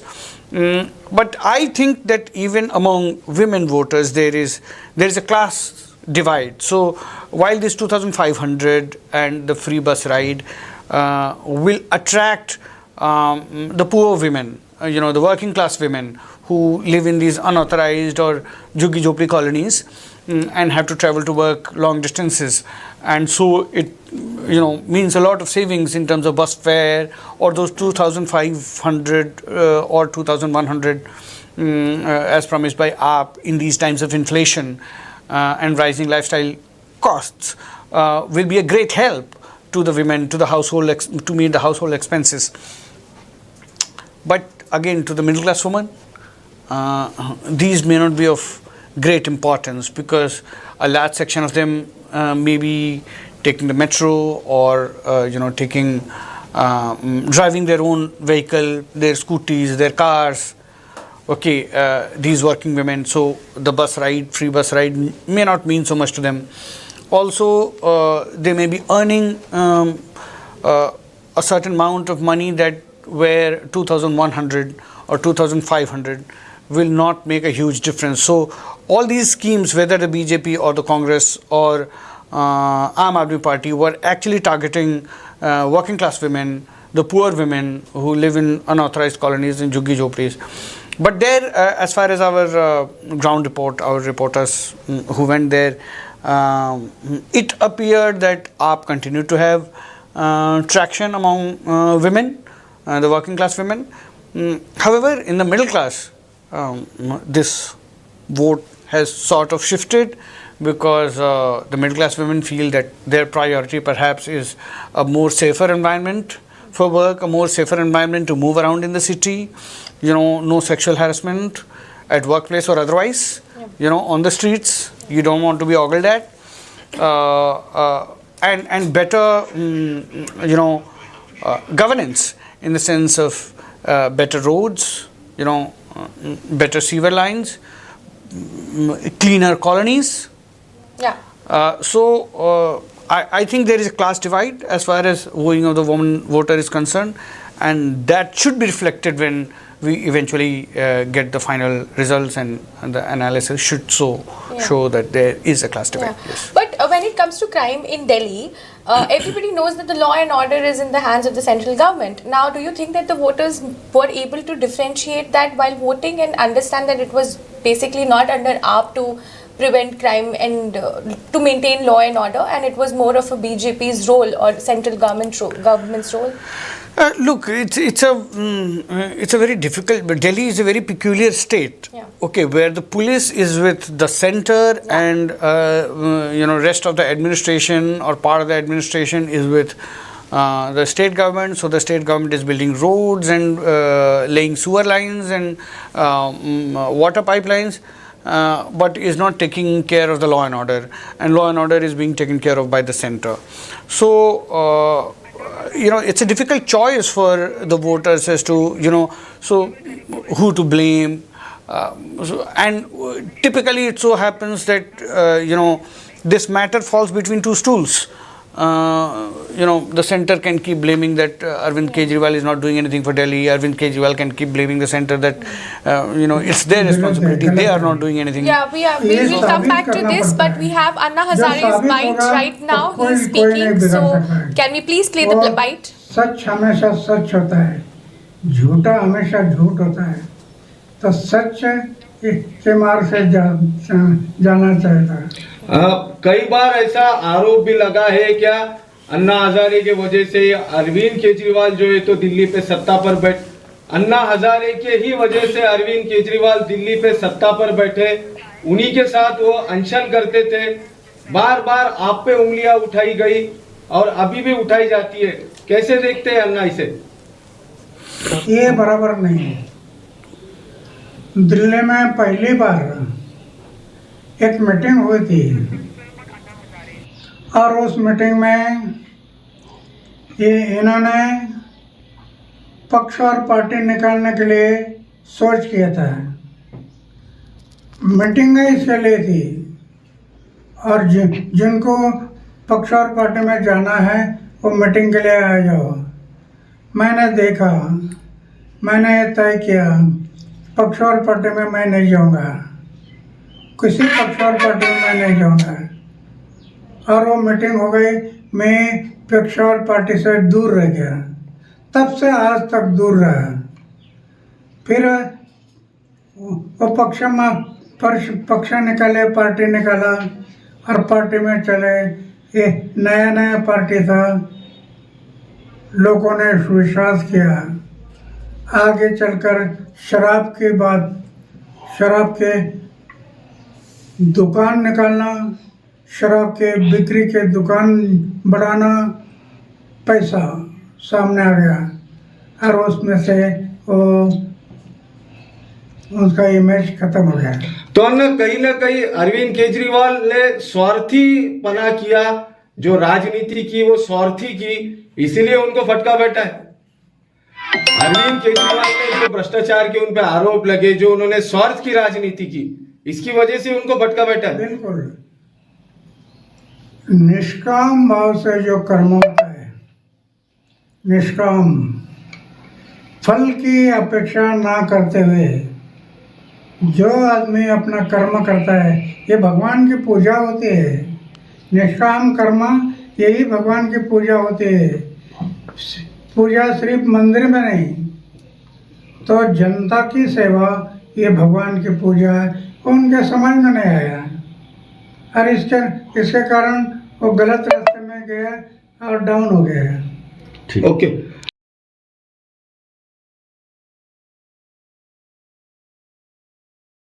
Hazare is actually saying that Arvind Kejriwal को बिना फल के काम करना चाहिए, फल की चिंता किए बिना काम करना चाहिए था। And you know that he introducing Arvind Kejriwal, Anna Hazare had a key role in introducing Kejriwal. Now, what do you think? Where this is coming from? Kejriwal, did he actually, Anna Hazare going against Kejriwal right now is a big statement coming from him.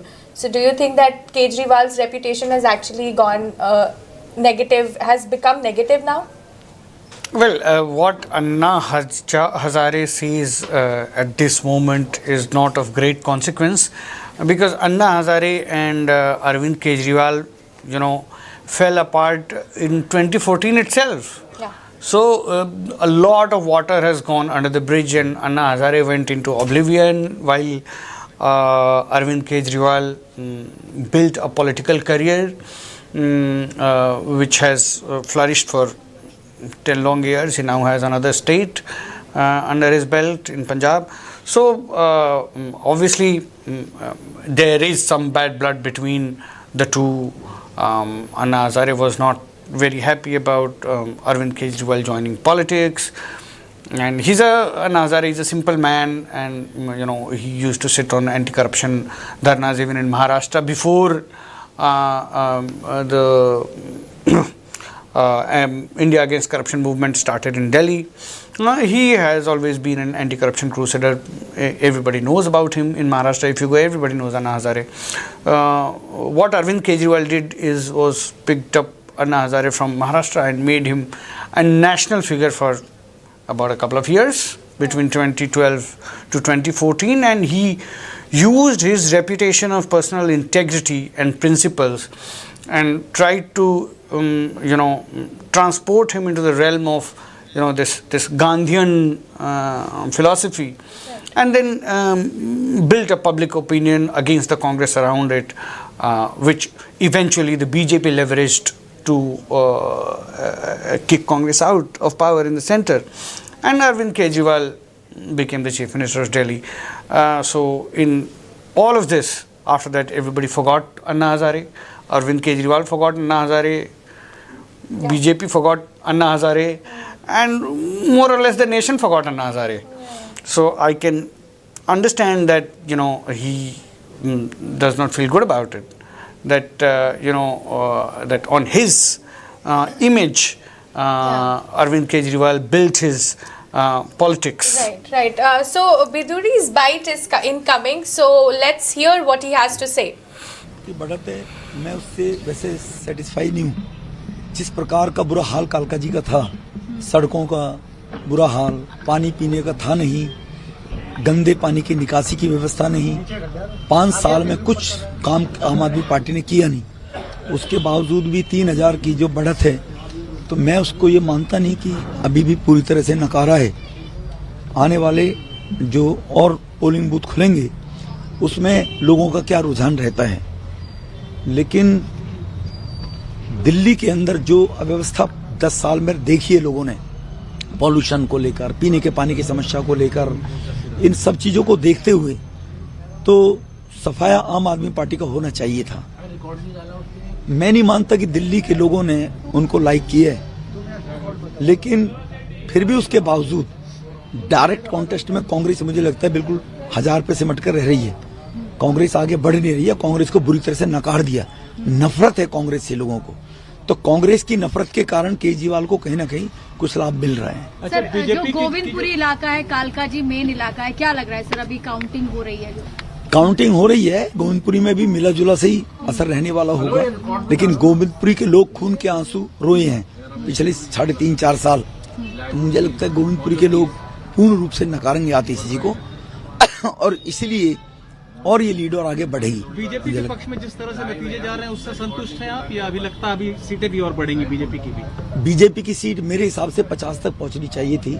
जो मेरा general Delhi की सीटों को लेकर, दिल्ली की भौगोलिक स्थिति को लेकर, लोगों को लेकर, दिल्ली में 35 साल में काम करते हो गए, मैं मान के चल रहा था कि 40 से 50 की सीट बीजेपी की आनी चाहिए। जो हालात दिल्ली के डेमोग्राफी से, दिल्ली के उससे लग रहा था, लेकिन उसके बावजूद भी आम आदमी पार्टी को वोट पड़ी है। वो इसीलिए मैं समझूंगा कि कहीं ना कहीं कांग्रेस के लोगों ने अभी भी कहीं ना कहीं मोदी के प्रति नफरत है उन लोगों में, और मोदी जी के प्रति, कि कांग्रेस के लोगों ने उसको नकारना चाहिए था, तो केजरीवाल को नकारा नहीं कांग्रेस के लोगों ने, मुझे लगता है। जीत तो आपकी नजर आ रही है बिधूड़ी साहब सामने वाली मार्जिन से, आप संतुष्ट नहीं? क्या हम जीत दिल्ली के अगले मुख्यमंत्री से बात कर रहे हैं? जीत हम लोगों की सेवा करने के लिए काम करते हैं। अभी भी वोट मांगा था, 3 बार मैं एमएलए रहा हूँ, 2 बार मुझे सांसद मेरी पार्टी ने बनाया है, तो मुझे कोई मिनिस्टर और मुख्यमंत्री की भूख नहीं। हम सेवा करने के लिए राजनीति में हैं। मेरे घर के पीछे आर्य समाज मंदिर है, जाकर देखिए, स्कूल है, हॉस्पिटल है, ये सब मेरे परिवार की दान दी हुई जमीन में बने हुए हैं 40-50। हम सामाजिक पृष्ठभूमि से, जीवन से निकल कर आए हैं, सेवा भाव से काम करना चाहते हैं, स्वाभिमान की जिंदगी जीने वाले लोग हैं। तो इसीलिए जीत होना है, दिल्ली के लिए होना जरूरी है। जीत पार्टी जो तय करेगी उसको मानेंगे। दिल्ली की जीत होनी चाहिए। दिल्ली के लोगों को आपदा से मुक्ति मिलनी चाहिए। पॉल्यूशन को लेकर दिल्ली बदनाम, दुनिया में भारत का नाम स्वर्ण अक्षरों में लिया जाता है अब, और दिल्ली वहां देश की राजधानी, उसकी वजह से शर्मिंदगी भारत को उठानी पड़े। तो मोदी जी बड़े व्यथित रहते हैं इस बात को लेकर कि दिल्ली भी विकास की राह पर चला। आयुष्मान भारत कार्ड गरीबों को 5 लाख रुपए का अगर गरीबों को कार्ड मिल जाए बीमारी के कारण, वो दिल्ली के लोगों को नहीं मिल पा रहा है। तो ऐसी बहुत गरीब लोगों को राशन कार्ड नहीं मिल पा रहे हैं, वृद्धावस्था पेंशन नहीं मिल पा रही है, ये बहुत समस्याएं हैं। तो दिल्ली के लोगों को चाहिए था गरीब की सेवा करने के लिए कि आम आदमी पार्टी को पूरी तरह से नकारना चाहिए। दिल्ली के विकास में तेजी आएगी, ऐसा आपको बिल्कुल 100% आएगी। So, quite interesting things that he has said right now. First, I want to ask you, Deeptiman, Atishi trailing is a big shock for AAP, I guess. What do you think would have Delhi pollution, all these issues, all of them combined together played a role in this, or what exactly happened with Atishi in Kalkaji?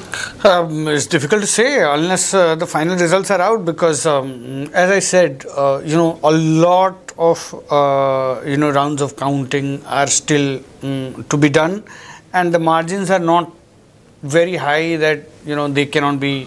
Having said that, I think Atishi may be trailing, not because of some personal failure or personal failure in a constituency, but because the general AAP stock is down, and Arvind Kejriwal is not leading by many votes. Yeah. In fact, he's sometimes trailing, sometimes leading. So when the face of the party is trailing from his own constituency, so why are we expecting Atishi to do some kind of wonder in Kalkaji? Yeah. And let's remember, Ramesh Bidhuri is a seasoned politician of Delhi. As he himself said, he's a 3-time MLA and 2-time MP. He knows how to do grassroots politics. Is quite popular in Tughlakabad, Badarpur, these areas. And is somebody who works with the people, comes from a caste which has a sizable population in Delhi, and has sort of social influence.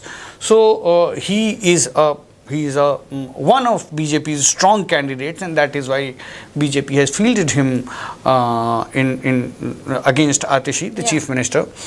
He's also sort of a polarizing sort of figure because of the kind of things he said earlier in Parliament to an honorable MP. So I think it's a lot of factors coming together where the AAP stock is down. There is a strong BJP candidate who works at the grassroots level, is a seasoned politician and knows how to fight elections, knows how to win elections. So all of these things sort of are coming together to push AAP on the back foot. Whether eventually by the end of the day Ramesh Bidhuri wins or not, Atishi loses or not, but yes, Aam Aadmi Party is facing a severe dent in its popularity. Okay. That is very evident. Okay, we have our reporter Asad joining us. Asad, hello. Hi. My first question to you right now is how have the Delhi election results, how Muslim voters have impacted this?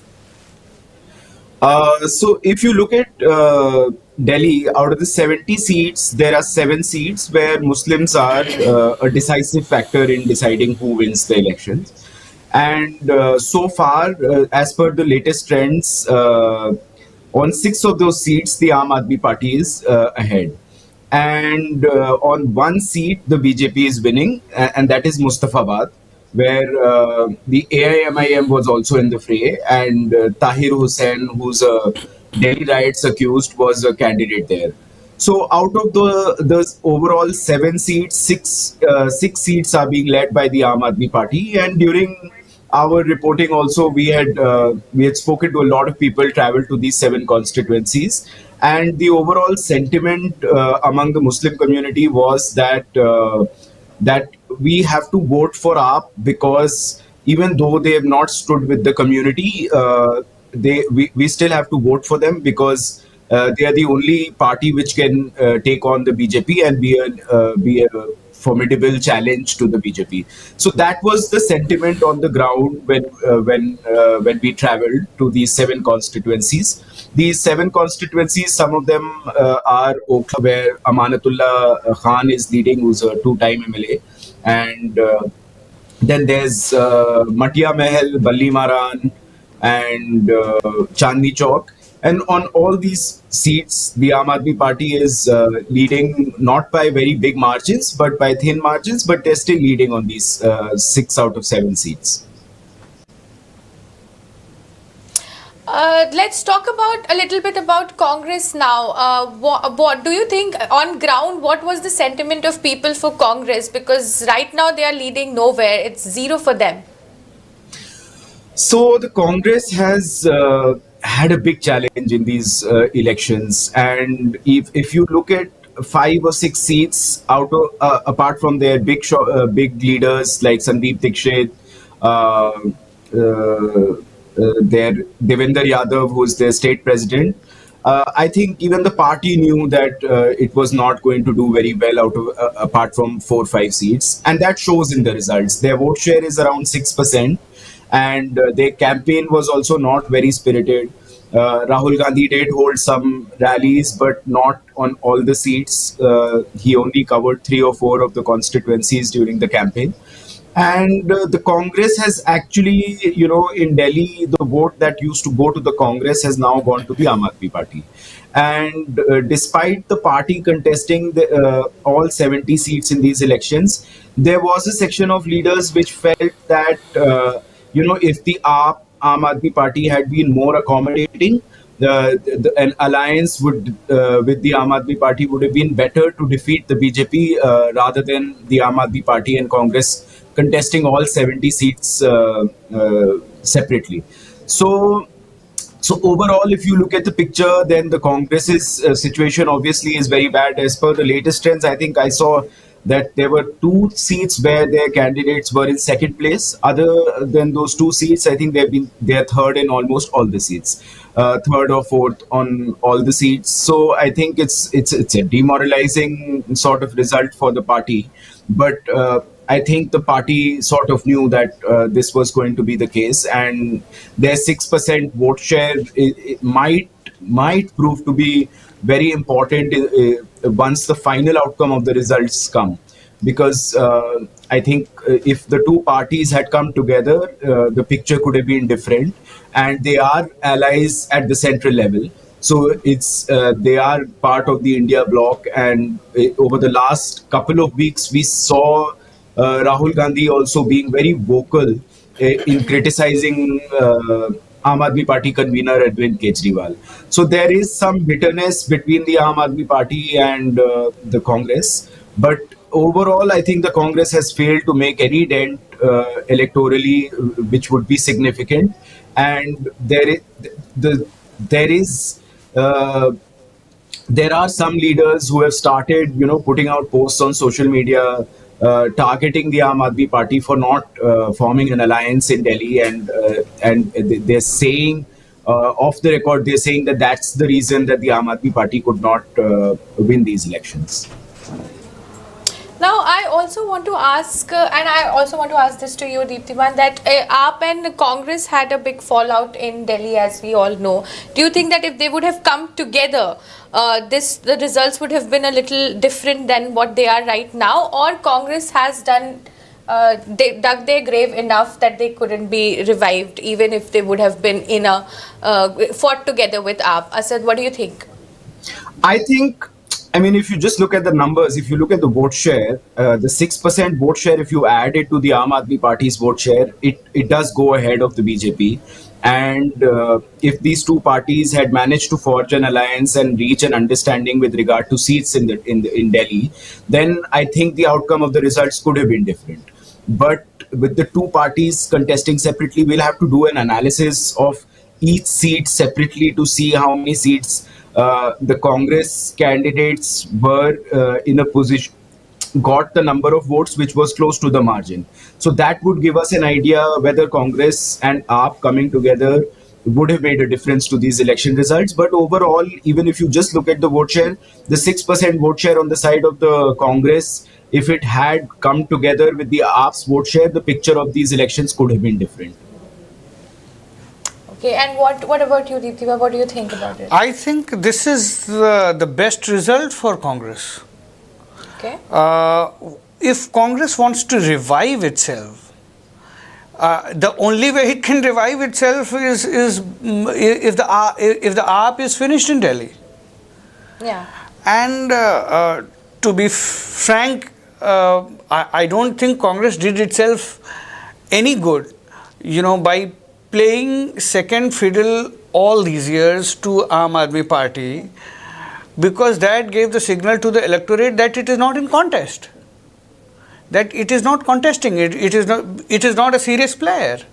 So when you are not a serious player, why will people vote for you? Correct. So if you overall, you may win 0 seats right now, but once you come into the contest, then see, a political party as old as Congress has to not only see it's 50 years behind, but also it's 50 years ahead. So if you have a vision for the party, you have to be ready to lose miserably so that you can win handsomely later. If you keep playing second fiddle like a regional political party, which curries favors with a big political party to get 2-3 seats here and there, and so that it can survive in the political landscape, I think no large party or big party, yes, you can do this in a region where you have no presence. Right. But this is a city you have ruled for Correct. Yeah. 2 decades. Yeah. Almost. And you've done well in this city. Sheila Dikshit was a very, very popular leader. There was a wave of anti-corruption movement that came, and there was an atmosphere of anti-Congress sentiment in the country, which Sheila Dikshit had to pay for. Right. And then you became second fiddle to Aam Aadmi Party. You should have stood in the field. You should have been defeated miserably in a couple of elections, but then you would have been taken seriously. Better late than never.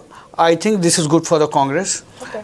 And it's not just about, for Congress, it shouldn't be just about keeping the BJP out of power in one state or there. Right. It should also be building the party. Look at the BJP. BJP has been losing ever since it has been formed. Right. So, but eventually, because it has stood its ground, it has stuck to its ideology. Right. And, it has made some, it's not that it has not made some, political transactions, Right. but it has stood its ground and it has fought. And the results are to be seen. Yeah. Do you think during the campaigns, as compared to the last time when the Congress was campaigning, Rahul Gandhi and Priyanka Gandhi were way more active and held more sabhas and were interacting with people in smaller clusters as well, as compared to this time when the sabhas and the meeting with people and the campaign was not that intense? Do you think?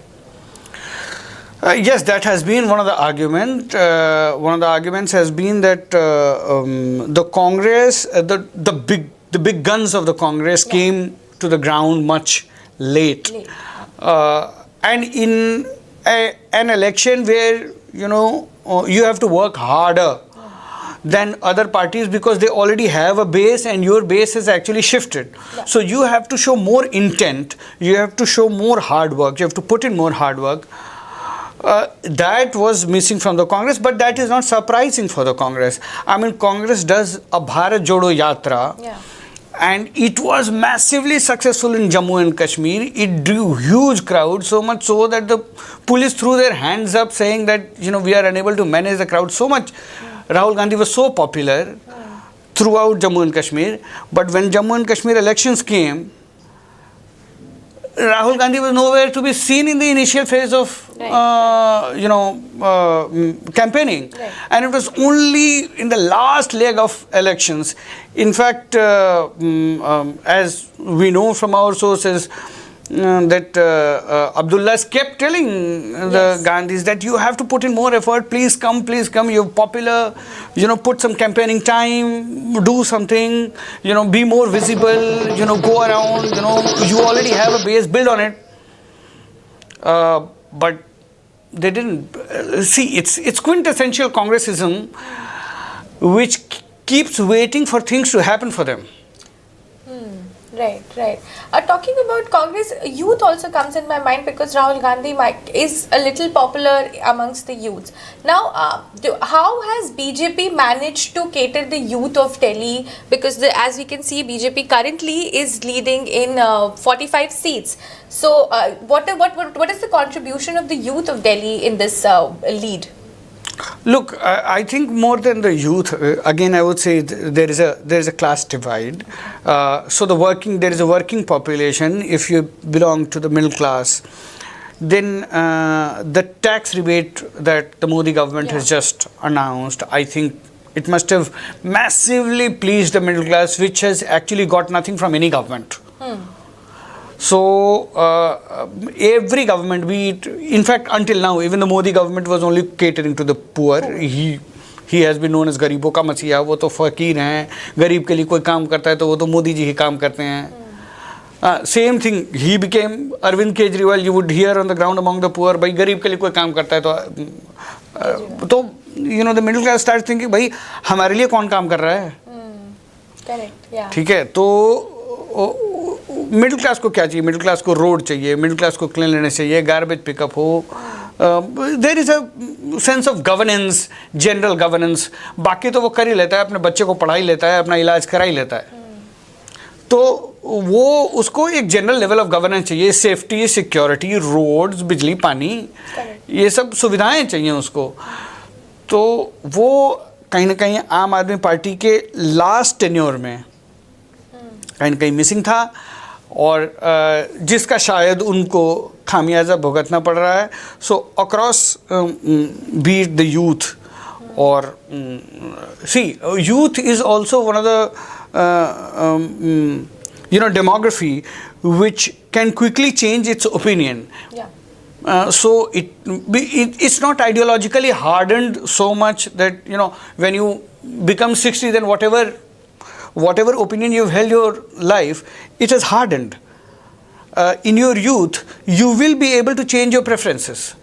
And your preferences will remain dynamic depending upon, because you have something to look up in life. And you are a stakeholder in governance, you are a stakeholder in development. So your preferences will change. So I think that is what has happened. With the youth of the Delhi. Now, BJP is leading in 45 seats, up at 25, Congress 0 currently. And Deeptiman, my next question to you is that on the tax rebate, now that has impacted a lot. Now, do you think that this rebate that the government gave just 4 days ago before the polling, that impacted so much that Arvind Kejriwal's or AAP's entire manifesto that was based on education and all the work that he has done for education and the freebies, that was just completely ignored by everybody, and the tax rebate became the best big deal for the voters, and last moment everything happened? It's not everybody. We are talking about a disenchantment among the middle class. So when we say that, I think among the underclasses, among the poor, Aam Aadmi Party continues to enjoy support. I mean, they have not been routed. They still have 25 seats. So somebody is voting for them. Yeah. Okay. So I think it's among the middle class where it has lost considerable support. Let us remember that when it started its campaign, it was in 2012, the India Against Corruption campaign, and then 2013, 2014, all the symbolism, political symbolism that Arvind Kejriwal used, that I am not a VIP, I will travel in a wagon-R, I will stay in this middle class home. So all of that, I will not take security. Right. So all of that are very pleasing to the middle class voter, because the middle class voter, which is aspirational, which is looking to make its life better, is sick of VIP culture. Yeah. Okay, so it was very pleasing. It was a language that pleased the middle class voter. Yeah. However, in the past 10 years, now Arvind Kejriwal is carrying and Arvind Kejriwal's image was also associated with personal incorruptibility. Correct. Yeah. हाँ कि भाई ये पैसा नहीं खाएगा, भाई वो तो सबको बोलते थे ये सब मिले हुए हैं जी, सब चोर हैं और मैं ही ईमानदार हूँ. तो उसके बाद ये पिछले 10 साल में आपके ऊपर लिकर स्कैम का चार्ज भी लग गया. फिर आपने एक बंगला बनवा लिया जिसमें कि जकूजी लगी हुई है और पता नहीं कितने करोड़ के पर्दे लगे हुए हैं. So while among the lower classes it may not have such an impact because they're beneficiaries, middle class who is actually not getting, so whatever manifesto that Aam Aadmi Party may have, it does not have anything for the middle class. So, you know, all those free bus rides, free electricity, free water, everything matters more to the underclasses. So they say ki we had faith in you because of your personal incorruptibility, your image as a common man. You spoke our language. You promised to usher in different kind of politics, which spoke about aspirational India. But now we see that not only this personal incorruptibility halo is dimming, you've also become a VIP. And in rest of India, you are doing the kind of politics that is associated with every other political party. Right. So they begin to feel that, okay, you know, everything is not right. And then the challenger comes and says that I am giving you this money. Yeah. Now this is your freebie. Yes, yes. So then they say, okay, now there is a party which is giving us a freebie. So then these two things come together and you know, sort of start changing the mind of the voter. Ki, okay, fine, let's give it a chance. Okay, fine, it does not have a CM face, but okay, Narendra Modi is leading. Also, let's remember that AAP voters are also BJP voters. So there is no ideological difference between BJP and Aam Aadmi Party. The same voters who vote for Kejriwal vote for Modi, giving all the 7 seats to BJP in Lok Sabha elections and successive Lok Sabha elections. So the same voters do not see BJP and AAP as ideologically different. Ki if I am voting for this party, then I cannot vote for this party. So in that sense, Aam Aadmi Party does not have captive voters. Right. Because you get captive voters through ideology. And Aam Aadmi Party is not an ideological party, as Vikas said in earlier, that it's a transactional party. So the problem with transaction is somebody else can eventually give a better transaction. Right. Also, I want to ask, Delhi has a history of if a party comes to the power, they stay long. And for others to break in, it takes a long time. For BJP, as we know that it took them 27 years to now if they come back. So now Congress and AAP, what this result is going to do with AAP and Congress? Too early to say. I don't think we should stick to past patterns to describe what is going to happen in future. Politics is a very dynamic space. You know, anything can happen. Everything will depend upon how the BJP ushers in governance in the city, and how Aam Aadmi Party picks up its scattered pieces and builds its party again. It will have to rethink its strategy. It will have to rethink its politics beyond transactions. Okay, because now every party is giving freebies. So now you have to give something more. Now other parties have ideology. You don't have. So probably Aam Aadmi Party will have to reimagine an ideology for its party. So all of that will decide as to how things pan out after a regime change, if it takes place by the end of the day. How long any party will serve in Delhi, and everything will depend upon how BJP governs at the end of the day. And what about Congress? Now, what do they need to do? I mean, this is their best chance, because Aam Aadmi Party and Congress have the same voters. Right. Congress has to now go to the grassroots and tell the voters that, look, nationally we are the challengers to the BJP. we will be challengers to the BJP even in Delhi. So they have to now capture the anti-BJP vote in Delhi. And they have to convince the electorate that we are your first option and not Aam Aadmi Party. Right, right. BJP also did campaigns in the Muslim constituencies, Muslim-dominated constituencies this time. So, do you think that BJP on its end is also taking a step forward towards that community? And do you think that Muslim votes and also Dalit votes that have impacted the results that we are seeing right now? Okay, I don't know what the trends are showing now, but the last time I saw the trends in Dalit constituencies, it was neck and neck. There were some 50% of seats, BJP was leading, 50% Aam Aadmi Party was leading. So we'll have to check the trends, and by the end of the day, we will probably realize that how many seats BJP has won. But these are two communities, Dalits and Muslims, which have been sort of suspicious of the BJP and have not put their entire faith in the party, although BJP has tried very hard to woo Dalits across the country. Okay, but in Delhi, and they have some bit of support in the Valmiki community in Delhi, but again Jatavs seem to be, who are more numerous in numbers in Delhi, are sort of suspicious about the BJP. And let's remember, it has been just a few months for the constitution controversy to have erupted in the country, and Jatavs are very attached to the idea of the constitution, because Ambedkar came from, a caste which was similar to Jatavs. So that community appears still slightly not very well warmed up to the BJP. As far as Muslims are concerned, I don't think BJP has tried to woo Muslims at all. Okay. The fundamentally BJP it's not BJP's politics. Okay. So I don't think they are looking to put in a lot of efforts to woo Muslim votes.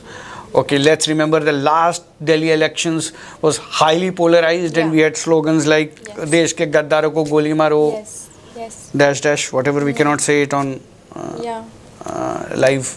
So all of that has happened, and that memory may not be very far away from the minds of the Muslims. So I don't think either the BJP has made great efforts, nor Muslims are thinking about BJP as an option. Prime Minister Modi might, address everybody after around 7 p.m. Tonight. What do you think this means for BJP, and what will it be more about? I mean, it's huge for the BJP. I mean, you have been out of power in this city for almost 3 decades, and your party unit was said to be almost moribund in this city. You had no leaders. You still don't have a face. Right. Most of the people don't know who are Delhi's big leaders. Yeah. And yet you are able to wrest the city from a very, very popular figure in Arvind Kejriwal. Yeah. It's a huge achievement for the organization. It's a huge achievement for the party's top leadership, because let's remember, there was no face in Delhi. And so the face was Narendra Modi. So again, it will be like, this is Narendra Modi's victory, so it adds to his larger than life persona. And this is, I mean, and also this is sort of a personal victory for Narendra Modi and Amit Shah, because Arvind Kejriwal has been one of the most vociferous critics of the Modi government. Of course, Congress, he has been. He started his career, blaming Congress. Yes. Blaming Congress for everything. But Arvind Kejriwal is seen by the BJP as a real challenger at the national level. Okay, and he has these great ambitions of expanding his party across the country. I mean, in 2022, he entered Gujarat. Right. So all of that, I mean, they see him as, and he's also a person, you cannot, he does not fit into the polarization, framework of the BJP. So you can't accuse him of Muslim appeasement.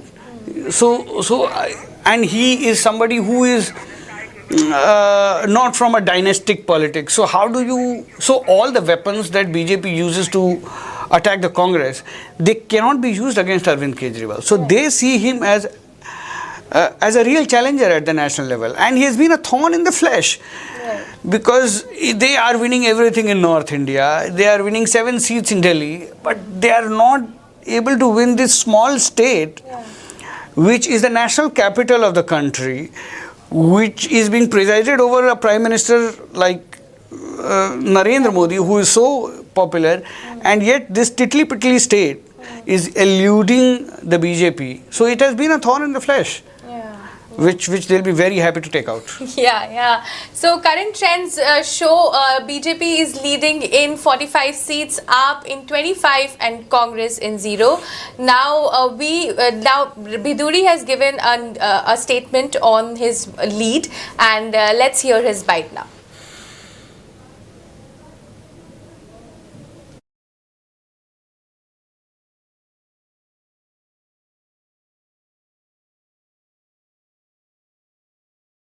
Sir सबसे पहले 3000 vote से बढ़त बनाए हुए हैं, क्या कहेंगे sir?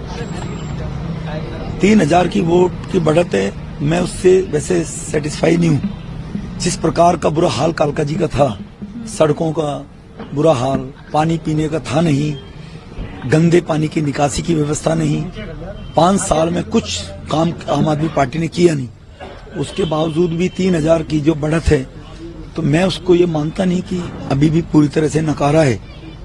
आने वाले जो और पोलिंग बूथ खुलेंगे उसमें लोगों का क्या रुझान रहता है, लेकिन दिल्ली के अंदर जो अव्यवस्था 10 साल में देखी है लोगों ने, पॉल्यूशन को लेकर, पीने के पानी की समस्या को लेकर, इन सब चीजों को देखते हुए तो सफाया आम आदमी पार्टी का होना चाहिए था। मैं नहीं मानता कि दिल्ली के लोगों ने उनको लाइक किया है, लेकिन फिर भी उसके बावजूद डायरेक्ट कॉन्टेस्ट में कांग्रेस मुझे लगता है बिल्कुल 1000 पे सिमट कर रह रही है। कांग्रेस आगे बढ़ नहीं रही है, कांग्रेस को बुरी तरह से नकार दिया। नफरत है कांग्रेस से लोगों को, तो कांग्रेस की नफरत के कारण केजरीवाल को कहीं ना कहीं कुछ लाभ मिल रहा है। सर जो गोविंदपुरी इलाका है, कालका जी मेन इलाका है, क्या लग रहा है सर? अभी काउंटिंग हो रही है, काउंटिंग हो रही है, गोविंदपुरी में भी मिला जुला से ही असर रहने वाला होगा, लेकिन गोविंदपुरी के लोग खून के आंसू रोए हैं पिछले 3.5-4 साल। तो मुझे लगता है गोविंदपुरी के लोग पूर्ण रूप से नकारेंगे आतिशी जी को, और इसलिए और ये लीड और आगे बढ़ेगी। बीजेपी के पक्ष में जिस तरह से नतीजे जा रहे हैं उससे संतुष्ट हैं आप, या अभी लगता है अभी सीटें भी और बढ़ेंगी बीजेपी की भी? बीजेपी की सीट मेरे हिसाब से 50 तक पहुंचनी चाहिए थी।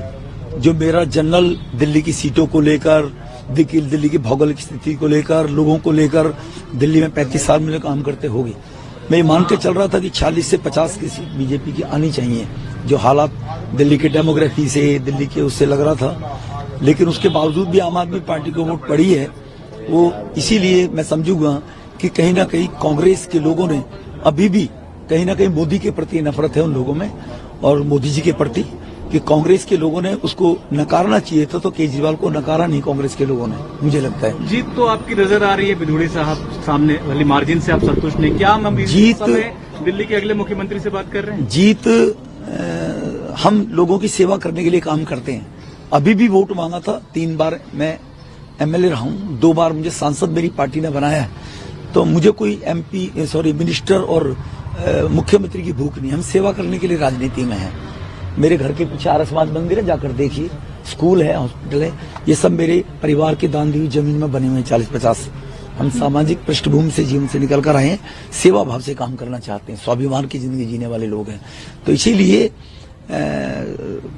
जीत होना है, दिल्ली के लिए होना जरूरी है। जीत पार्टी जो तय करेगी उसको मानेंगे।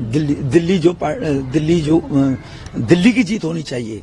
दिल्ली के लोगों को आपदा से मुक्ति मिलनी चाहिए। पॉल्यूशन को लेकर दिल्ली बदनाम, दुनिया में भारत का नाम स्वर्ण अक्षरों में लिया जाता है अब, और दिल्ली वहां देश की राजधानी, उसकी वजह से शर्मिंदगी भारत को उठानी पड़े। तो मोदी जी बड़े व्यथित रहते हैं इस बात को लेकर कि दिल्ली भी विकास की राह पर चला। आयुष्मान भारत कार्ड गरीबों को 5 लाख रुपए का अगर गरीबों को कार्ड मिल जाए बीमारी के कारण, वो दिल्ली के लोगों को नहीं मिल पा रहा है। तो ऐसी बहुत गरीब लोगों को राशन कार्ड नहीं मिल पा रहा है, वृद्धावस्था पेंशन नहीं मिल पा रही है, ये बहुत समस्याएं हैं। तो दिल्ली के लोग को चाहिए था गरीब की सेवा करने के लिए कि आम आदमी पार्टी को पूरी तरह से नकारना चाहिए। दिल्ली के विकास में तेजी आएगी, ऐसा आपको बिल्कुल 100% आएगी।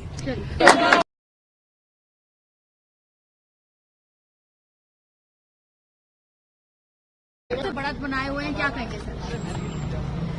3000 की वोट की बढ़त है, मैं उससे वैसे सेटिस्फाई नहीं हूँ। जिस प्रकार का बुरा हाल कालका जी का था, सड़कों का बुरा हाल, पानी पीने का था नहीं, गंदे पानी की निकासी की व्यवस्था नहीं, 5 साल में कुछ काम आम आदमी पार्टी ने किया नहीं। उसके बावजूद भी 3000 की जो बढ़त है, तो मैं उसको ये मानता नहीं कि अभी भी पूरी तरह से नकारा है। आने वाले जो और पोलिंग बूथ खुलेंगे उसमें लोगों का क्या रुझान रहता है, लेकिन दिल्ली के अंदर जो अव्यवस्था 10 साल में देखी है लोगों ने, पॉल्यूशन को लेकर, पीने के पानी की समस्या को लेकर, इन सब चीजों को देखते हुए तो सफाया आम आदमी पार्टी का होना चाहिए था।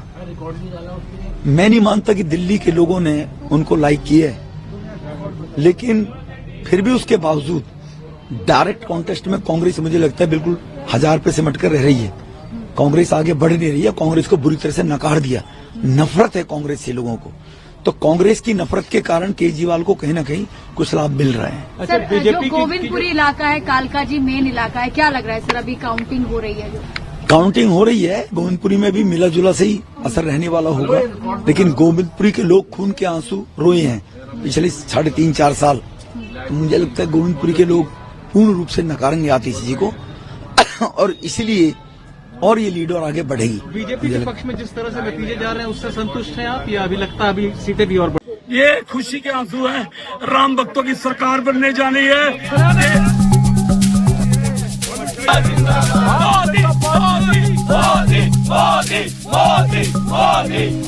As BJP races ahead in the capital, we are here at the BJP Delhi state office where BJP supporters are rushing in and they've burst into celebrations because of the lead. So let's go talk to them, see how they feel about the lead. ये खुशी के आंसू हैं, राम भक्तों की सरकार बनने जानी है,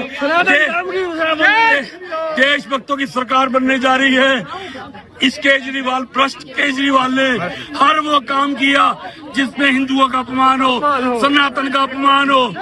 आज राम जी की कृपा हुई है और राम भक्तों की सरकार बनने जा रही है। ये आंसू इस बात के हैं कि इसने दिल्ली की जनता को रुलाया, 10 साल रुलाया, सनातनियों को रुलाया। आज सनातनियों की सरकार बनने जा रही है, तो हम लोग यही कामना करते हैं, राम जी सब पे कृपा करे, राम राज्य आ गया। राम राज्य में किसी का मारने का नहीं लिखा, सनातन धर्म कहता है। नाम बता दीजिए। मेरा नाम संतोष ओझा है, मैं पूर्वांचल मोर्चा का प्रदेश अध्यक्ष हूँ भारतीय जनता पार्टी का। सर अभी कैसे फीलिंग्स है अभी बीजेपी ऑफिस? आप जिस तरीके से माहौल देख रहे हैं, खुशी का माहौल है और दिल्ली के पूरे लोग खुशियां मना रहे हैं, भारतीय जनता पार्टी के खुशियां लोग कार्यकर्ता खुशियां मना रहे हैं और ये जो रुझान आ रहे हैं ये बहुत ही सुखद है, दिल्ली के उज्जवल भविष्य के लिए है। और जिस तरीके से दिल्ली की जनता ने माननीय प्रधानमंत्री श्री नरेंद्र मोदी जी की जो गारंटी है, जिन्होंने व्यक्तिगत रूप से गारंटी ली है, और हमारे प्रदेश के अध्यक्ष आदरणीय श्री वीरेंद्र सचदेवा जी के नेतृत्व में लाखों भारतीय जनता पार्टी के कार्यकर्ताओं ने जो मेहनत किया है, दिन रात मेहनत किया है, और जिस तरीके से पूर्वांचल समाज के साथ, दिल्ली के गरीबों के साथ, महिलाओं के साथ और जो झुग्गी झोपड़ी में रहने वाले लोग हैं उनके साथ अरविंद केजरीवाल ने धोखा दिया है, आज उसका परिणाम सामने आपको दिख रहा है। सर कितनी सीट्स एक्सपेक्ट कर रहे हैं आप फाइनल रिजल्ट? देखिए, मेरा मानना है कि अभी तो रुझान चल रहे हैं, लेकिन जब तस्वीर साफ होगी तो कम से कम भारतीय जनता पार्टी को 50 से ज्यादा सीटें आएंगी। और इतने सालों बाद सरकार बन रही है तो उस पर कैसा लग रहा है आपको? बहुत अच्छा लग रहा है और मैं मानता हूं कि अब डबल इंजन की सरकार माननीय नरेंद्र मोदी जी के जो नेतृत्व में केंद्र में सरकार है और जो दिल्ली में सरकार भारतीय जनता पार्टी के नेतृत्व में बन रही है, ये डबल इंजन की सरकार दिल्ली के विकास के लिए, दिल्ली के लोगों के आकांक्षाओं को पूरा करने का काम करेगी। युवाओं का, महिलाओं का, झुग्गी झोपड़ी के लोगों का, जो अन्य क्षेत्रों में जो लोग रहते हैं उनके उज्जवल भविष्य के लिए सरकार काम करेगी, उनके आकांक्षाओं पर सही उतरेगी। चीफ मिनिस्टर कौन बन सकता है आप? ये भारतीय जनता पार्टी कार्यकर्ताओं की पार्टी है, इसमें से कोई भी कार्यकर्ता बनेगा भारतीय जनता पार्टी का, वो बहुत ही अच्छे तरीके से दिल्ली को चलाएगा, दिल्ली के लोगों के लिए। मोदी मोदी मोदी मोदी मोदी मोदी मोदी मोदी मोदी मोदी मोदी। ये खुशी के That was the Indian Express at the BJP headquarters in New Delhi. I'm Flora Swai, and with me, Liz Matthews.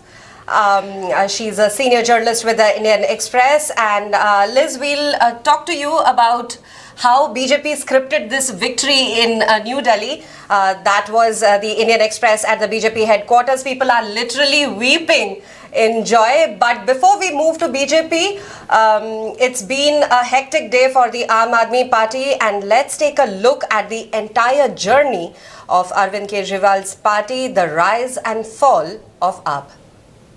पूरी दिल्ली में अब ये बात तो फैल रही है, आम आदमी पार्टी की सरकार बन रही है नहीं बन रही।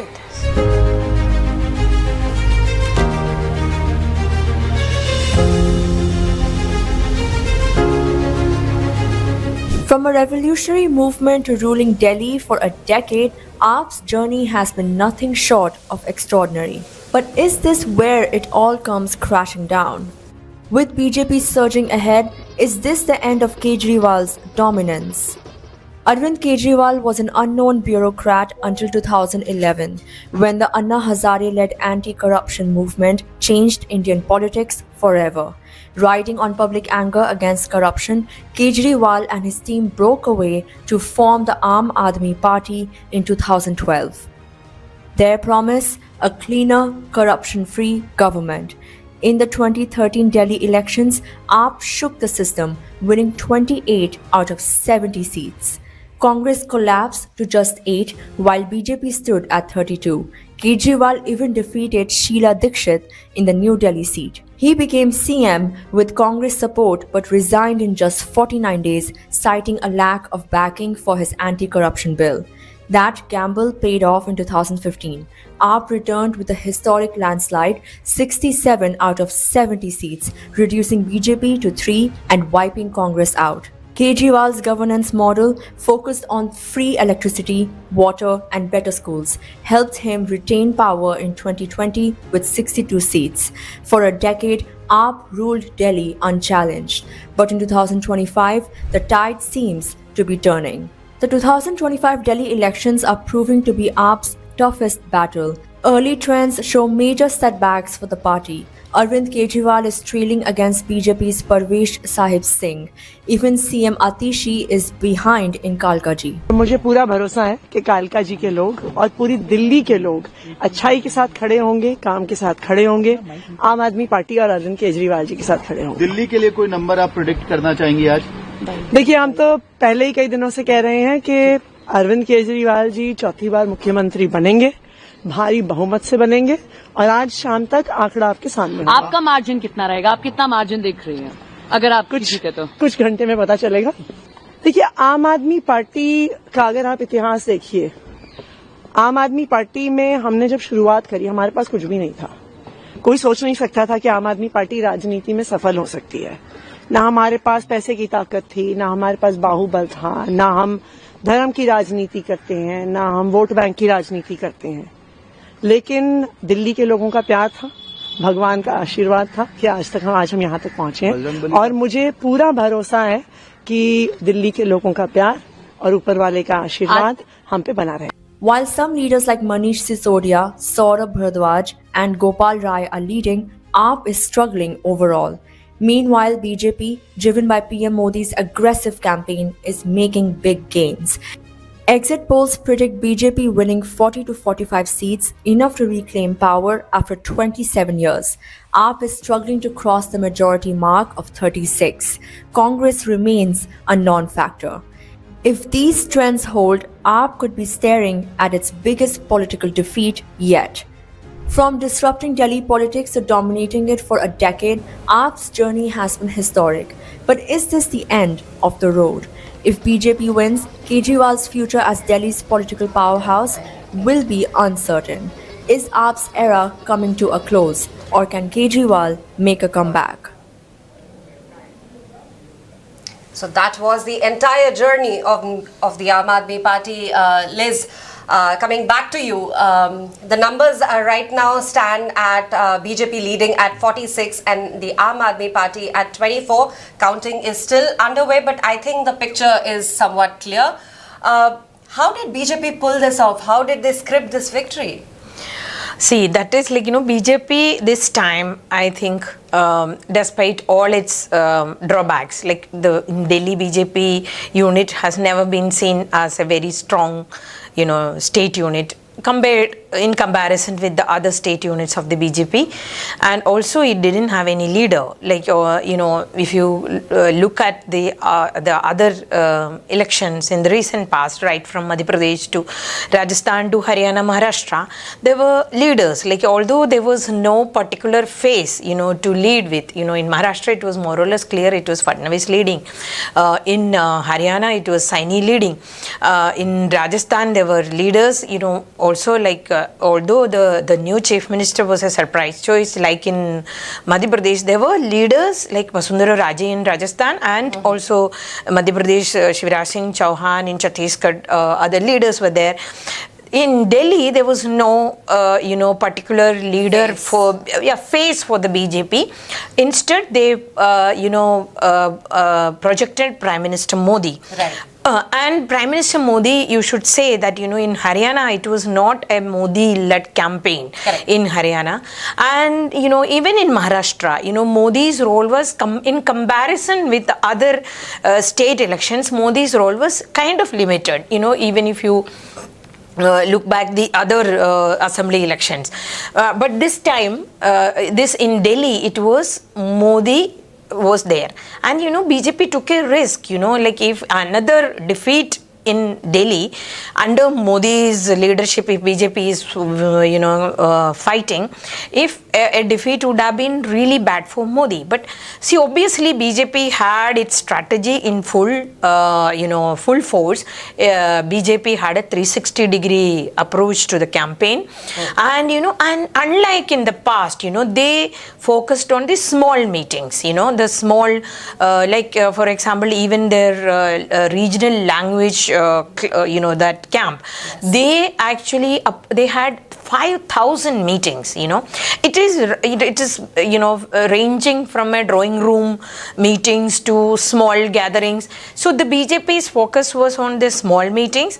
That is one at the ground they did, and from the top, their campaign was three things. One is, it was the AAP's main, focus was on the welfare thing, and AAP's major strength was leader and the focus. And the welfare measures. So the BJP went all out to say that, one, we are not going to remove anything what the AAP has done, what you have been enjoying.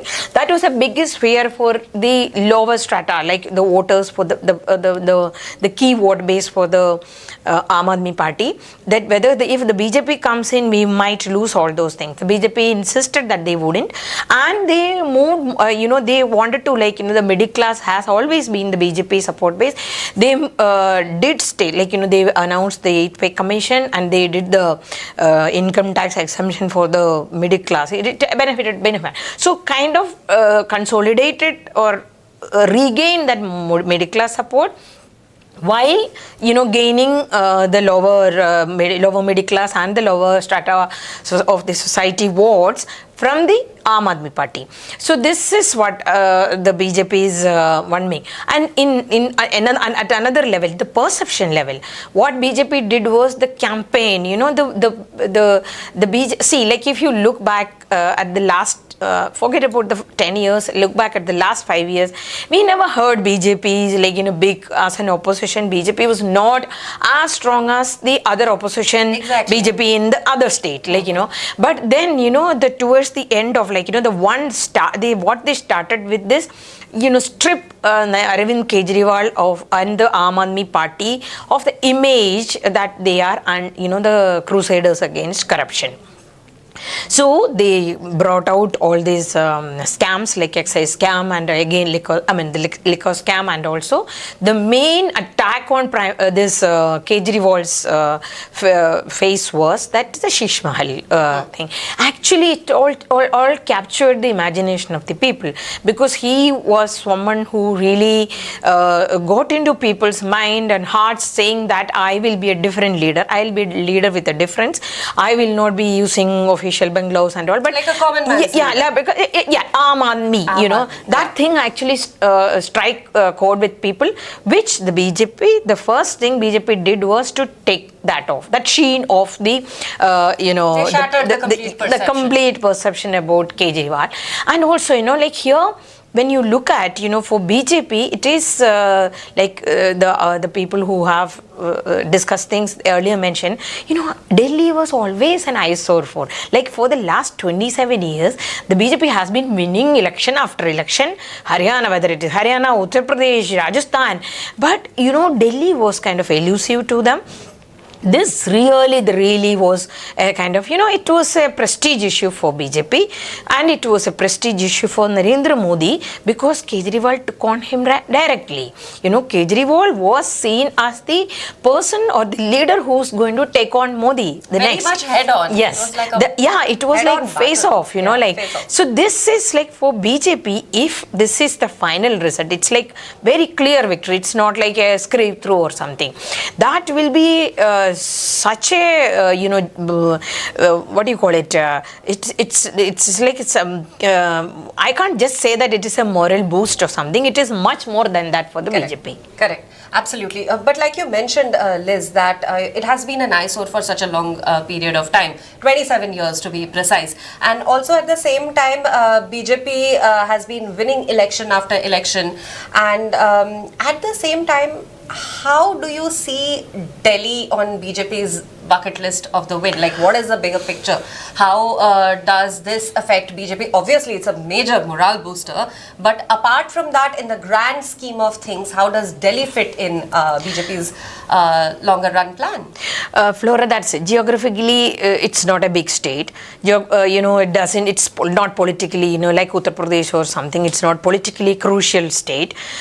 In terms of numbers in the Lok Sabha, it's only 7 seats, which BJP has been winning in the last two elections. But, it is that optics. One is that this is a kind of reiteration of Prime Minister Modi as a good governance person, the leader of stand for good governance, and a person of development, because the development and corruption was the main key theme of BJP's campaign this time. So Modi's image as an invincible leader, that is kind of, at least for the time being, he's the only undefeatable guy, the leader in the country, because everyone else across the country, the state, they are facing defeats after. This is like, so it's like Lok Sabha, of course, the BJP had an embarrassment, or we say that there was a dent in his image, which has been now gone. Now they have regained that sheen and regained that, with the Maharashtra election itself, we say that the mojo is back for Modi. But now it is like, that invincibility of Prime Minister Modi, because it was the face of BJP in the campaign. There was no other leader around him to kind of, to anchor the party's campaign in the state. Still, the BJP won, and Modi's welfare, then Modi guarantees came, because we know that this is welfare politics is the newest politics, because every party, whether it is national or the regional, they are all like, in a race, who is the better, welfare, who's giving a better welfare agenda. So in that backdrop, if you see, again, after Maharashtra also, we have seen the women and the welfare schemes that won the election. Haryana also we sent. The third thing is that for the BJP, that, of course, I am almost sure that BJP will find that it is the women vote. Liz, I'll have to interrupt you here a little bit. This is a huge news that has just come in, that Arvind Kejriwal has officially lost New Delhi. See.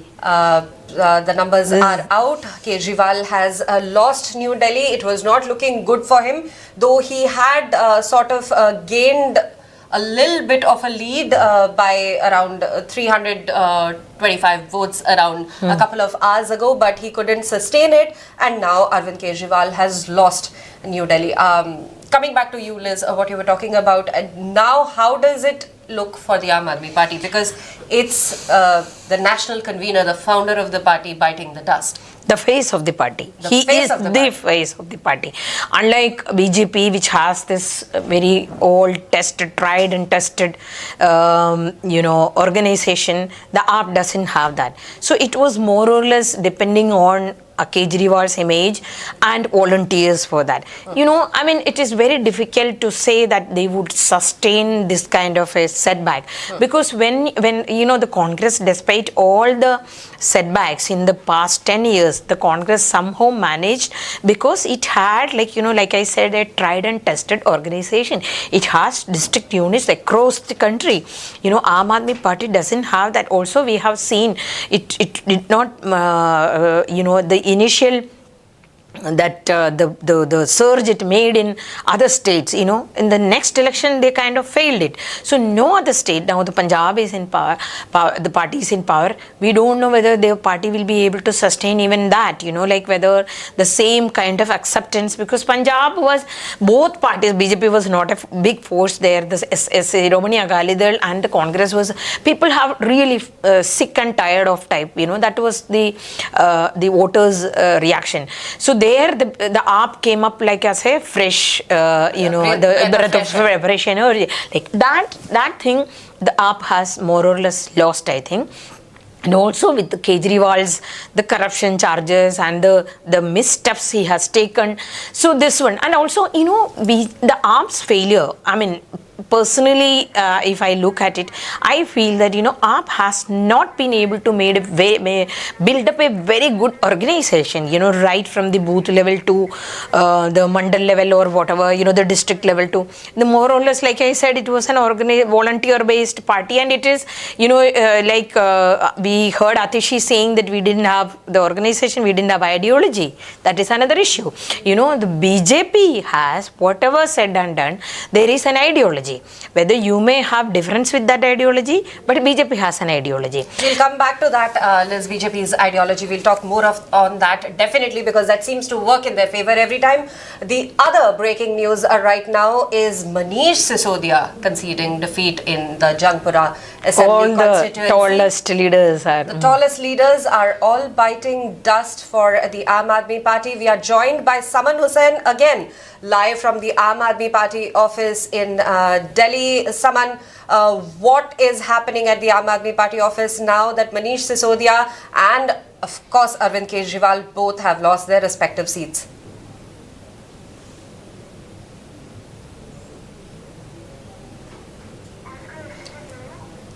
Saman, what are the reactions at the Aam Aadmi Party office now that the both tall leaders, Manish Sisodia and Arvind Kejriwal, most importantly, have both lost their seats? We'll go back to Saman once again for reactions, because just half an hour ago people at the Aam Aadmi Party office were celebrating. But the BJP ideology you were talking about, and now, like you said, two tall leaders losing their seats. Is it game over for AAP now? No, we cannot say, because even if it is like 2022, like 25, 22, 25, AAP will be, they're fighters. They have proved that they're fighters. So they can be very strong opposition in the state. It's not going to be so easy for BJP to to push their agenda. Of course, they have the number, they will have the legislative agenda will be pushing, but the assembly will be we'll be seeing, it is always, it can be chaotic, So that is one thing. Second, that's like a wait and watch for the Yes. Aam Aadmi Party. And second thing is, again the question, like now that Parvesh Verma has become the giant killer, although, it was a risk BJP has taken, a leader like Parvesh Verma, who was an MP. Gamble. Yeah, which big gamble, they had taken. So they put him against Kejriwal, who's we never thought that could lose the election. So then, and there were criticism that Parvesh had done lot of, wrong things, the wrong steps during the campaign. So it also shows that, the kind of popular, what do you call it, that kind of a anger against, or a disenchantment. I wouldn't say anger. There is no anger type, like, maybe, that I cannot say that people were really angry with Kejriwal, but there was a disenchantment. Also, continuing with what I had said earlier, the BJP picked up the right issues, like the Yamuna water. We'll Everyone. come back to the right issues again, because they seem to have gotten it bang on completely. We are joined again by Saman Hussain at the Aam Aadmi Party office. Saman is our correspondent who's been covering Aam Aadmi Party and the other parties as well. Saman, Manish Sisodia and Arvind Kejriwal have conceded defeat. They have lost the major constituencies, the key battlegrounds that we were all looking forward to. What is the reaction at the Aam Aadmi Party office now? Because half an hour ago they were all celebrating. So what's happening there? In the morning people were pretty quiet, but then we did hear the music and the campaign slogans of "Fir Layenge Kejriwal" momentarily. Although Kejriwal was only, it was a neck-to-neck fight that's been going on in New Delhi all this while, and still party workers were hopeful that something could come out of it, and there was a glimmer of hope in some. However, now party workers have once again resorted to not playing music or celebrating, and a while back the party's member of the Punjab leadership had arrived. They denied to give any statements on the election verdict that's been there so far, and they straight away entered the premises of the party without commenting on anything at all. So I'll connect you with a few supporters. The supporters gathered here are although few and far, but I'll connect you with a few of them who would like to speak on the election verdict. Sir, आपने देखा है कि अभी जैसे मनीष सिसोदिया और अरविंद केजरीवाल की seats पे है, वो काफी पीछे चल रहे हैं, ऑलमोस्ट पक्का हो गया है कि वो हार गए हैं. तो इसके बारे में मतलब आप क्या बोलना चाहेंगे? सीधा दिख रहा है भाजपा की जीतने की गुंडागर्दी की. जंगपुरा में जो है ना, भाजपा वालों ने गुंडागर्दी की थी, उससे हमारे वोट प्रभावित हुए हैं और कुछ वोट कम पड़े हैं. जितने वोटों से हमारे मनीष सिसोदिया आ रहे हैं, उतने ही वोट हमारे प्रभावित गुंडागर्दी से हुआ है, ऊपर नहीं हुआ है. इसलिए हमारे मनीष सिसोदिया. क्या आपको ये भी लगता है कि दोनों जो लीडर्स हैं, मनीष सिसोदिया जी और अरविंद केजरीवाल जी, दोनों जेल में रहे हैं, तो शायद काम नहीं कर पाए होंगे अपनी कॉन्स्टिट्यूएंसी में उस दौरान? काम अगर नहीं कर पाया तो उसको तो जनता समझ सकती है, लेकिन जनता में जो डर बैठाया गया है गुंडागर्दी करके और चुनाव आयोग को कब्जे में करके, दिल्ली पुलिस का डर बिठा करके, नोट बांट करके और 144 की धारा में बंद करके मनोबल तोड़ा गया है कार्यकर्ता वोटर्स का. इसलिए वोट कम पड़ पाए और हमारी मनीष सिसोदिया की कमी नहीं.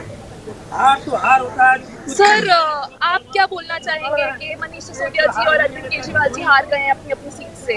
देखिए, मैं तो ये कहना चाहता हूँ, दिल्ली की जनता का बहुत बहुत धन्यवाद करना चाहता हूँ, जिन्होंने हमें मैंडेट इतना दिया है.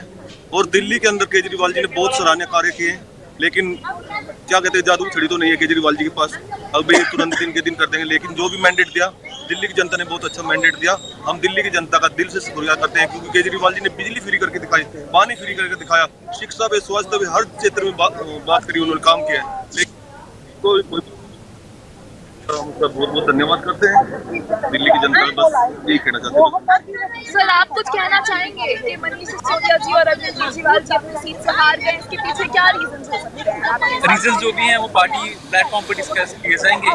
फिलहाल मैं इतना ही कहना चाहूँगा, आपके मन से पार्टी कार्यकर्ताओं की पहचान करें, नए संगठन को अच्छे से बनाएं. अब क्या होगा, कैसे नई शुरुआत की जाएगी. गिरे हैं, बिल्कुल हार मानते हैं, हार हुई है, और अब देखिए आगे होता क्या है ना. क्या आपको लगता है पार्टी के कार्यकर्ता अभी भी जुड़े रहेंगे पार्टी के साथ? पार्टी के कार्यकर्ता तो जुड़े रहे. मैं अपनी बात कर रहा हूँ. मैं अन्ना मूवमेंट से, अन्ना जी के उस आंदोलन से लेकर के अब तक मैं पार्टी के साथ रहा हूँ और अभी भी मौजूद हूँ. और जो भी पार्टी ने समय पर हुक्म दी,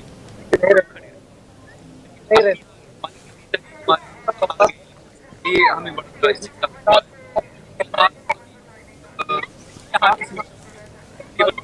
क्या कुछ कहा Thank you, Saman, for giving us the updates from the Aam Aadmi Party office in Delhi. Manish Sisodia has conceded defeat, and Liz, like we were talking about the key issues that the BJP focused on and how that aided its smooth sailing.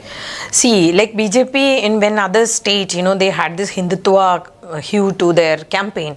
In Delhi, they didn't have that because Delhi population is a cosmopolitan, very different population, and also voters. The vote issue mainly was on the SOPs, the welfare scheme.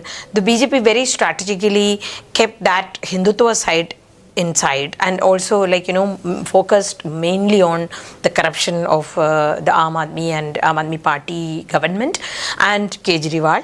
And while saying that they have failed that in the corruption thing, and we are also in welfare schemes, BJP didn't have much to say against Kejriwal, so they said okay, we will continue and we'll give you more. Right. So and this is another stamp on Prime Minister Modi's image as a welfare scheme, and you must see that this is a leader who questioned the welfare scheme and called it as Revdi, and even publicly opposed it in a way, but look at the way he has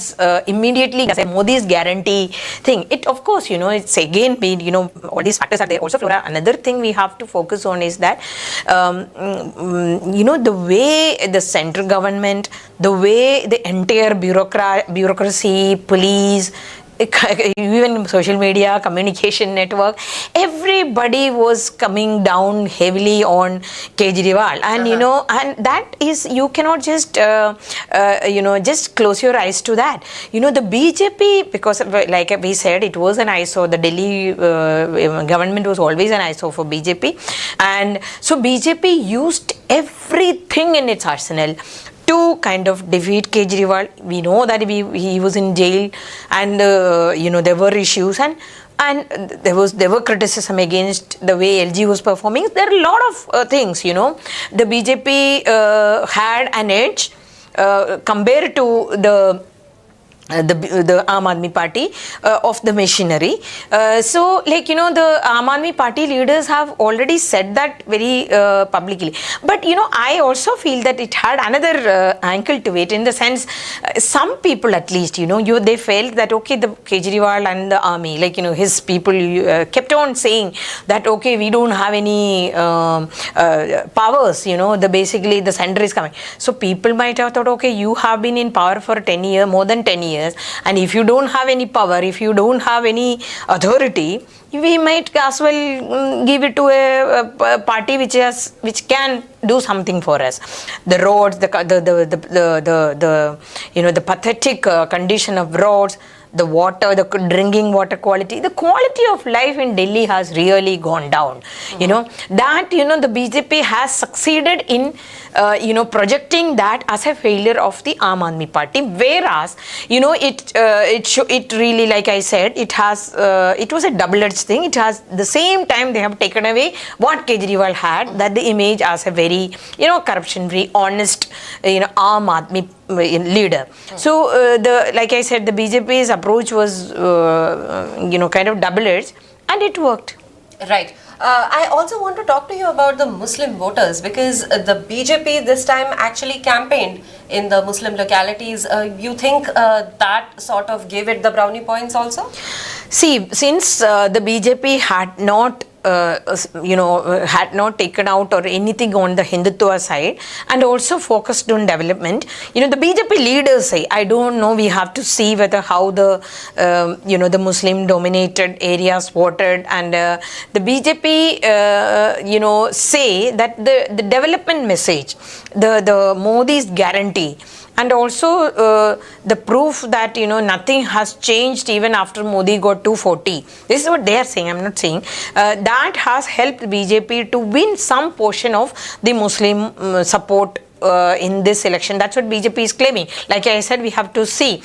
But again, BJP is not a party that will look into the Muslim vote in a big way, because more or less when you talk to their leaders, they'll say that the Muslims are not going to vote for us. Right. So they focus on the consolidation of their already, gained support base. We should see how the Dalit, the dominated area, because in 2024 Lok Sabha election, the biggest loss BJP faced was because of the, this reservation, anti-reservation, so-called anti-reservation stand it has, or the allegations of the opposition that it failed, it would change the constitution. So that also, if BJP has managed to regain its, backward class or, OBC and the Dalit, it will be a big victory for BJP. Like I said in the initial, the beginning of this conversation,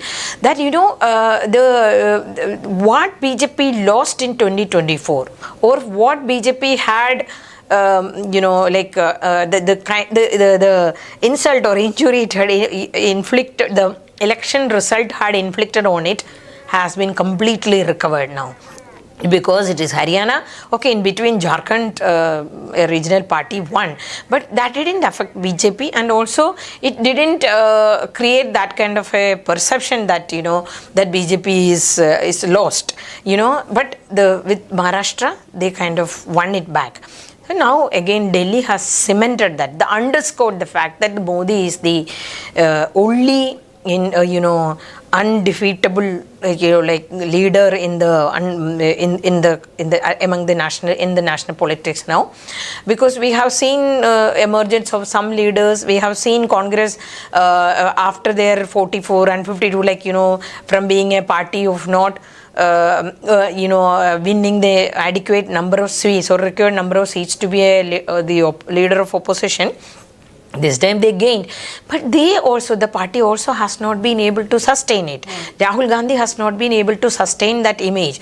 Even in this election, Haryana, there was despite everything that worked in their favor, they couldn't win that, and in Jharkhand, they couldn't claim any credit for the Jharkhand victory. In Maharashtra, again, there were a lot of factors which played in their favor, which were there in its favor, but still the Congress and its allies have not been able to win that. Again, now Delhi, of course, the India alliance was in different camps this time.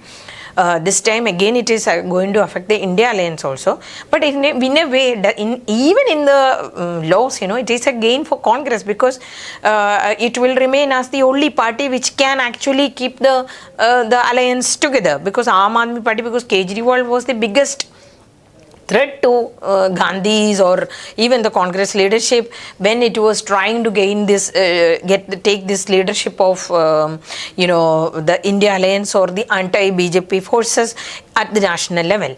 Kejriwal, if Kejriwal had won this election, India alliance would have been in even deeper trouble. Correct. Because then again this question of who will lead the tussle would have continued. Yeah, tussle would have continued, tussle would have intensified.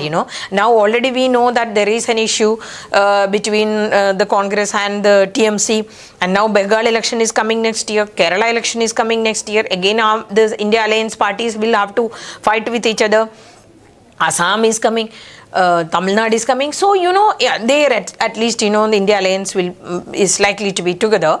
So everywhere else, it is going to be even tougher for India alliance in future. But at the same time, the Congress would have one advantage, because the Kejriwal would be kind of reduced to a one state party. Like now it's only in Punjab.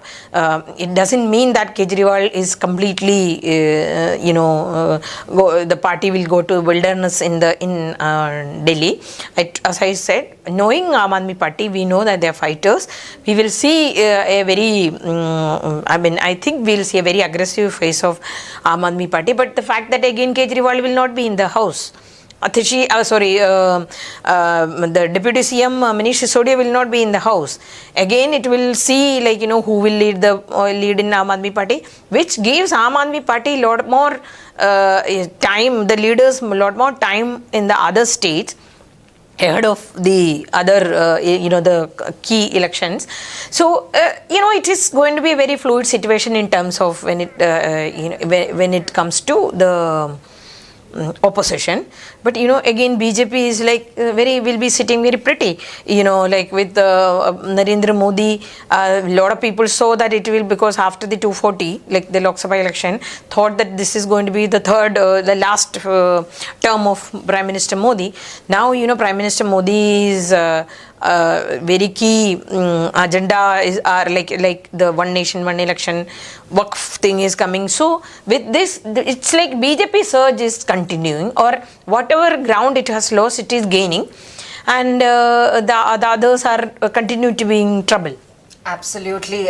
Speaking of former Deputy CM Manish Sisodia, he has lost the Jangpura Assembly constituency, and this is his first reaction after conceding defeat.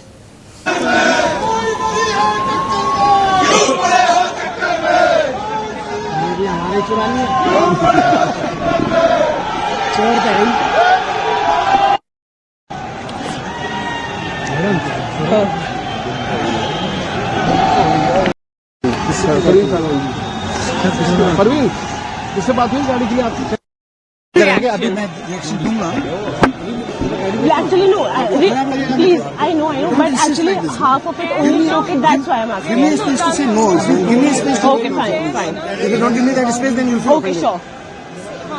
Then don't feel offended if someone says something. Sure.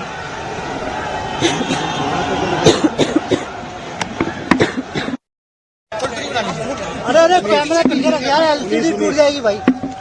Jangpura विधानसभा का चुनाव हम सब कार्यकर्ताओं ने मिलकर बहुत मेहनत से लड़ा.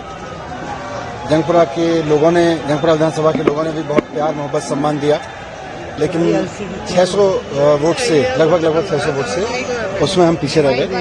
तो मैं जो कैंडिडेट जीते हैं उनको बधाई देता हूं और उम्मीद करता हूं कि जंगपुरा की समस्याओं को वो हल करेंगे. जंगपुरा के लोगों की जितनी भी चीजें हैं उनको हल करेंगे. बाकी तो अब बाकी देखते हैं. सर काफी टफ फाइट रही है, कैसे देखते हैं, कहाँ चूक हो गई? नहीं.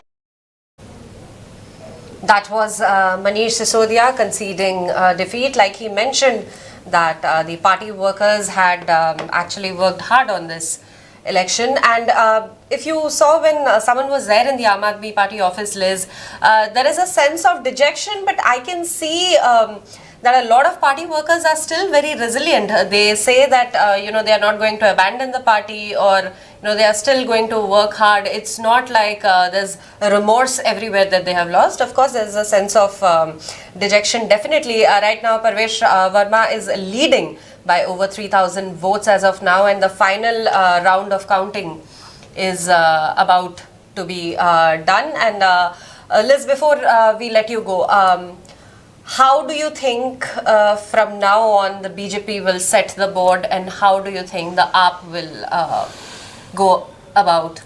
AAP will see, of course, like I said, the Congress would be very happy because Aam Aadmi Party has not won the election. That will be like in the opposition space, there is that one big leader that thing will be missing.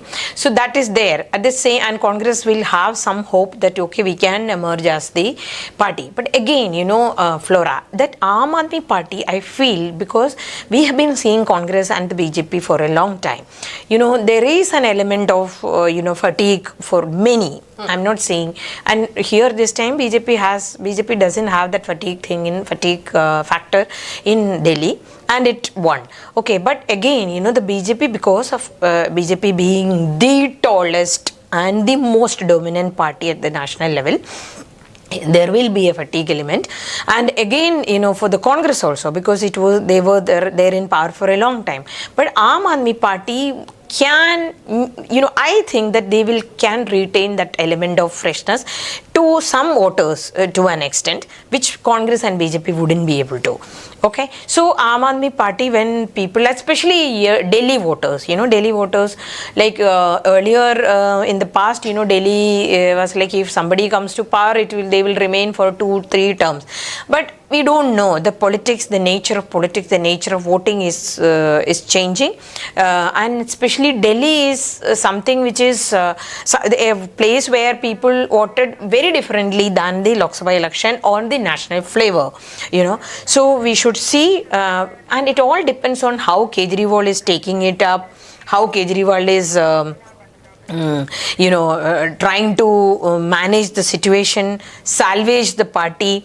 And BJP also, we have to see whether BJP will continue, if Kejriwal's, he's on bail, how things are, how his cases, both Manish Sisodia and BJP's cases are, turning out. So there are so many factors involved, but I always feel that, Aam Aadmi Party is, like I said it twice, there is a fighting element in that party, and all those leaders have, whether they have withered or whether they have changed from the track, they had a cause, they had a reason to fight for. So I think they will be bounced. The party will be bounced back if the leaders are taking the right steps. Absolutely. Thank you for joining us, Liz. The verdict is almost out, and meanwhile, the Aam Aadmi Party, which was once an unstoppable force in Delhi politics, is facing the toughest challenge yet. It's a major crisis, and early trends had predicted that the Aam Aadmi Party was trailing, and now the picture is certainly becoming more clearer. Exit polls predicted a saffron victory in the heart of the national capital. And now this is raising questions about the Aam Aadmi Party and of course Arvind Kejriwal's future as well. Is this the end of the road for the Aam Aadmi Party? Is this the end of the road for Kejriwal? Let's take a look. पूरी दिल्ली में अब ये बात तो फैल रही है, आम आदमी पार्टी की सरकार बन रही है नहीं बन रही?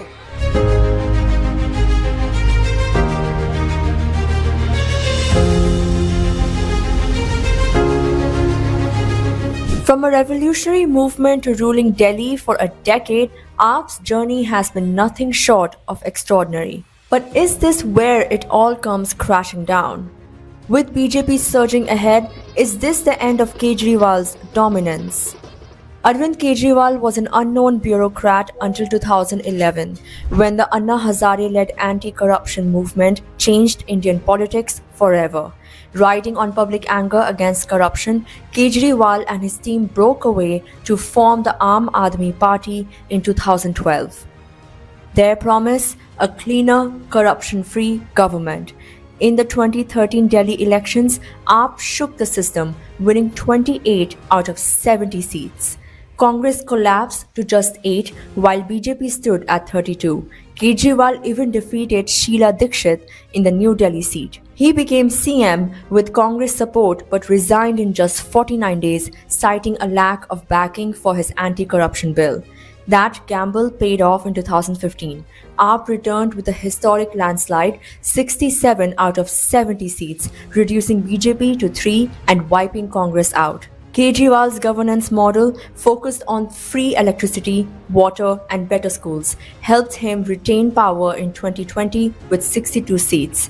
For a decade, AAP ruled Delhi unchallenged. But in 2025, the tide seems to be turning. The 2025 Delhi elections are proving to be AAP's toughest battle. Early trends show major setbacks for the party. Arvind Kejriwal is trailing against BJP's Parvesh Sahib Singh. Even CM Atishi is behind in Kalka ji. मुझे पूरा भरोसा है कि कालका जी के लोग और पूरी दिल्ली के लोग अच्छाई के साथ खड़े होंगे, काम के साथ खड़े होंगे, आम आदमी पार्टी और अरविंद केजरीवाल जी के साथ खड़े होंगे। दिल्ली के लिए कोई नंबर आप प्रेडिक्ट करना चाहेंगे आज?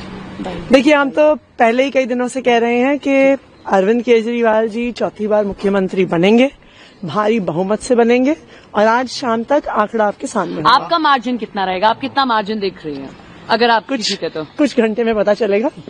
देखिए, आम आदमी पार्टी का अगर आप इतिहास देखिए, आम आदमी पार्टी में हमने जब शुरुआत करी, हमारे पास कुछ भी नहीं था। कोई सोच नहीं सकता था कि आम आदमी पार्टी राजनीति में सफल हो सकती है। ना हमारे पास पैसे की ताकत थी, ना हमारे पास बाहुबल था, ना हम धर्म की राजनीति करते हैं, ना हम वोट बैंक की राजनीति करते हैं। लेकिन दिल्ली के लोगों का प्यार था, भगवान का आशीर्वाद था कि आज हम यहाँ तक पहुंचे हैं, और मुझे पूरा भरोसा है कि दिल्ली के लोगों का प्यार और ऊपर वाले का आशीर्वाद हम पे बना रहे। While some leaders like Manish Sisodia, Saurabh Bharadwaj and Gopal Rai are leading, AAP is struggling overall. Meanwhile, BJP, driven by PM Modi's aggressive campaign, is making big gains. Exit polls predict BJP winning 40 to 45 seats, enough to reclaim power after 27 years. AAP is struggling to cross the majority mark of 36. Congress remains a non-factor. If these trends hold, AAP could be staring at its biggest political defeat yet. From disrupting Delhi politics to dominating it for a decade, AAP's journey has been historic. But is this the end of the road? If BJP wins, Kejriwal's future as Delhi's political powerhouse will be uncertain. Is AAP's era coming to a close, or can Kejriwal make a comeback? So that was a reaction from the Aam Aadmi Party leaders. With me joining us, Vandita Mishra, the national opinion editor of the Indian Express. Vandita, welcome. How do you see the BJP managing to pull this off, and is this the end of the road for the Aam Aadmi Party now? Because you have reported about it and you have written about it. Did you have an inkling that the exit poll numbers would actually stick this time? Yeah, so I wasn't looking at the exit polls, but I did travel through Delhi for about 3 days, and it was visible that it was only the voters at the very lowest end of the economic ladder who were talking about the Aam Aadmi Party. Everywhere else, there was splintering of the Aam Aadmi Party vote and a move towards the BJP. Right. What do you think did not work in the Aam Aadmi Party's favor this time? Because they got it right the last 3 times. What happened this time? I think many things worked against them. One is simply the fact of an 11-year incumbency. So the kind of anti-incumbency that had worked for them in 2015 and 2000, when they first came, what had brought them to power, that was now working against them. Anti-incumbency had built up against them.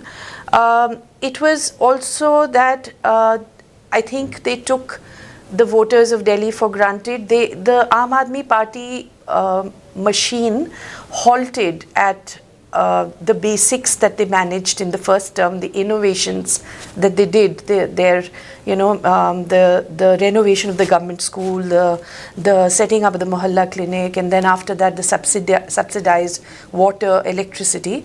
Those were part of a model, but they became the entire model. The problem was that the Aam Aadmi Party did not expand its model beyond these. So there was a stalling of the Aam Aadmi Party's governance and politics. There is also the fact that the BJP, for the BJP, what was working was there was a greater Hindu consolidation on the ground. There was also the fact that the BJP, through its nominee, the LG, had made it very, very difficult for the Aam Aadmi Party to function as a government. And this was especially visible in the second term. So there was also a stalling of the Aam Aadmi Party because of that. Things that they could do in the first term, they could not in the second term. So it is a mix of factors. It would not be okay, all right to blame it all on the BJP, the BJP making it difficult for the Aam Aadmi Party in Delhi, because I think somewhere there was also a shrinking of the Aam Aadmi Party's own imagination and canvas. So I think the Aam Aadmi Party had this great opportunity.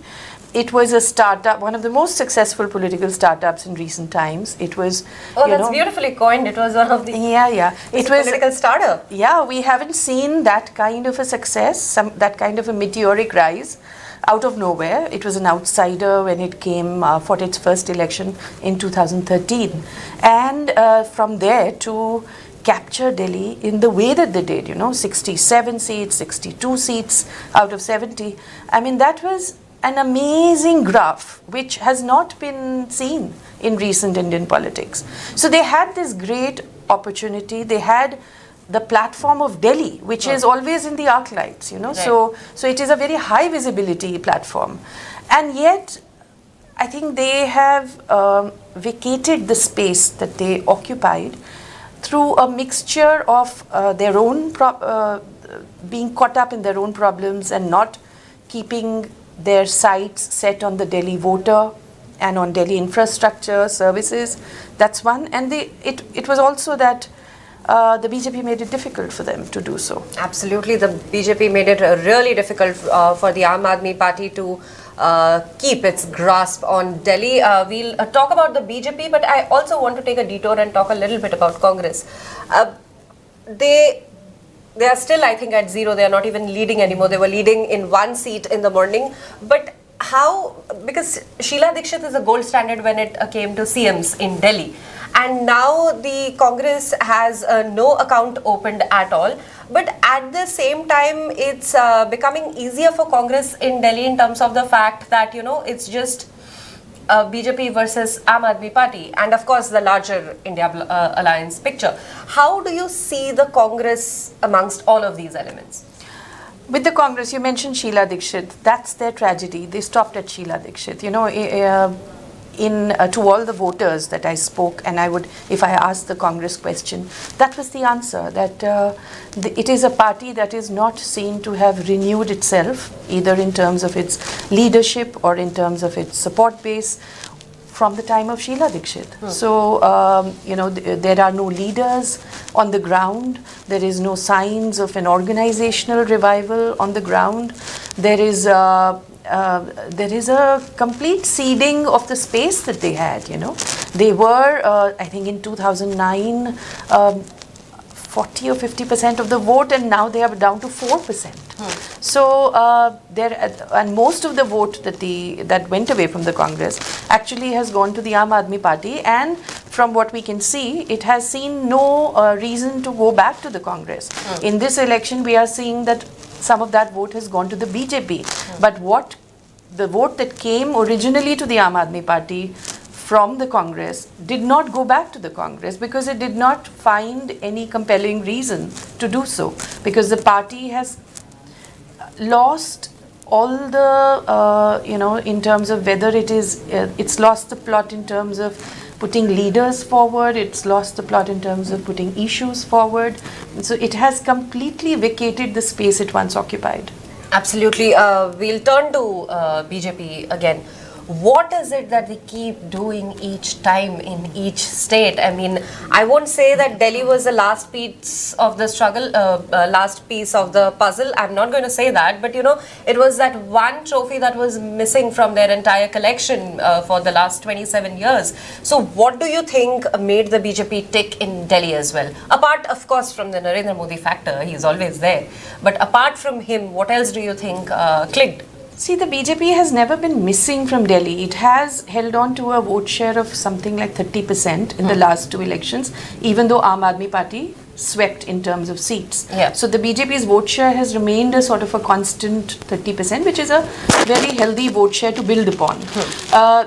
In Delhi, it has been a split ticket. There were many people, voters, who say that they are voting for Kejriwal in Delhi, have said Modi at the center. So Modi at the center has always been part of that ticket on which the Aam Aadmi Party was so far in the last two elections. What has changed is that many of those, a large number of those it seems, who said that Kejriwal in Delhi and BJP at center are saying BJP in Delhi as well. You know, and that is the shift. It's not that they didn't have an imagination of the BJP and Modi. They did, but they have now also translated it to Delhi, to the Delhi poll arena, not just the center. That move has happened. But having spoken to different kinds of voters over 3 days in Delhi, I would still say that despite what it looks like from the numbers, the BJP's is a very big victory, and the Aam Aadmi Party has shrunk a lot.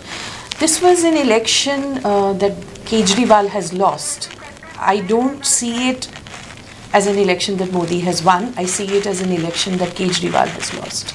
On that point, an election that Kejriwal has lost, let's listen to Parvesh Verma. His reaction, his first reaction is out. Let's hear. आपको इस बात का भरोसा था मैं दिल्ली की जनता का बहुत बहुत एक बार फिर से धन्यवाद करता हूं और ये जीत, ये प्रधानमंत्री नरेंद्र मोदी जी की जीत है, ये सभी दिल्ली वासियों की जीत है। सर, मुख्यमंत्री का चेहरा कौन होगा? साइड में तो चोट लग जाएगी, किसी को चोट लग जाएगी। चोट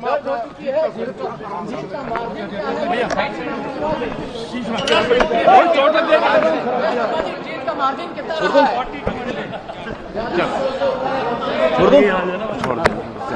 चोट लग जाएगी किसी को।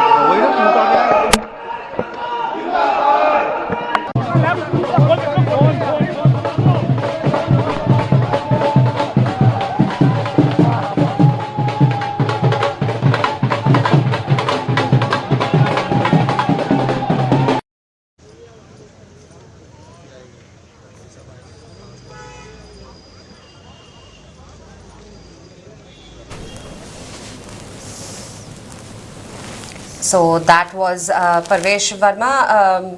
Vandita, you said that it's an election that Kejriwal has lost. What is the road ahead for him and the party now? I think this is a moment of pause. Kejriwal has to ask himself and his party some tough questions. You know, they can go on complaining about how the BJP or the centre made it difficult for them to govern. But at the end of the day, as many voters said to me that, you know, we are not going to look at the reasons why they couldn't function. We will simply look at the fact that the infrastructure and the services in India's capital city are groaning under the weight of, under the pressure of constant, the people from all over the country come here, and the infrastructure and services have just not been able to keep up with that pressure. And you can see it in the potholed roads, you can see it in the dumps of garbage that has not been cleared, you can see it in open drains, you can see it most of all actually in Delhi, in the fact that even in the poorest of Jhuggi Jhopdi clusters, people living there have to buy bottled water to drink, because the water that comes in the tap, the public supply, is not fit to drink. So what could be a greater indictment? Kejriwal has to ask himself why his government was not able, I mean, though it renovated the government school, it set up mohalla clinics, yet why could it not give clean drinking water to all of Delhi? And why are the roads such a mess? Why is sanitation such a mess? And it is not okay to point the finger constantly outside. He has to look within at where he and his party lost the plot, what they could have done differently. Now, for the future, Aam Aadmi Party is going to face a problem because Delhi was their propellant. Delhi gave them the fuel to branch out to other places. They have won the election in Punjab. They've also tried and fought elections in Goa, in Gujarat. But Delhi was the what gave them energy. Now Delhi is no longer going to do that, and they have to just factor that in. Absolutely. Vandita, we are also joined by Lalmani Verma. Lalmani, if you can hear us, the numbers are saying now, according to what the exit polls had predicted, that the BJP will win in Delhi. So right now, even though the last phases of counting are still undergoing, the BJP is leading in 47 seats and the Aam Aadmi Party in 23 seats. Lalmani, of all the things that we have discussed, basically threadbare, there is one important aspect of the Purvanchalis. How do you think that the Purvanchalis have contributed to this entire narrative of the Delhi Assembly elections? देखिए, Purvanchali voters usually वो होते हैं हमारे eastern UP के और बिहार के, और वो उस क्लास के आते हैं जो जनरली वहाँ से माइग्रेट करके आए, यहाँ पे उन्होंने अपना बिजनेस सेटअप किया. उसमें बहुत थोड़े से होंगे जो गवर्नमेंट जॉब में आए या प्राइवेट जॉब में है, तो वो सेल्फ सफिशिएंट होते हैं, अपना घर बनाया, अपना जॉब कर रहे, अर्निंग हो रही है. तो जैसा अभी वंदिता जी ने भी कहा और लिज ने भी बोला कि उनको बेसिक एमिनिटीज चाहिए थी अपने तरफ, तो उन्हें ये लगा कि जैसे उन्होंने यूपी और बिहार में देखा है कि वहाँ पे बीजेपी और एनडीए की गवर्नमेंट है, लाइक जो बीजेपी कहती है डबल इंजन सरकार, तो वहां पे जो चीजें गाँव में उनके आसपास हो रहा है वो चीजें यहाँ पे भी हो सकता है अगर सेम पार्टी की गवर्नमेंट होगी। बार बार ये कहना कि एलजी हमें ये नहीं करने दे रहे हैं, या डीएमसी का झगड़ा या एनडीएमसी का झगड़ा, इस वजह से हमारे आसपास ये नहीं हो पा रहा है, वो कब तक वेट करेगा एक वोटर तो एक सेल्फिश होता है जिसको ये लगता है कि हम वोट कर रहे हैं गवर्नमेंट को, तो वो हमें एमिनिटीज देगा। ये नहीं कि हम वेट करते रहेंगे कि कब उनकी फेवर की गवर्नमेंट दिल्ली में आएगी, कब एलजी चेंज होगा तो हमें ये मिलेगा। तो उन्होंने उसके अकॉर्डिंग ये देख के कि यूपी और बिहार में क्या हो रहा है, वो जनरली जो मेरा इंटरेक्शन हुआ वो वहाँ का एग्जाम्पल दे रहे थे कि नीतीश कुमार ये कर रहा है, योगी आदित्यनाथ ये कर रहे हैं। वहाँ पे देखिए हमारे बॉर्डर के इलाके में अभी जैसे आप UP cross Bihar Delhi cross करिए, गाजियाबाद में ऐसा है, नोएडा में ऐसा है, बट यहाँ वो चीज़ें नहीं हो पा रही हैं। तो वो एक था जो बीजेपी के फेवर में गया इस बार। लालमणि, ये जो नतीजा निकला है दिल्ली चुनाव का, आपको क्या लगता है कि इसका क्या प्रभाव बिहार पे पड़ने वाला है? क्योंकि बिहार भी अक्टूबर या नवंबर में भी चुनाव में जाने वाली है, तो आपको क्या लग रहा है कि इसका क्या प्रभाव बिहार पे पड़ेगा? मुझे जो लगता है कि इसका जो प्रभाव पड़ेगा ज़्यादा वो इंडिया ब्लॉक पे पड़ने वाला है, क्योंकि अगर अभी जैसे मैंने वोट शेयर देखा तो जो आम आदमी पार्टी का वोट शेयर है वो बीजेपी के वोट शेयर से सिर्फ 3% कम है फिलहाल। और अगर हम 43 और 46 और कांग्रेस का वोट शेयर अगर हम इसमें जोड़ देते हैं आम आदमी पार्टी के वोट शेयर में, तो वो बीजेपी के वोट शेयर को क्रॉस कर रहा है। तो अगर जो अरविंद केजरीवाल ने कहा था कि हमारा कोई अलायंस नहीं होगा, तो उन्होंने सीधे से रूल आउट कर दिया था, अगर वो अलायंस होता तो शायद बेटर होता सिचुएशन। तो अभी जो आम आदमी पार्टी ने यहाँ पे कांग्रेस के साथ किया है उनको सीट शेयर ना करके, तो ये झगड़ा जैसे भी आरजेडी ने भी यही शुरुआत कर दी है कि इंडिया ब्लॉक की लीडरशिप चेंज होनी चाहिए, तो तरह तरह के झगड़े हैं। जो उमर अब्दुल्ला ने जो सुबह ट्वीट किया वो उसका इम्पैक्ट हमें बिहार में नजर आएगा। लालमणि, मुझे ये भी जानना है कि जैसे आपने अखिलेश यादव के बारे में बात करी, अखिलेश यादव ने अपना पूरा जोर लगाया था अरविंद केजरीवाल को सपोर्ट करने में। अब इंडिया ब्लॉक, इंडिया अलायंस क्या करने वाली है? अब देखना पड़ेगा कि इंडिया ब्लॉक, हाँ अखिलेश यादव ने पूरा जोर लगाया मुस्लिम वोट्स के लिए। ये इकरा हसन को हरियाणा से इन्होंने कैंपेन कराया और इवन कौशाम्बी से वो लेके आए, उन्होंने कराया। हालांकि बीजेपी ने भी किया, बीजेपी ने तो इवन ब्रजभूषण शरण सिंह को लगाया जिसपे आगे इसके अगेंस्ट इतने सीरियस एलिगेशन थे, पूर्वांचली वोट्स के लिए उन्होंने उसको भी बुलाया। तो बड़ा चैलेंज तो मुझे लगता है कि अभी कोई बिहार का इलेक्शन आ रहा है और बाद में 2027 में यूपी का इलेक्शन भी है, तो ये चीजें देखनी पड़ेंगी अखिलेश यादव को और कांग्रेस को कि उन्हें कैसे आगे इस चीज को आगे ले जाना है। तो ये चैलेंज ज्यादा मुझे लग रहा है owners is on Congress. Absolutely.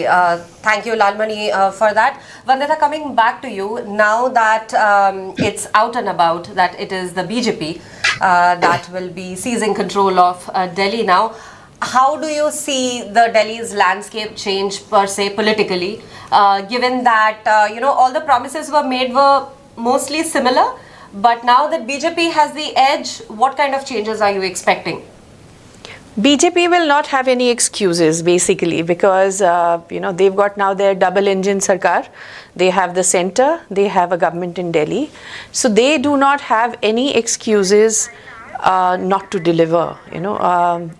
Aam Aadmi Party could have and very legitimately pointed to the hurdles posed in their way, in the way of their government's programs by the bureaucracy that was controlled by the centre or by the LG who constantly sparred with their government. But BJP will not have any of those excuses, so it just has to deliver. And Delhi is, in that sense, one of the most high visibility platforms for work done as well as not done.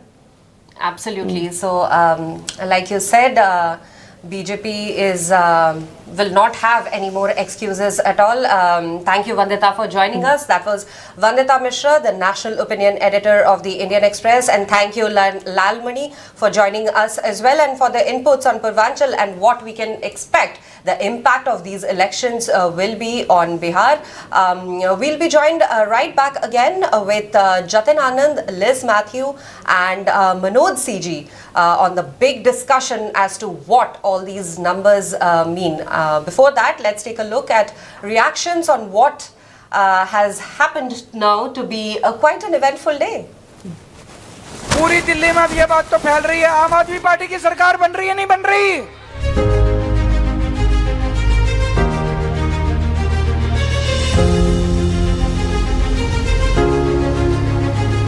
From a revolutionary movement to ruling Delhi for a decade, AAP's journey has been nothing short of extraordinary. But is this where it all comes crashing down? With BJP surging ahead, is this the end of Kejriwal's dominance? Arvind Kejriwal was an unknown bureaucrat until 2011, when the Anna Hazare-led anti-corruption movement changed Indian politics forever. Riding on public anger against corruption, Kejriwal and his team broke away to form the Aam Aadmi Party in 2012. Their promise: a cleaner, corruption-free government. In the 2013 Delhi elections, AAP shook the system, winning 28 out of 70 seats. Congress collapsed to just 8, while BJP stood at 32. Kejriwal even defeated Sheila Dikshit in the New Delhi seat. He became CM with Congress support but resigned in just 49 days, citing a lack of backing for his anti-corruption bill. That gamble paid off in 2015. AAP returned with a historic landslide, 67 out of 70 seats, reducing BJP to 3 and wiping Congress out. Kejriwal's governance model, focused on free electricity, water, and better schools, helped him retain power in 2020 with 62 seats. For a decade, AAP ruled Delhi unchallenged. But in 2025, the tide seems to be turning. The 2025 Delhi elections are proving to be AAP's toughest battle. Early trends show major setbacks for the party. Arvind Kejriwal is trailing against BJP's Parvesh Sahib Singh. Even CM Atishi is behind in Kalka ji. मुझे पूरा भरोसा है कि कालका जी के लोग और पूरी दिल्ली के लोग अच्छाई के साथ खड़े होंगे, काम के साथ खड़े होंगे, आम आदमी पार्टी और अरविंद केजरीवाल जी के साथ खड़े होंगे। दिल्ली के लिए कोई नंबर आप प्रेडिक्ट करना चाहेंगे आज? देखिए, हम तो पहले ही कई दिनों से कह रहे हैं कि अरविंद केजरीवाल जी चौथी बार मुख्यमंत्री बनेंगे, भारी बहुमत से बनेंगे, और आज शाम तक आंकड़ा आपके सामने होगा। आपका मार्जिन कितना रहेगा? आप कितना मार्जिन देख रही हैं? अगर आप कुछ घंटे में पता चलेगा। देखिए, आम आदमी पार्टी का अगर आप इतिहास देखिए, आम आदमी पार्टी में हमने जब शुरुआत करी, हमारे पास कुछ भी नहीं था। कोई सोच नहीं सकता था कि आम आदमी पार्टी राजनीति में सफल हो सकती है। ना हमारे पास पैसे की ताकत थी, ना हमारे पास बाहुबल था, ना हम धर्म की राजनीति करते हैं, ना हम वोट बैंक की राजनीति करते हैं। लेकिन दिल्ली के लोगों का प्यार था, भगवान का आशीर्वाद था कि आज हम यहाँ तक पहुंचे हैं। और मुझे पूरा भरोसा है कि दिल्ली के लोगों का प्यार और ऊपर वाले का आशीर्वाद हम पे बना रहे। While some leaders like Manish Sisodia, Saurabh Bharadwaj, and Gopal Rai are leading, AAP is struggling overall. Meanwhile, BJP, driven by PM Modi's aggressive campaign, is making big gains. Exit polls predict BJP winning 40 to 45 seats, enough to reclaim power after 27 years. AAP is struggling to cross the majority mark of 36. Congress remains a non-factor. If these trends hold, AAP could be staring at its biggest political defeat yet. From disrupting Delhi politics to dominating it for a decade, AAP's journey has been historic. But is this the end of the road? If BJP wins, Kejriwal's future as Delhi's political powerhouse will be uncertain. Is AAP's era coming to a close, or can Kejriwal make a comeback? पूरी दिल्ली में अब ये बात तो फैल रही है, आम आदमी पार्टी की सरकार बन रही है नहीं बन रही।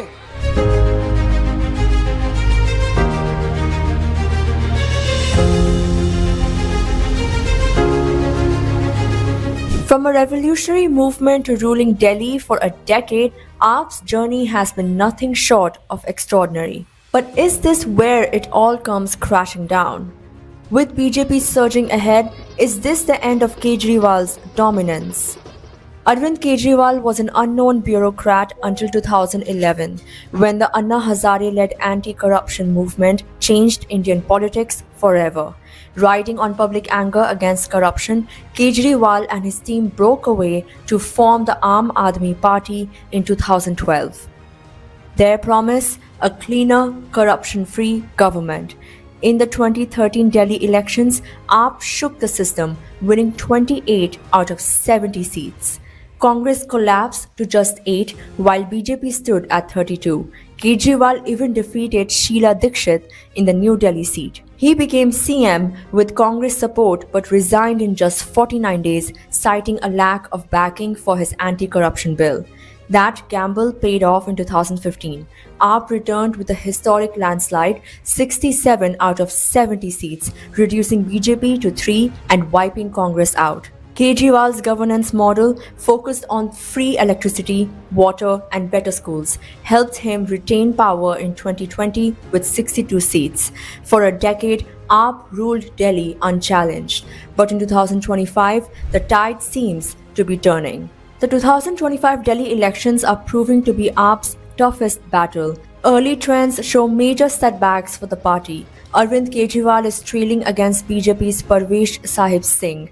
Even CM Atishi is behind in Kalka ji. मुझे पूरा भरोसा है कि कालका जी के लोग और पूरी दिल्ली के लोग अच्छाई के साथ खड़े होंगे, काम के साथ खड़े होंगे, आम आदमी पार्टी और अरविंद केजरीवाल जी के साथ खड़े होंगे। दिल्ली के लिए कोई नंबर आप प्रेडिक्ट करना चाहेंगे आज? देखिए, हम तो पहले ही कई दिनों से कह रहे हैं कि अरविंद केजरीवाल जी चौथी बार मुख्यमंत्री बनेंगे, भारी बहुमत से बनेंगे और आज शाम तक आंकड़ा आपके सामने होगा। आपका मार्जिन कितना रहेगा? आप कितना मार्जिन देख रही हैं? अगर आप जीते तो कुछ घंटे में पता चलेगा। देखिए, आम आदमी पार्टी का अगर आप इतिहास देखिए, आम आदमी पार्टी में हमने जब शुरुआत करी हमारे पास कुछ भी नहीं था। कोई सोच नहीं सकता था कि आम आदमी पार्टी राजनीति में सफल हो सकती है। ना हमारे पास पैसे की ताकत थी, ना हमारे पास बाहुबल था, ना हम धर्म की राजनीति करते हैं, ना हम वोट बैंक की राजनीति करते हैं। लेकिन दिल्ली के लोगों का प्यार था, भगवान का आशीर्वाद था कि आज हम यहाँ तक पहुंचे हैं। और मुझे पूरा भरोसा है कि दिल्ली के लोगों का प्यार और ऊपर वाले का आशीर्वाद हम पे बना रहे। While some leaders like Manish Sisodia, Saurabh Bharadwaj and Gopal Rai are leading, AAP is struggling overall. Meanwhile, BJP, driven by PM Modi's aggressive campaign, is making big gains. Exit polls predict BJP winning 40 to 45 seats, enough to reclaim power after 27 years. AAP is struggling to cross the majority mark of 36. Congress remains a non-factor. If these trends hold, AAP could be staring at its biggest political defeat yet. From disrupting Delhi politics to dominating it for a decade, AAP's journey has been historic. But is this the end of the road? If BJP wins, Kejriwal's future as Delhi's political powerhouse will be uncertain. Is AAP's era coming to a close, or can Kejriwal make a comeback?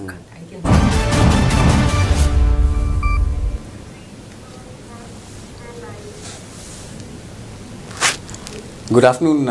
We are now back with a more decisive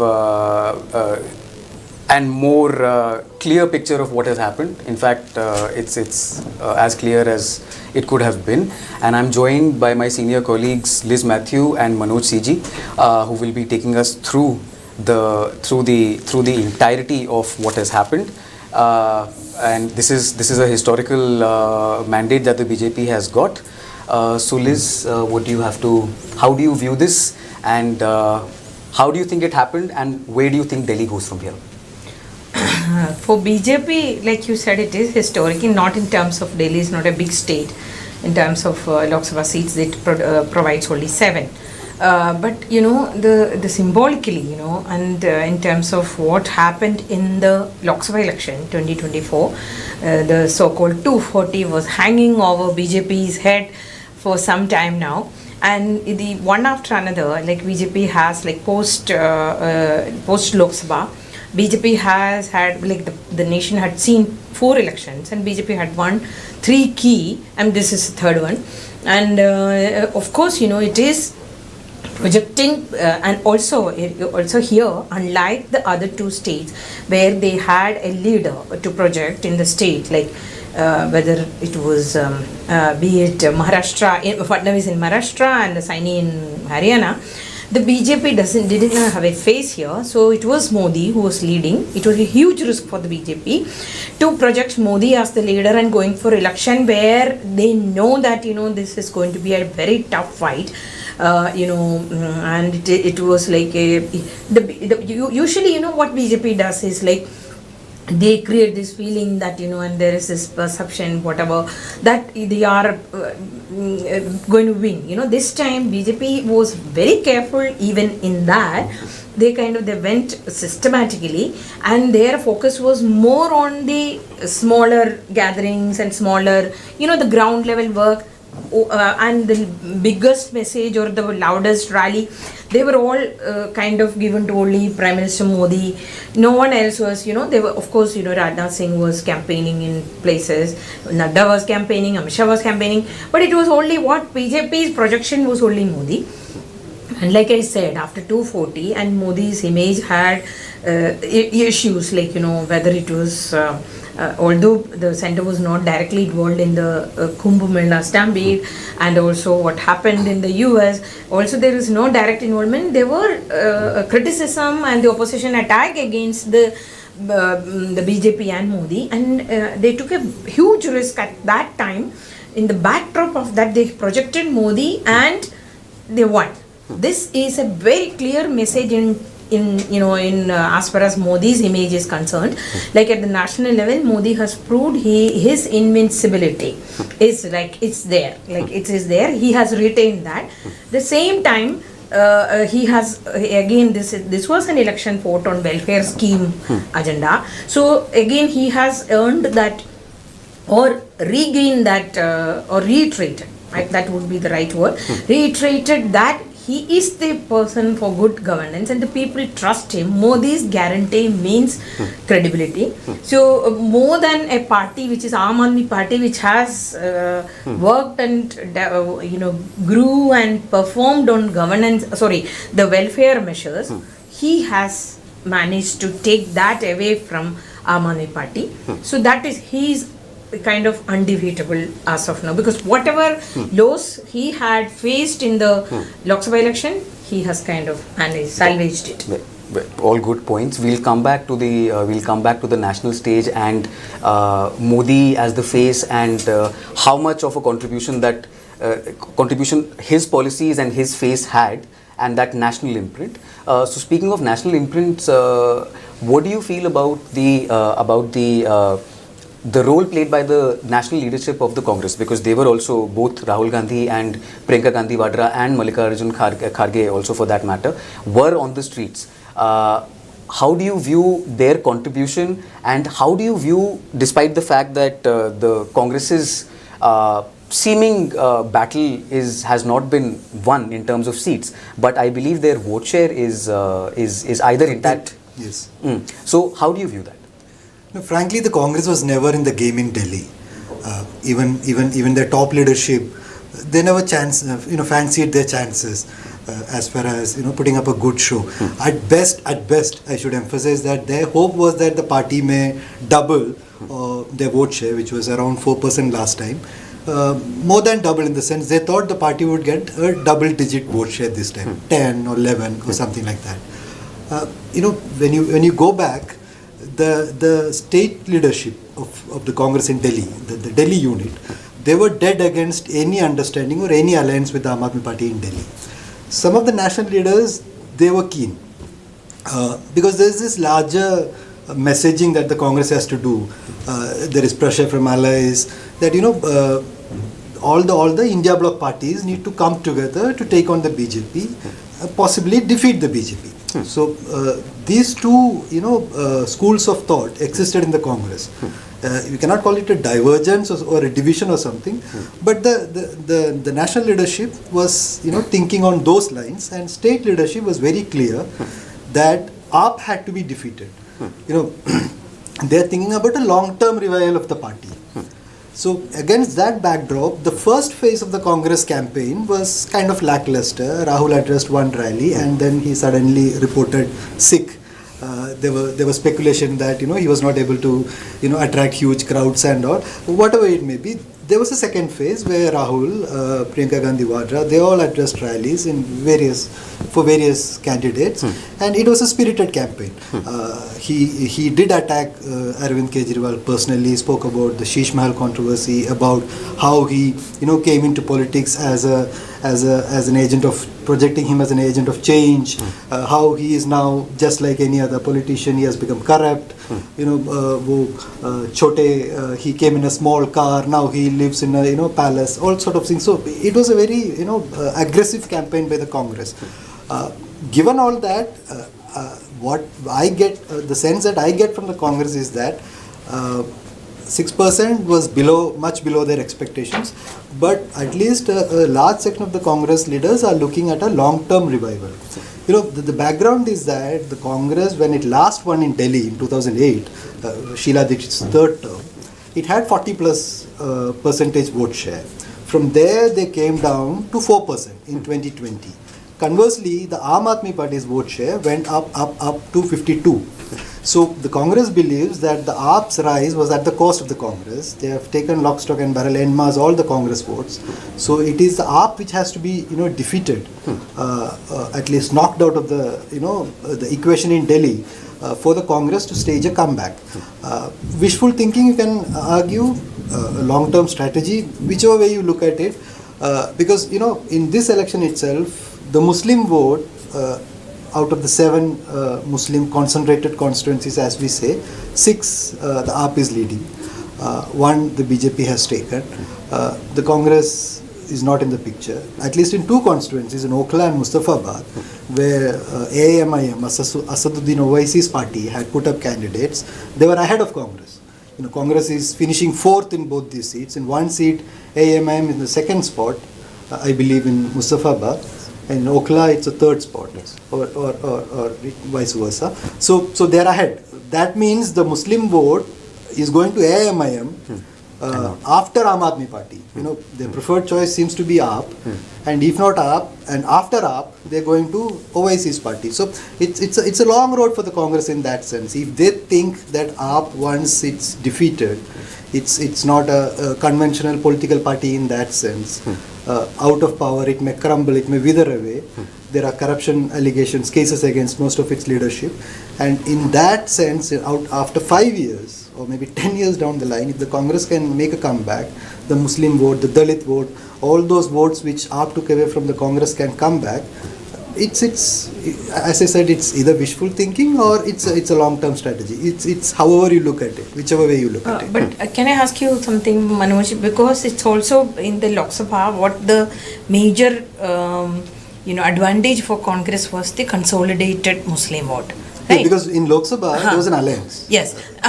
So which means the minority community is not so committed to Congress.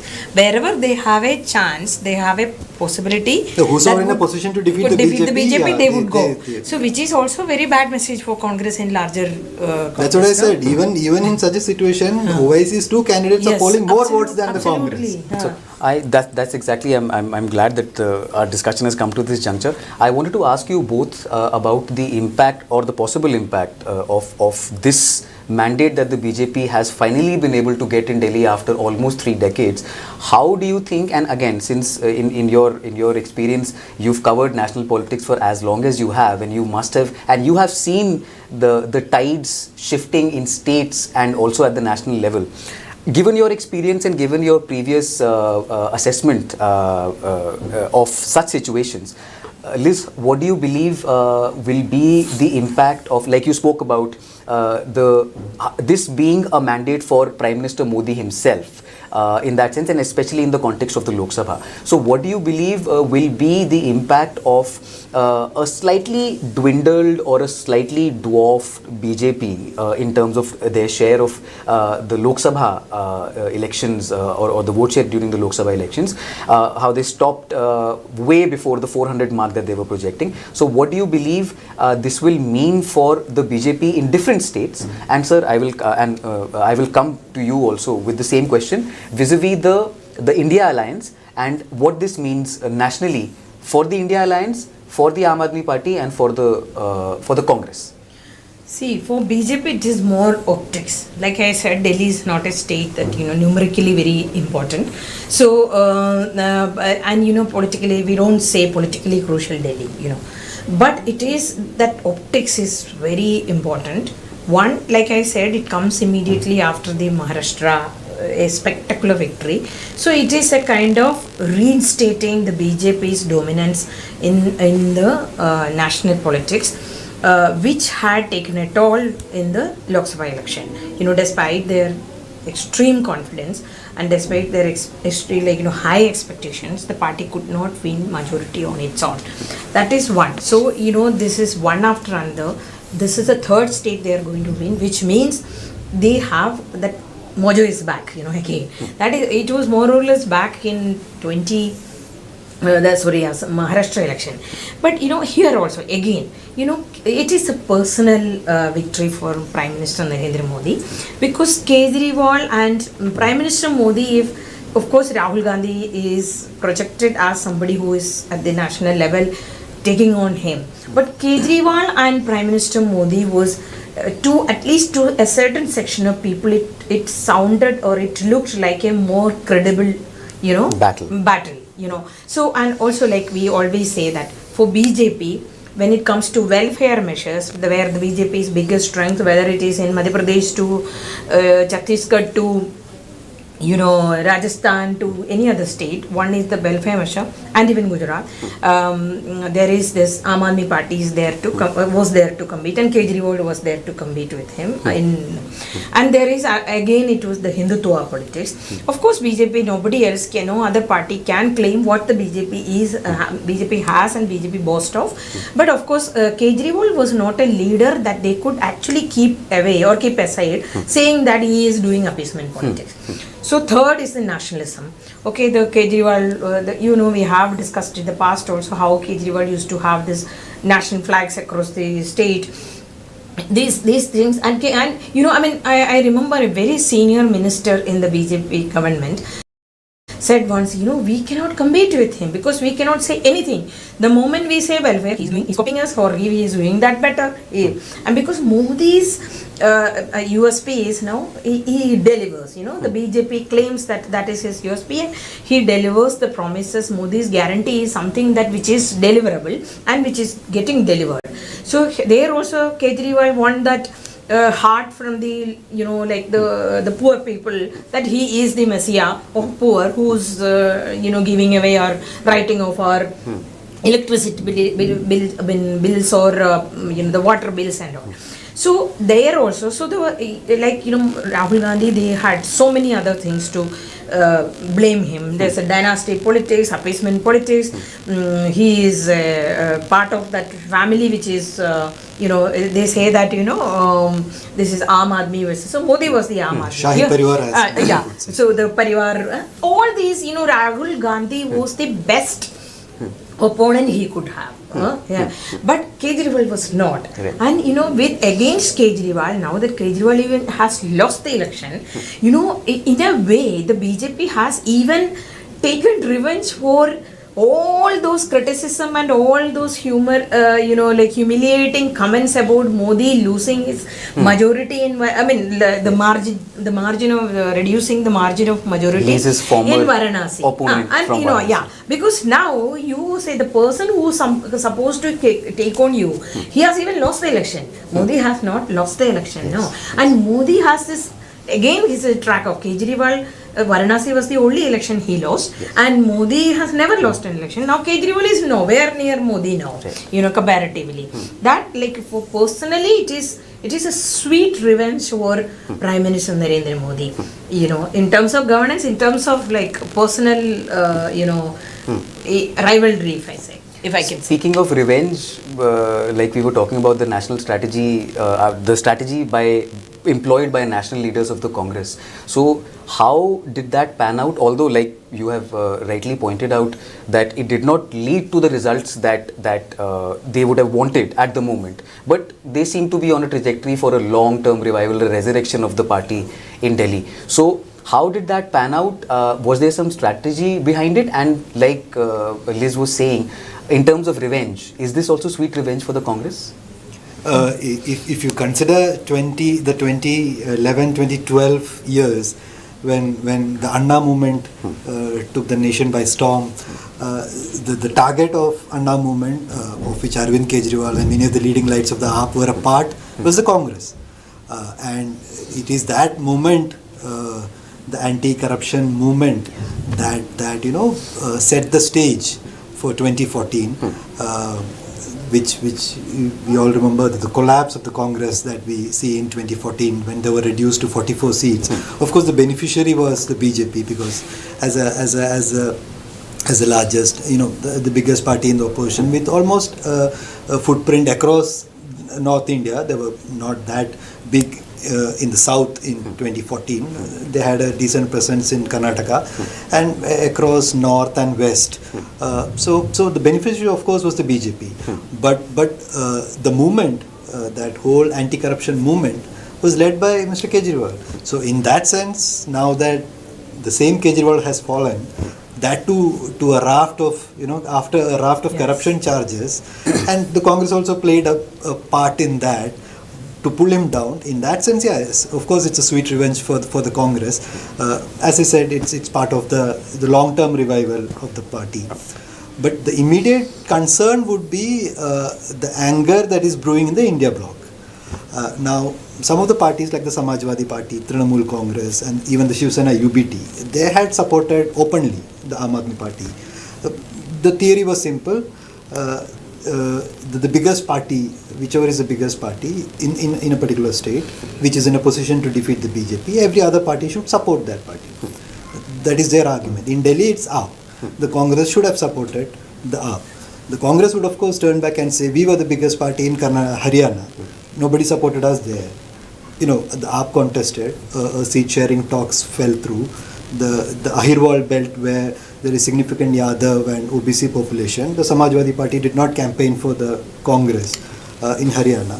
So, by the same yardstick, the Congress, which has ruled Delhi for 15 years, has every right to contest and hope for its revival. So that is the argument. But despite all those arguments, the simple logic which many of the India bloc parties will now say is that there was a chance to defeat the BJP had the Congress supported the AAP. If you add up the vote share, it's a mathematical exercise. It has no relevance on the ground. But if you add the vote shares of the Congress and the AAP, it equals that of the BJP, or perhaps surpasses that of the BJP in Delhi. So there is this debate which is now on in India bloc whether Congress should continue. It's a de facto leader, should continue to lead the alliance. Mamata Banerjee has already staked her claim. In an interview to the Indian Express, Ram Gopal Yadav, senior Samajwadi Party leader, just a few days ago said the India bloc hasn't got the success as it expected under the leadership of the Congress. It's time perhaps to give a chance to Mamata. Lalu Prasad Yadav of the RJD had given a similar statement some years ago. Except for the DMK, given the warm equations between MK Stalin, the chief minister, and Rahul Gandhi, and to a large extent the left parties, they are opponents of Mamata Banerjee in Bengal. None of the other parties would really back the Congress in that sense. Some may stay quiet, neutral, like the JMM, which runs the government in Jharkhand with the Congress. Some of these parties are now rooting for Mamata as the leader. So there will be heat, there will be pressure on the Congress on how to take this alliance forward. Because after the Lok Sabha elections, we haven't seen much activity in the India alliance, except for the floor coordination in Parliament, where all the parties will come together, raise an issue, try to corner the BJP government. Outside, there has not been much coordination. There is no clear leadership structure now. Who leads the alliance? Who is the chairperson? Who is the coordinator? So, two quick questions. So, do you sense or do you feel that there will possibly be a reconfiguration in the India alliance, or do you believe that this is somewhat the alliance itself is on the brink of possible implosion? Reconfiguration would be difficult in that sense. There will be churning, of course. Because Lok Sabha elections are still 4 years away. The next election which is coming up is Bihar, where already the Grand Alliance, the Mahagathbandhan as they call it, the structure is very clear. RJD, CPI-ML, Congress, they're all there. Next year, of course, Bengal will go to election, where again Trinamool will be on one side and left and Congress. So reconfiguration I don't see, but of course there will be a churning. There will be calls for more making the alliance more vibrant. Maybe finding a new leader. There will be pressure on the Congress. How they would, of course, want it to continue as business as usual. But this alliance has been dormant since the Lok Sabha elections. So in that sense, there will be churning in the alliance. Speaking of alliances, the NDA contested together, although the BJP only gave one seat each to the LJP and the JDU. But unfortunately, I believe, I need to recheck this, but I believe neither of the allies has been able to achieve any electoral success this time. So, do you think this matters within the NDA at all? And if it does, will it lead to any sort of, I wouldn't say Friction. conflict, but No. tension within the alliance? No, there won't be any tension, especially when the BJP had pay heed to their demand and gave away one seat each, and the Bihar election is coming. So this, but what helps BJP here is it will have that of course their budget was correct, their movement their move to announce the pay commission was right. So they took the right steps, that message will be kind of reaffirmed. One.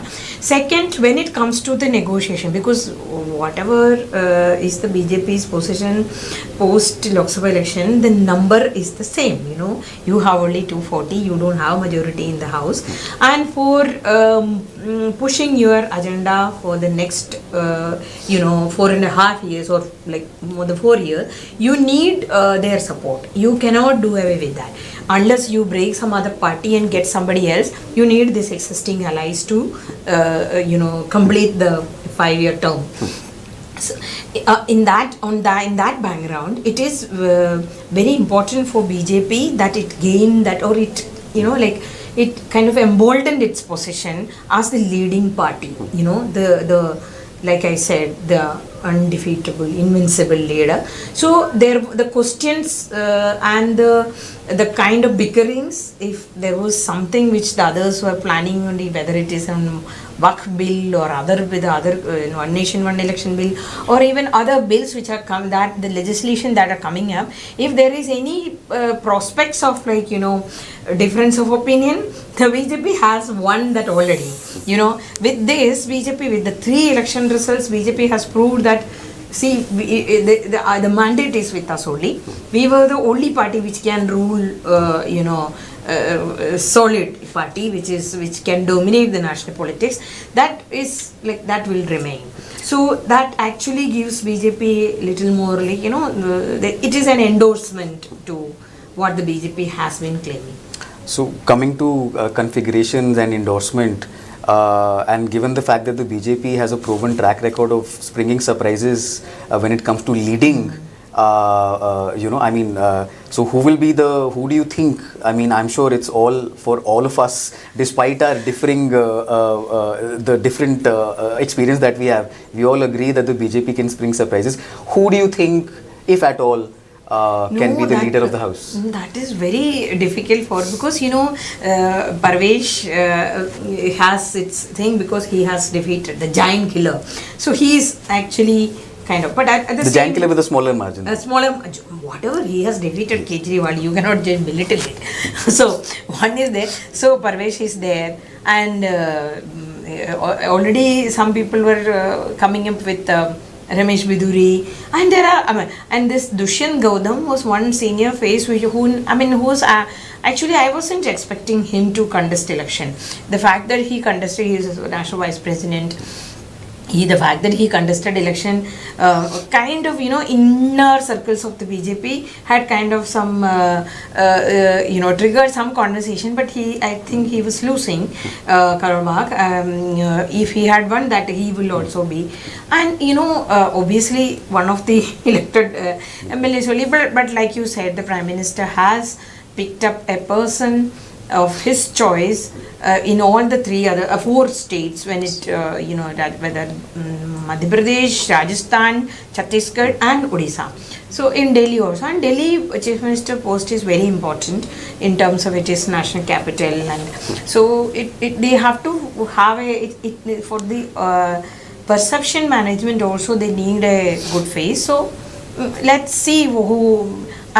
I don't think that I should be predicting, giving any kind of prediction on who the Prime Minister, because I know in the party, nobody knows. The only Prime Minister. Only the Prime Minister. So Prime Minister is not going to tell anybody now. So let's see. Let's wait. So speaking of again bringing this to national politics in terms of promises, in terms of welfare schemes. If we talk about a significant aspect of the Delhi election, it has been that everyone, all the three principal political players have offered something or the other which is related to the middle class, which is related to women, and which is related to basically trying to sort of put more money in the pockets of the average / Aam Aadmi.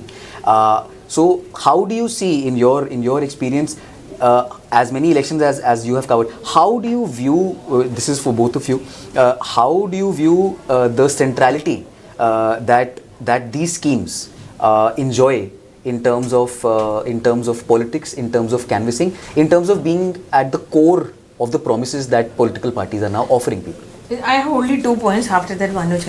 I mean, one is that the welfare thing, the way everyone is back to this welfare politics, that is, nobody has any question.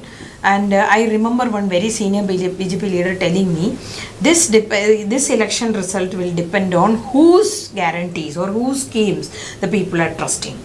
Okay, so which means Modi's guarantee is more credible for people. That's one thing. Secondly, the women. It again proved that the BJP has, our Prime Minister Modi has that, that tremendous... The X factor. The X factor. That, they have these women. If we look back at all the elections, BJP itself like assessed that it is women who have voted for Modi. In fact, even in Delhi, Yes, that's what. 40 constituencies saw more women. Delhi also is proving that women voters. Yes. The women have is the biggest factor in all the election. Yes. So this will show that all other parties will have to focus on the women votes. Whether because Rahul Gandhi is now saying the social agenda he's trying to project, and he's trying to be the youth guy, the young guy, the youth leader and all. But more than that, it is the women who are becoming, the sad section is becoming very reliable, support base. Right. Rather than OBCs or other backwards or Dalits or tribals, they can go, but women are like standing firm. So I think these are the two messages from this election for BJP. So do you also agree that I think welfare politics is here to stay, whichever party is contesting the elections, and it ultimately, as Liz said, it ultimately depends on how you manage to convince the voters that you will be able to deliver. Now, if you just look back a year, not even a year, in Telangana, the BRS, despite showering the people with welfare schemes, it lost after almost 10 years in power. Andhra Pradesh, elections were held along with the Lok Sabha. The state's exchequer was under strain because of the welfare schemes which YSRCP government was implementing. But despite that, Jagan lost. So it's also about whether you are able to convince the electorate that you will be able to deliver. Here, Mr. Modi seems to have convinced the people that whichever schemes that the BJP is promising, it will be able to deliver because of perhaps his track record at the national level. So in states, that is a message that the BJP has managed to penetrate. The Congress also has given similar promises, and on those promises, riding on those promises, it has come to power in Telangana, Karnataka and Himachal Pradesh. They have also started delivering. But the larger message which the Congress will have to, convince, take out of these three states and tell the people is that we also believe in delivering all these welfare schemes. It's not, at the time of elections, it's not, an election gimmick sort of a thing, that our politics, because if you remember the UPA era, it was a right-based legislation that the Congress had then championed, be it NREGA, be it the food security, be it the Forest Act that the Congress enacted. So it can of course say that, see, we have a track record. But now it has that, from that it has moved to schemes, welfare schemes, where we are, there is this element of direct benefit transfer where you are, sending money directly to the bank accounts of the people. There the Congress will have to now vie with other parties, regional forces, the likes of Mamata Banerjee, the likes of, Shiv Sena in Maharashtra, and convince the electorate that we have also shifted track. We will be able to deliver. Where, as Liz said, Mr. Modi seems to have, emerged heads and shoulders above. That way, voters' reaction to this welfare scheme is very different. Like in Karnataka, BJP also offered, they chose Karnataka and Telangana, they chose Congress. They thought Congress is more reliable there. Of course, South, there is a difference. There is a bit of corruption allegation as well. No? And Madhya Pradesh, they continue to believe in, Congress also offered all the welfare schemes, but they continue to believe Shivraj Singh Chauhan and the BJP. In Chhattisgarh, it's the same. In Rajasthan, Gehlot's welfare schemes were very good. They were very popular and people on the ground talked a lot about it. But still they wanted to try the BJP's welfare. So it's like in Haryana, in Maharashtra, they believed the Congress also had offered all those welfare thing, but they try to. So people, it's not even that, the existing government and existing their record of so, giving away the thing, giving away the schemes. It just, people just, I think the leader and the other factors, they kind of account all those factors and then they take a decision. And again, I think women is, I believe that women factor remains. So, there you have it so far with the analysis. Women are a new, for want of a better phrase, vote bank, which is dependable, which is making its impact felt all across the country. Welfare politics is here to stay. And, we'll be back with more analysis and more perspective. Thank you so much, Liz. Thank you so much, Manoj. And we'll be back.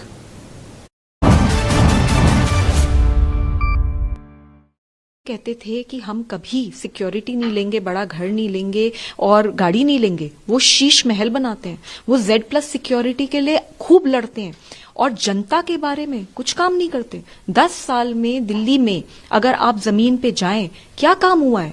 MLAs जो एक बार vote जीत के आ गया, उसके बाद उसने अपनी शक्ल तक नहीं दिखाई।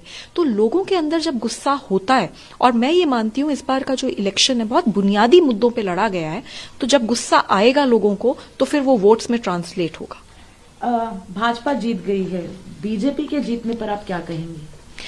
मैं भाजपा को बधाई देना चाहती हूं और मैं बस यही कहना चाहूंगी कि लोगों ने बहुत उम्मीदों से उनको वोट दिया है, तो वो अब वो सारे काम करें जिससे कि वो उन उम्मीदों पे खरे उतरे। एक आखिरी सवाल, आपका एक पोस्ट है द्रौपदी चीरन का, वो वायरल भी हो रहा है, उसके ऊपर क्या कहेंगे? जब जब नारी के ऊपर वार हुआ है, भगवान ने उस नारी को बचाया है। मैं बस यही कहना चाहती हूँ कि भगवान है और भगवान नारियों के साथ खड़े हैं। धन्यवाद।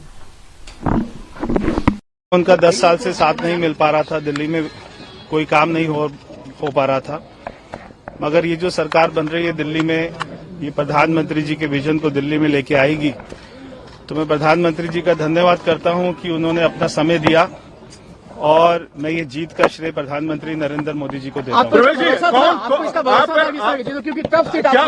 कौन होगा अब मुख्यमंत्री? आपको इस बात का भरोसा था? मैं दिल्ली की जनता का बहुत बहुत एक बार फिर से धन्यवाद करता हूं और ये जीत, ये प्रधानमंत्री नरेंद्र मोदी जी की जीत है, ये सभी दिल्ली वासियों की जीत है। मुख्यमंत्री का चेहरा कौन होगा? साइड में चोट लग जाएगी, किसी को चोट लग जाएगी।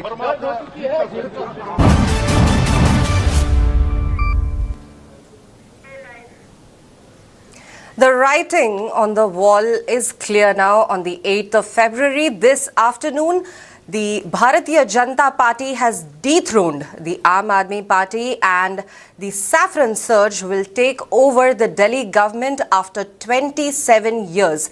It has been a thumping victory, a victory that the BJP has been longing for, has been craving for 27 years, and finally they have made it. At the same time, what Vandita Mishra said, a political startup, that is the Aam Aadmi Party, which began as a people's movement, rose from the ground up and made sure that it dominated the national capital for 3 terms, has now bitten the dust.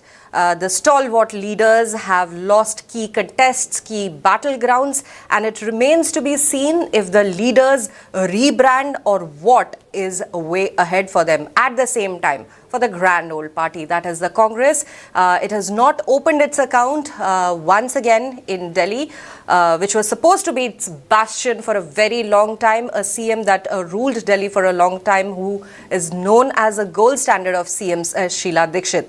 So that is how the BJP, the Aam Aadmi Party and the Congress are positioned right now, yet again, after another election.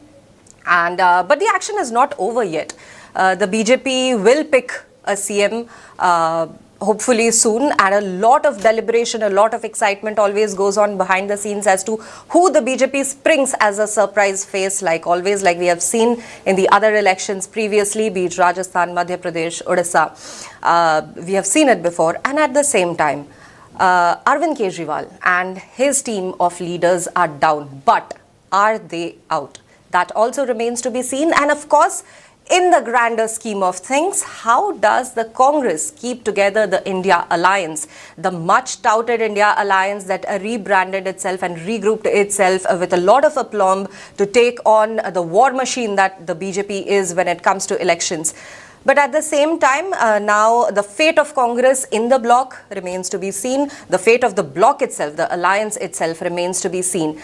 And slowly but steadily, we'll move our focus to, of course, Bihar, which is another key state which will go to polls at the end of 2025.